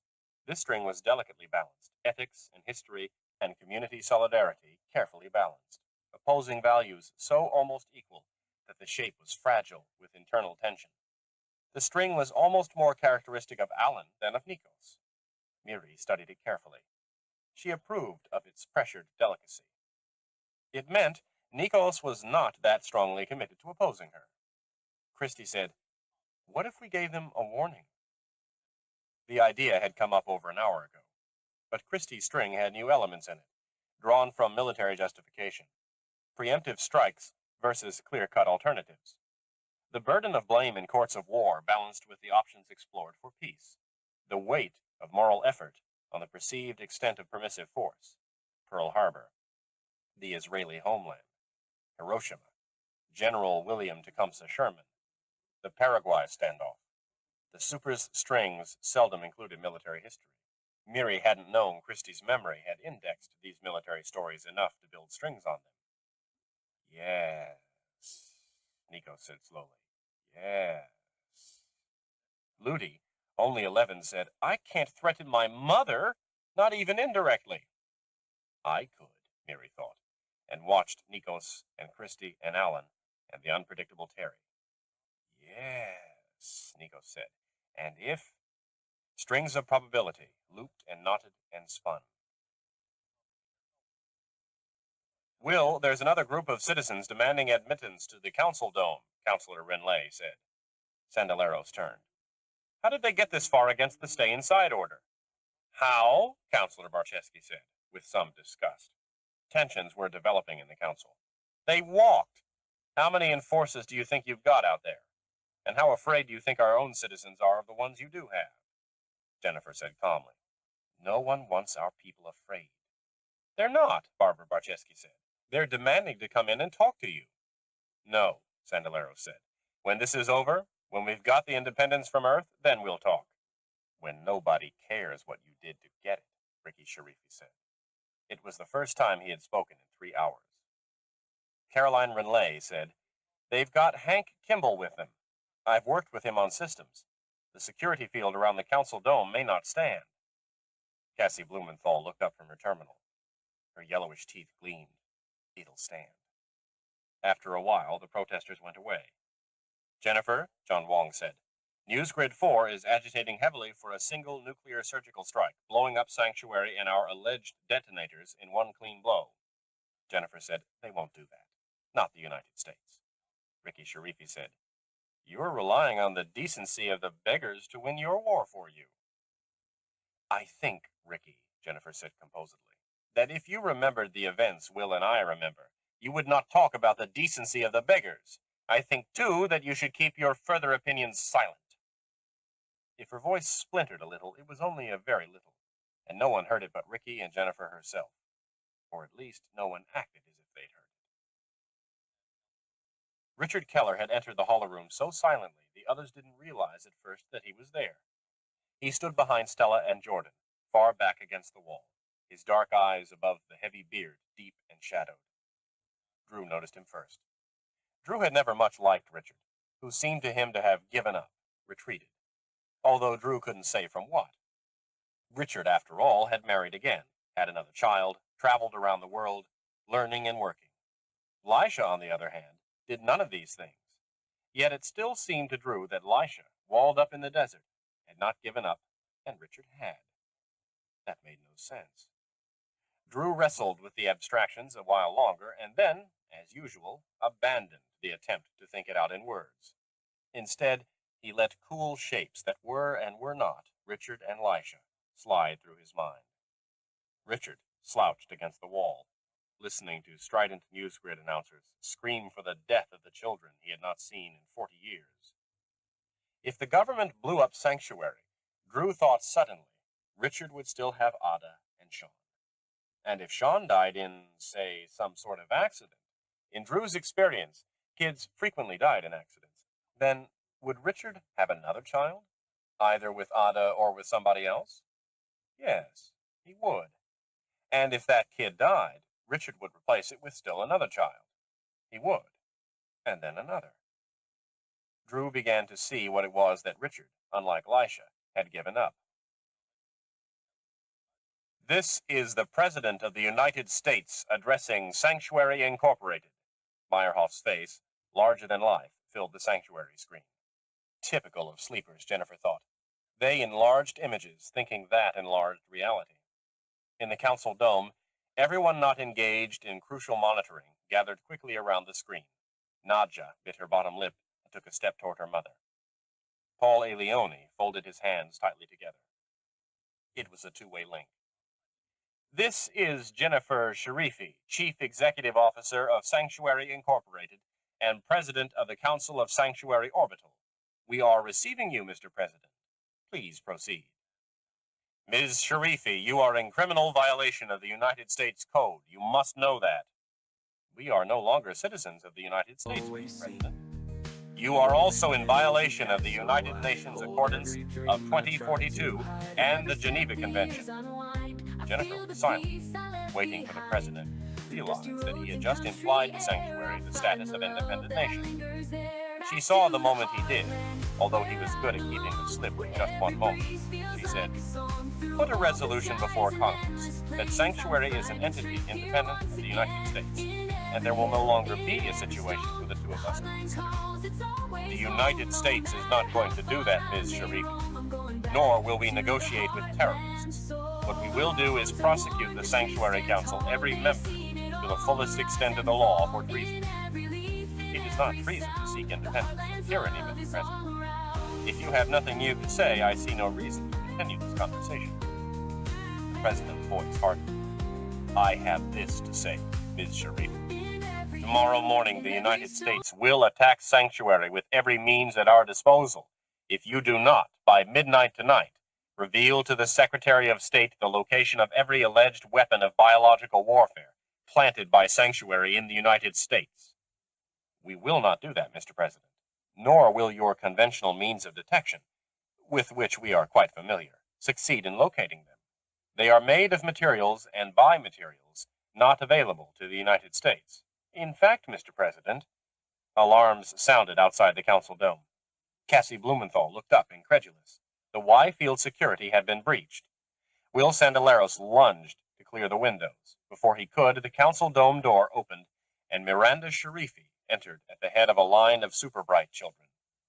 "We have nothing else to discuss at this time," Jennifer finished. She had seen the president's expression sharpen at the clearly audible alarms. She broke the comlink. Cassie Blumenthal quickly blacked out all transmissions to and from Earth. The supers kept crowding into the dome, 27 of them. Will Sandalero said harshly, "What are you doing here? Go home." "No," Miri said. A few of the adults glanced at each other. None of them was yet accustomed to the lack of stuttering and twitching. It made the children seem not less alien, but more. "Miranda, go home," Hermione thundered. Miri didn't even glance at her mother. Jennifer moved swiftly to take charge of the situation, which must not be allowed to get out of control. Must not. Miranda, what are you doing here? You must know it's both inappropriate and dangerous. You're the one that's caused the danger, Mary said. Jennifer was horrified at the look in the child's eyes. She didn't let her horror show. Miranda, you have two choices. You can either all leave now, immediately, or the guards will remove you by force. This is a war room, not a school room. Whatever you have to say to this council can wait until this crisis is over. No, it can't, Mary said. It's about the crisis. You threatened the United States without the consent of the rest of Sanctuary. You convinced the rest of the council, or bullied them, or bribed them. Remove the children, Jennifer said to Will. Guards in their unfamiliar uniforms had already crowded into the packed dome.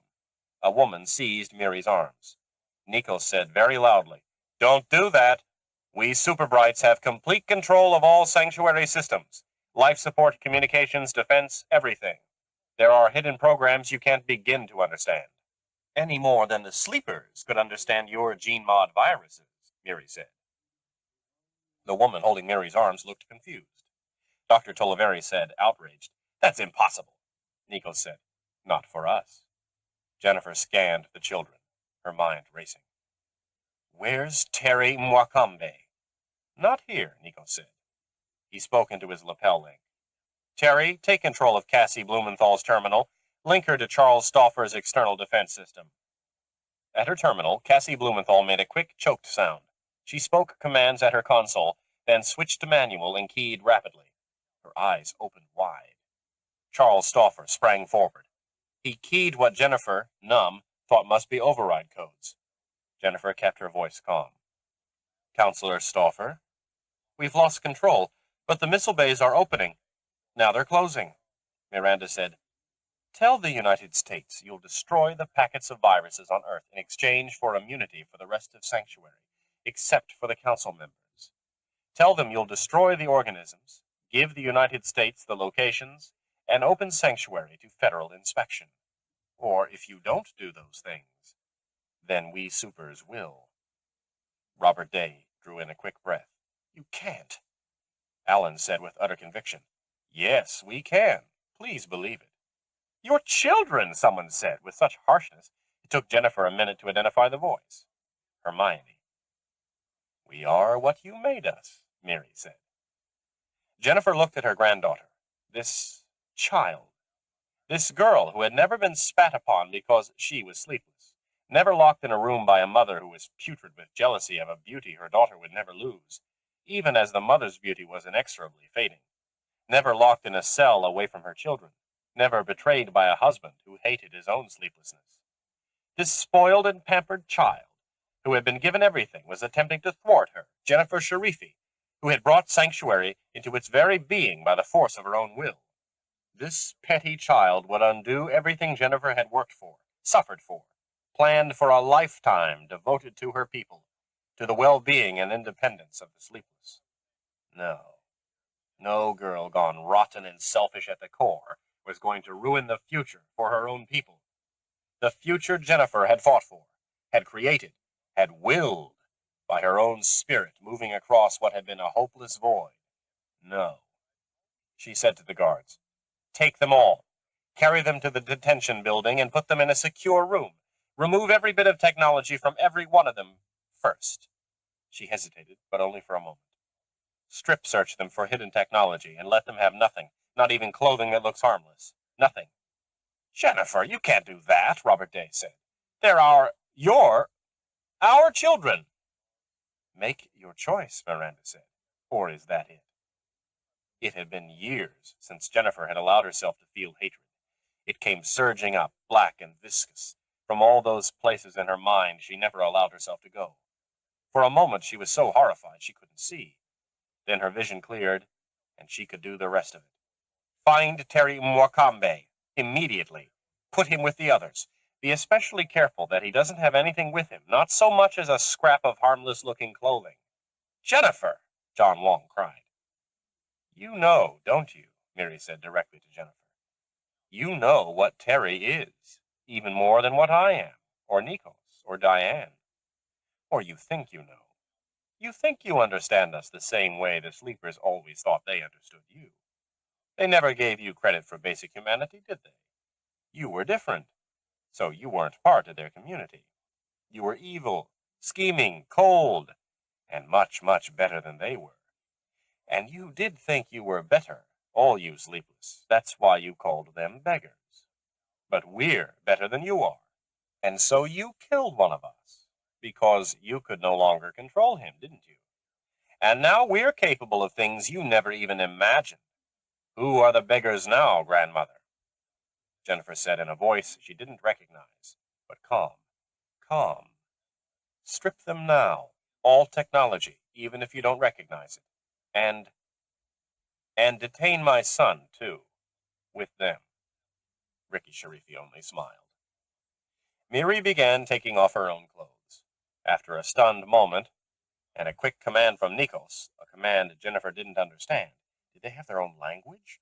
The other children began to undress as well. Alan Sheffield tossed his lapel comlink on the polished metal table. It made a clink, loud in the paralyzed silence, and Alan smiled. Not even the youngest of the supers cried. Miri pulled her shirt over her head. You've given your life to your community, but we supers aren't in that community now, are we? And you killed the one of us who might have made a bridge between your community and ours, the best and most generous of us all. You killed him because he didn't fit your definition of a community anymore. And now we don't either. For one thing, we dream. Did you know that, Jennifer? Lucid dreaming, taught to us by a sleeper. Miri kicked off her sandals. Cassie Blumenthal said, panic in her voice, I can't regain control of the communication system. Stop this, Charles Stauffer said. Children, put your clothes back on. No, Miri said, because then we'd look like members of your community, wouldn't we, Jennifer? And we're not. We never can be again. Someone said over a comlink, we have Terry Mwakembe. He's not resisting. Miri said, and not even your own community really matters to you. Otherwise, you would have taken us up on the choice we offered you. That way, only you would have faced trial for treason. The beggars below would have granted the rest of the council immunity. Now, they'll all be indicted for conspiracy to treason. You could have saved them, and you didn't. Because that would have meant giving up your own control over who is in your community and who is out, wouldn't it? Well, you lost it anyway, the day you killed Tony. Miri yanked down her shorts. She stood naked, the other supers behind her. Some of the girls covered their budding breasts with crossed arms. A few of the boys held hands in front of their genitals. But none of them cried. They stared at Jennifer with cold, unchildlike eyes, as if she had confirmed something for them. As if they were thinking unknowable things. Miri stood uncovered, the nipples on her small breasts erect, her dark pubic hair as thick as Jennifer's own. Her large, misshapen head was held high. She smiled. Ricky came forward, holding his own shirt. He put it around Miri's shoulders and drew it closed around her breasts. And for the first time the girl looked at someone else besides Jennifer. She glanced at her father, blushed painfully, and whispered, Thank you, Daddy. Cassie Blumenthal said tiredly, A delayed timing broadcast just left for the White House. There's a duplicate here. It contains all the locations and neutralizing procedures for every virus packet we planted in the United States. Charles Stauffer said, None of the sanctuary external defenses are operative. Caroline Renlay said, Emergency security on the detention dome is down. Overrides don't regain control. Cassie Blumenthal said, Second delayed timing broadcast beamed at New Mexico. Only Miranda said nothing. She was sobbing, an overwrought 16-year-old girl on her father's shoulder. 25. Lisha watched the hologrids of the rioting in Atlanta over dead pigeons, the rioting in New York over clogged ground traffic leaving the city, the rioting in Washington over rioting. All the old banners had come out. Nuke the sleepless. Did they just keep the placards and banners in some dusty basement between crises 30 or 40 years apart? All the old rhetoric was out. All the old attitudes. Even, on the worst of the liver grids, all the old jokes. What do you get if you cross a sleepless with a pit bull? A set of jaws that really never let go. Lisha had heard that one when she was at Harvard, 67 years ago. She said out loud, And I looked and saw that there was nothing new under the sun, and the race was not to the swift, nor the battle to the strong, nor favor to men of skill. Jordan and Stella watched her worriedly. It wasn't fair to worry them with melodramatic taglines, especially not after hours of silence. She should talk to them, explain to them what she was feeling. She was so tired. For more than 70 years, she had seen the same things over and over, starting with Tony and Divino. If you walked down a street in Spain and 100 beggars each asked for $1, and you wouldn't give it to them, so they jumped on you in a fury. Sanctuary. The law, that illusory creator of common community. Calvin Hawke. Sanctuary again. And throughout it all, the United States, rich, prosperous, myopic, magnificent in aggregate and petty in specifics, unwilling, always, to accord mass respect to the mind, to good fortune, to luck, to rugged individualism, to faith in God, to patriotism, to beauty, to spunk or pluck or grit or git, but never to complex intelligence and complex thought. It wasn't sleeplessness that had caused all the rioting. It was thought and its twin consequences, change and challenge. Was it different in other countries, other cultures? Lisha didn't know.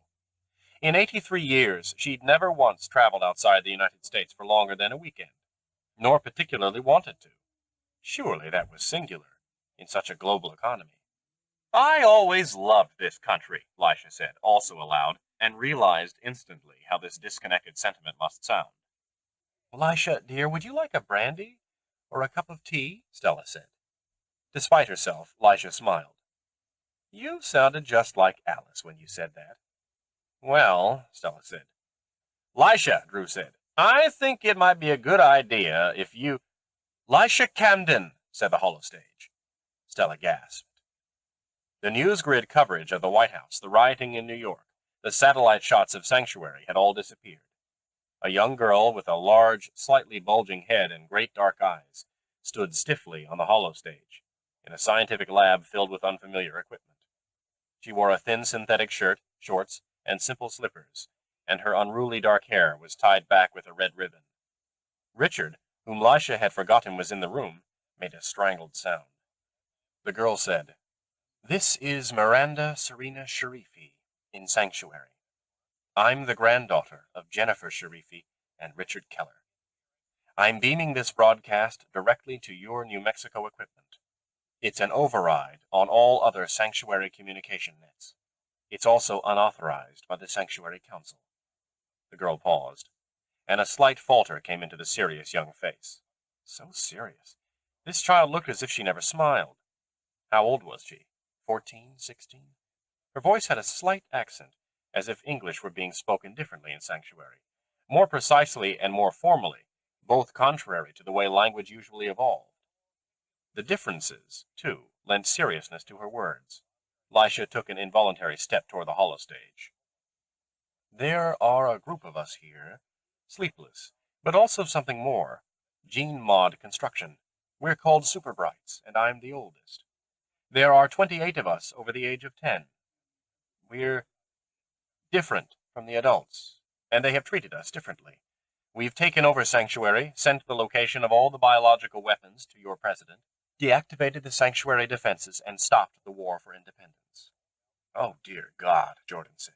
Children! If you receive this, it means we Superbrights are being held prisoner by my grandmother and the Sanctuary Council, but we don't think that can last long. However, we won't be able to stay here on Sanctuary. We have no real other place to go. I've researched you, Lisha Camden, and I've researched your ward, Drew Arlen, the lucid dreamer. We supers are all lucid dreamers. It's become an important component of how we think. Lisha glanced at Drew.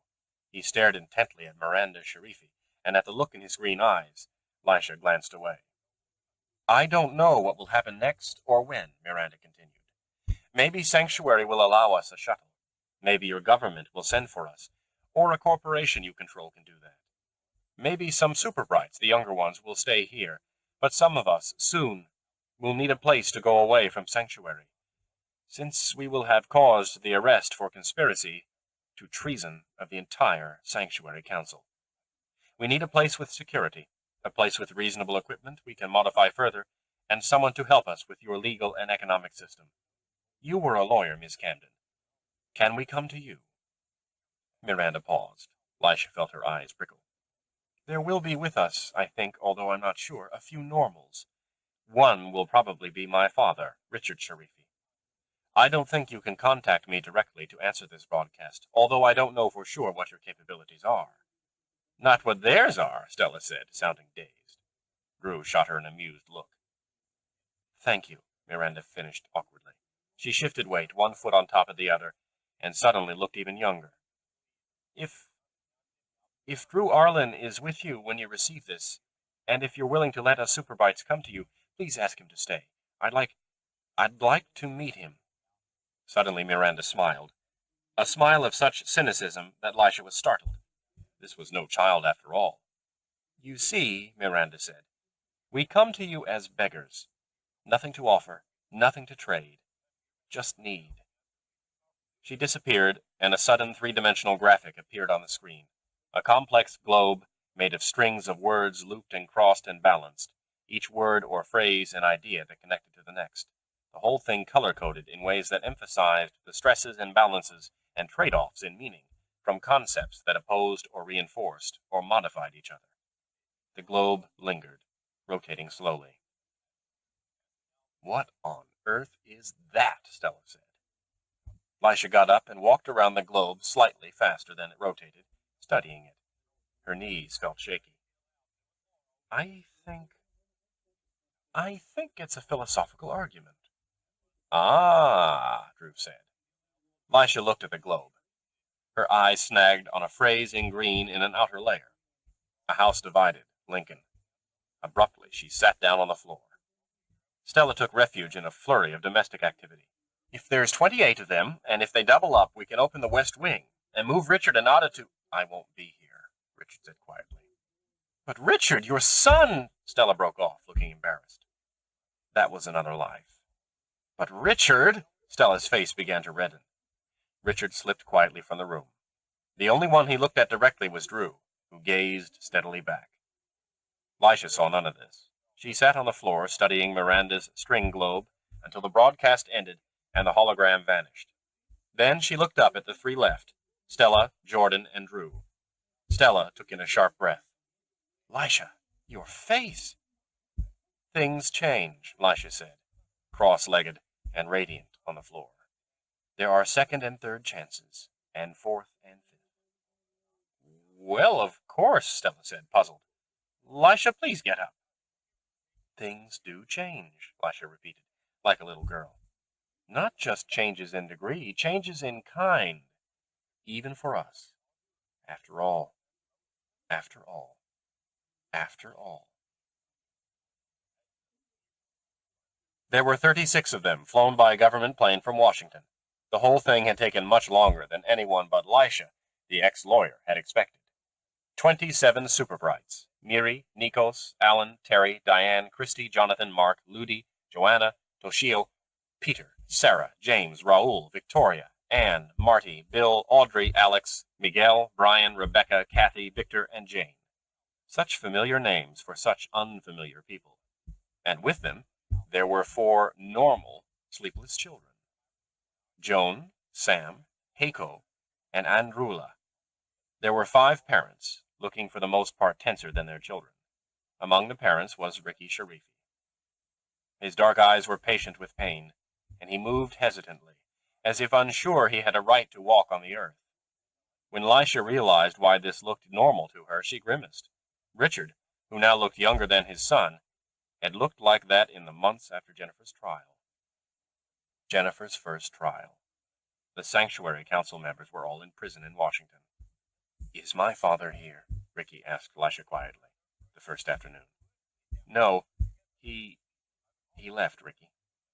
Ricky nodded, unsurprised. He looked as if he had expected this answer. Perhaps he had. Miranda Sharifi, Miri, took the lead from the first. After the bustle of arrival, the equipment and suitcases and security nets and Stella's elaborate rooming arrangements, Miri came with her father to Lisha's study. "Thank you for letting us come here, Ms. Camden. We want to work out some form of rent as soon as our assets are unfrozen by your government." Call me Lisha. And it's your government, too. But no rent is necessary, Miri. We're glad to have you here. Miri's dark eyes studied her. They were strange eyes, Lisha thought. Not for any physical attributes, but because they seemed to see things no one else did. She was a little shocked to realize, despite the admiration she already had for Miri, that the girl's eyes made her uncomfortable. How much did that unswerving gaze see about her? How much did that brain, enhanced, different, better, understand of Lisha's private soul? This must have been how Alice had once felt about Lisha, and Lisha had never known, never realized. Miri smiled. The smile changed her whole face, opened, and lighted it. Thank you, Lisha. That's very generous. More than that, I think you think of us as your community, and for that we really thank you. Community is an important concept to us, but we'd all prefer to pay you. We're Yagaists, you know. I know, Lisha said, wondering if among the things Miri's better brain could better understand was irony. She was still 16 years old. Is Drew Arlen still here, or did he go back on tour? He's still here. He waited for you. Miri flushed. Oh, Lisha thought. Oh. Lisha sent for Drew. He looked up at Miri from his power chair, his handsome face openly interested, and held out his hand. Hello, Miranda. I'd like to talk to you later about lucid dreaming, Miranda said gracelessly, reddening more. About the neurochemical effects on the brain. I've done some studies. You might be interested in the results.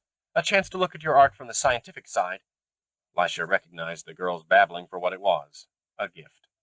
She was offering Drew what she conceived to be the best part of herself, her work. Thank you, Drew said gravely. His eyes sparkled. I'd like that. Lisha was amazed at herself. She had wondered if she would feel a brief, mild stab of jealousy at Drew's defection from her to Miri. It had been all too obvious how ready he was to defect. But what she did feel was not brief or mild, nor was it jealousy. Protectiveness flared in her like brush fire. If Drew was just using this extraordinary child to get to Sanctuary, she would flatten him completely. Miri deserved better, needed better, was better than that. Astonished at herself, Lisha fell silent. Miri smiled a second time. Her hand was still in Drew's. You changed our lives, Mr. Arlen. I'll tell you later. Please. And call me Drew. Lisha saw a dirty 10-year-old with reckless green eyes and appalling manners. I'm gonna own Sanctuary, me. She looked again at Miranda, the girl's dark hair falling forward to hide her red face, the misshapen head. The brush fire raged. Miranda withdrew her hand from Drew's. I think, Ricky Sharifi said, that Miri needs to eat again soon. Her metabolism differs from ours. Lisha, we're going to be a great drain on your resources. Let us pay for it. You haven't even seen what Terry and Nikos and Diane will do to your communications equipment. Ricky also had been watching Miranda and Drew. He looked at Lisha and smiled ruefully. Lisha saw that Ricky, too, was as afraid of his daughter's powers as Lisha had been of Drew's lucid dreaming, and as secretly proud. I wish, Lisha said directly to Ricky, that you had known my sister Alice. She died last year. He seemed to see as much in this simple statement as she intended. I wish I had too. Miri returned to the question of payment.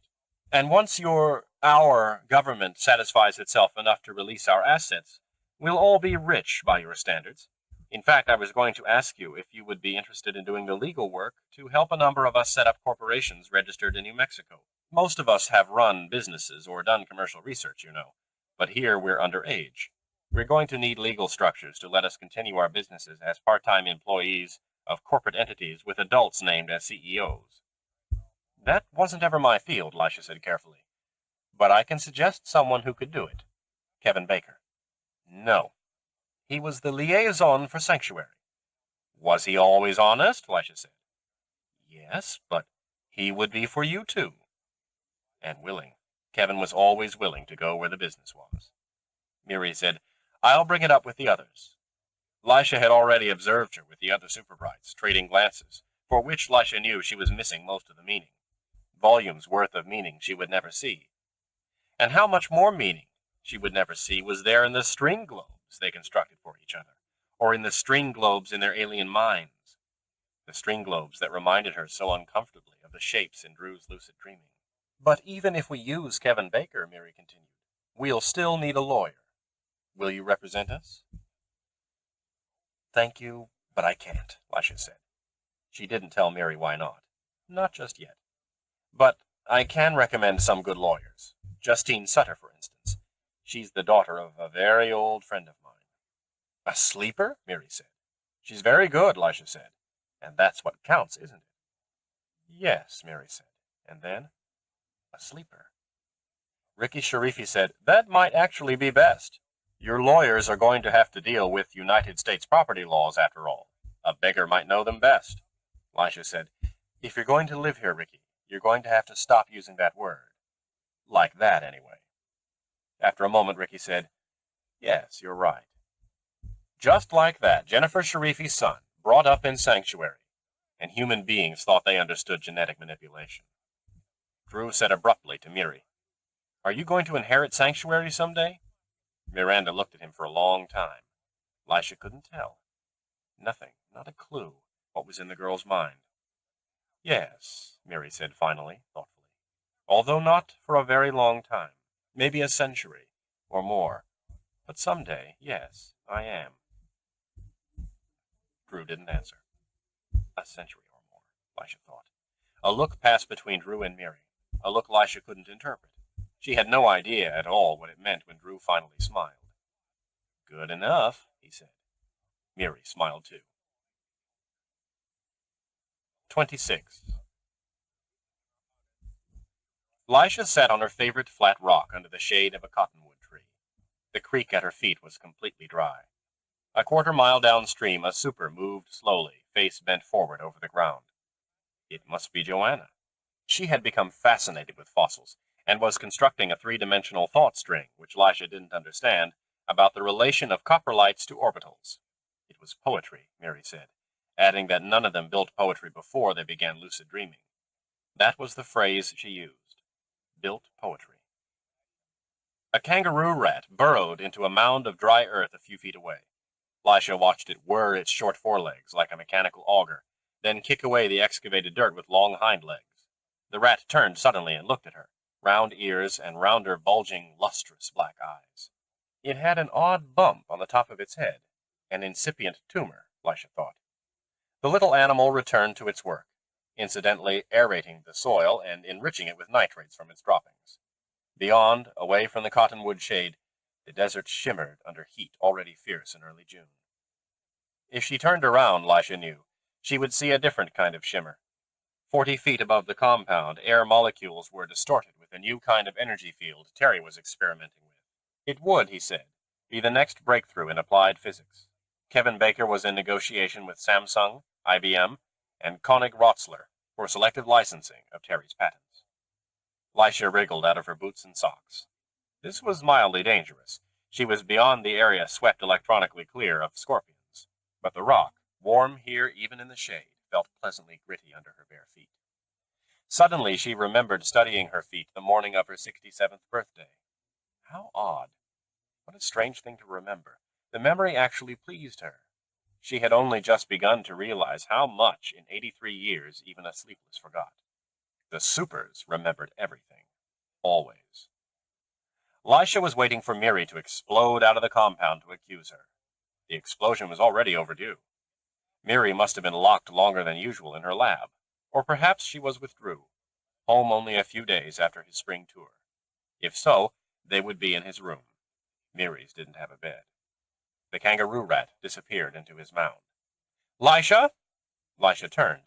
A figure in green shorts was running furiously toward her from the compound, arms and legs pumping.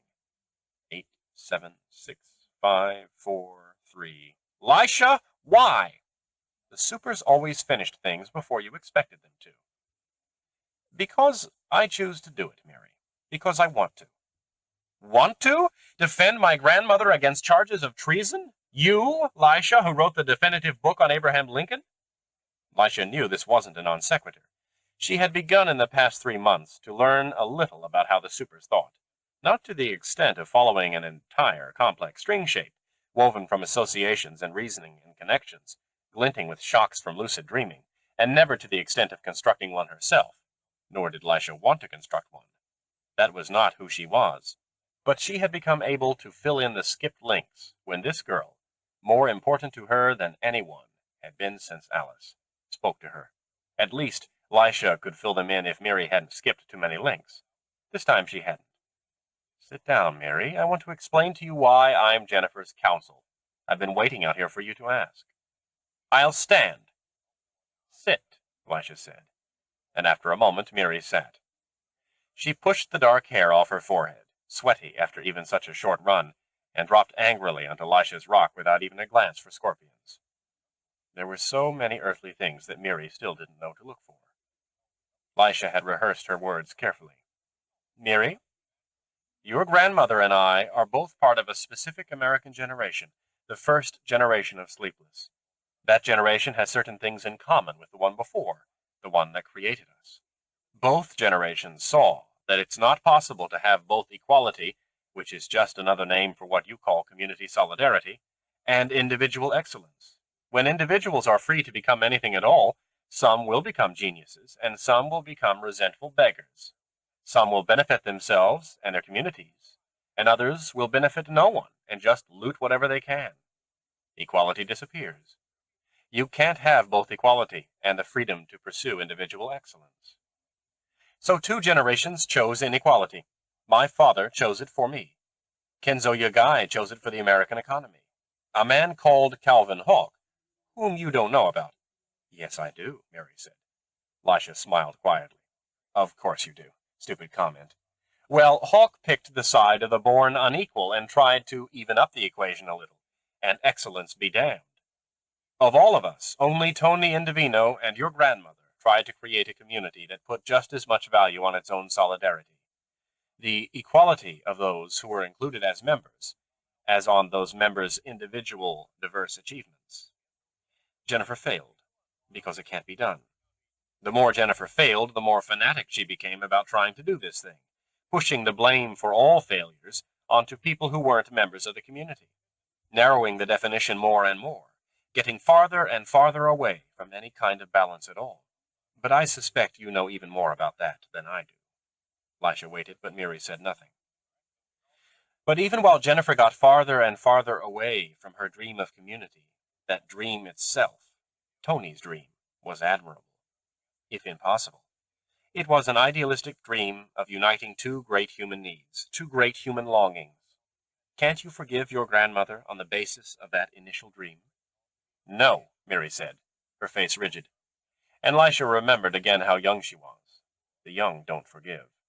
Had Lisha ever forgiven her own mother? Mary said, So that's why you're defending her? Because of what you see as her initial dream? Yes. Mary stood. The rock had made tiny ridges on the backs of her legs below her shorts. Her dark eyes bored into Lisha. In narrowing her definitions of community, my grandmother killed my brother, Tony. She walked away. Lisha, after a moment of shock, scrambled to her feet and ran barefoot after her. Mary, wait! Mary stopped, obedient, and turned. There were no tears on her face. Lisha sprinted forward, came down on a sharp rock, and hopped painfully. Mary helped her back to the rock where Lisha's boots and socks lay limp in the heat. Check them for scorpions before you put them on, Mary ordered. Or they might... Why are you smiling? Never mind. I never know what you do or don't know, Mary. Would you exclude me from your categories of defensible behavior? Or Drew, or your father? No. But all of us have changed our minds over the decades about what is acceptable, or right, or even desirable. That's the key, honey. That's why I'm defending your grandmother. What's the key? Mary snapped. Change. The unpredictable ways events can change people. And Mary, sleepless live a long time. There's a lot of time for a lot of events. Time piling up like dust. And that means a lot of change. Even sleepers can change. When Drew came to me, he was a beggar. Now he's made a major contribution to the course of the world by the way he changed you super-brights' thinking. That's the answer, Mary. You can't rule anyone indefensible, ever, because things change. Even your grandmother could change. Maybe especially your grandmother. Mary, do you see what I mean? I'll think about it, Mary growled. Lisha sighed. Miri's thinking about it would be so complex Lisha might not, if she saw the results in string edifice hologram, even recognize her own argument. But when Miri had gone back to the house, and Lisha had put her boots and socks back on, she sat on the flat rock, looking out over the desert, her arms clasped around her knees. People change. Beggars can become artists. Productive lawyers can become despairing idlers, sulking like Achilles in his tent, sulking for decades, a world-class sulk, and then repass the bar and become lawyers again. Marine experts can become drifters. Sleep researchers can become failed wives and then transform themselves back into brilliant researchers. Sleepers may not be able to become sleepless. Or could they? Just because Adam Walcott had failed 40 years ago, just because Susan Melling had said the thing was impossible, did that mean it would always be impossible? Susan had never known about the superbrights. Tony, Lisha said silently, there are no permanent beggars in Spain. Or anywhere else. The beggar you give $1 to today might change the world tomorrow. Or become father to the man who will. Or grandfather, or great-grandfather. There is no stable ecology of trade, as I thought once when I was very young. There is no stable anything, much less stagnant anything, given enough time. And no non-productive anything either. Beggars are only gene lines, temporarily, between communities. The kangaroo rat came back out of its burrow and sniffed at a primrose. Lisha had a clear view of the growth on its head. It wasn't natural. The fur was a different color, and grew in longer tufts. The growth was too perfectly round. The kangaroo rat tilted it forward to touch the tufts to the primrose and paused. The growth was a sensor of some kind. The animal was gene-mod, here in this distant place, against all rules and expectations. Lisha tied her bootlaces and stood. She suddenly felt wonderful, like the young girl her body still looked. Full of energy, full of light. There was so much to do. She turned toward the compound and started to run. End of Beggars in Spain by Nancy Kress. Read by Nick Sullivan.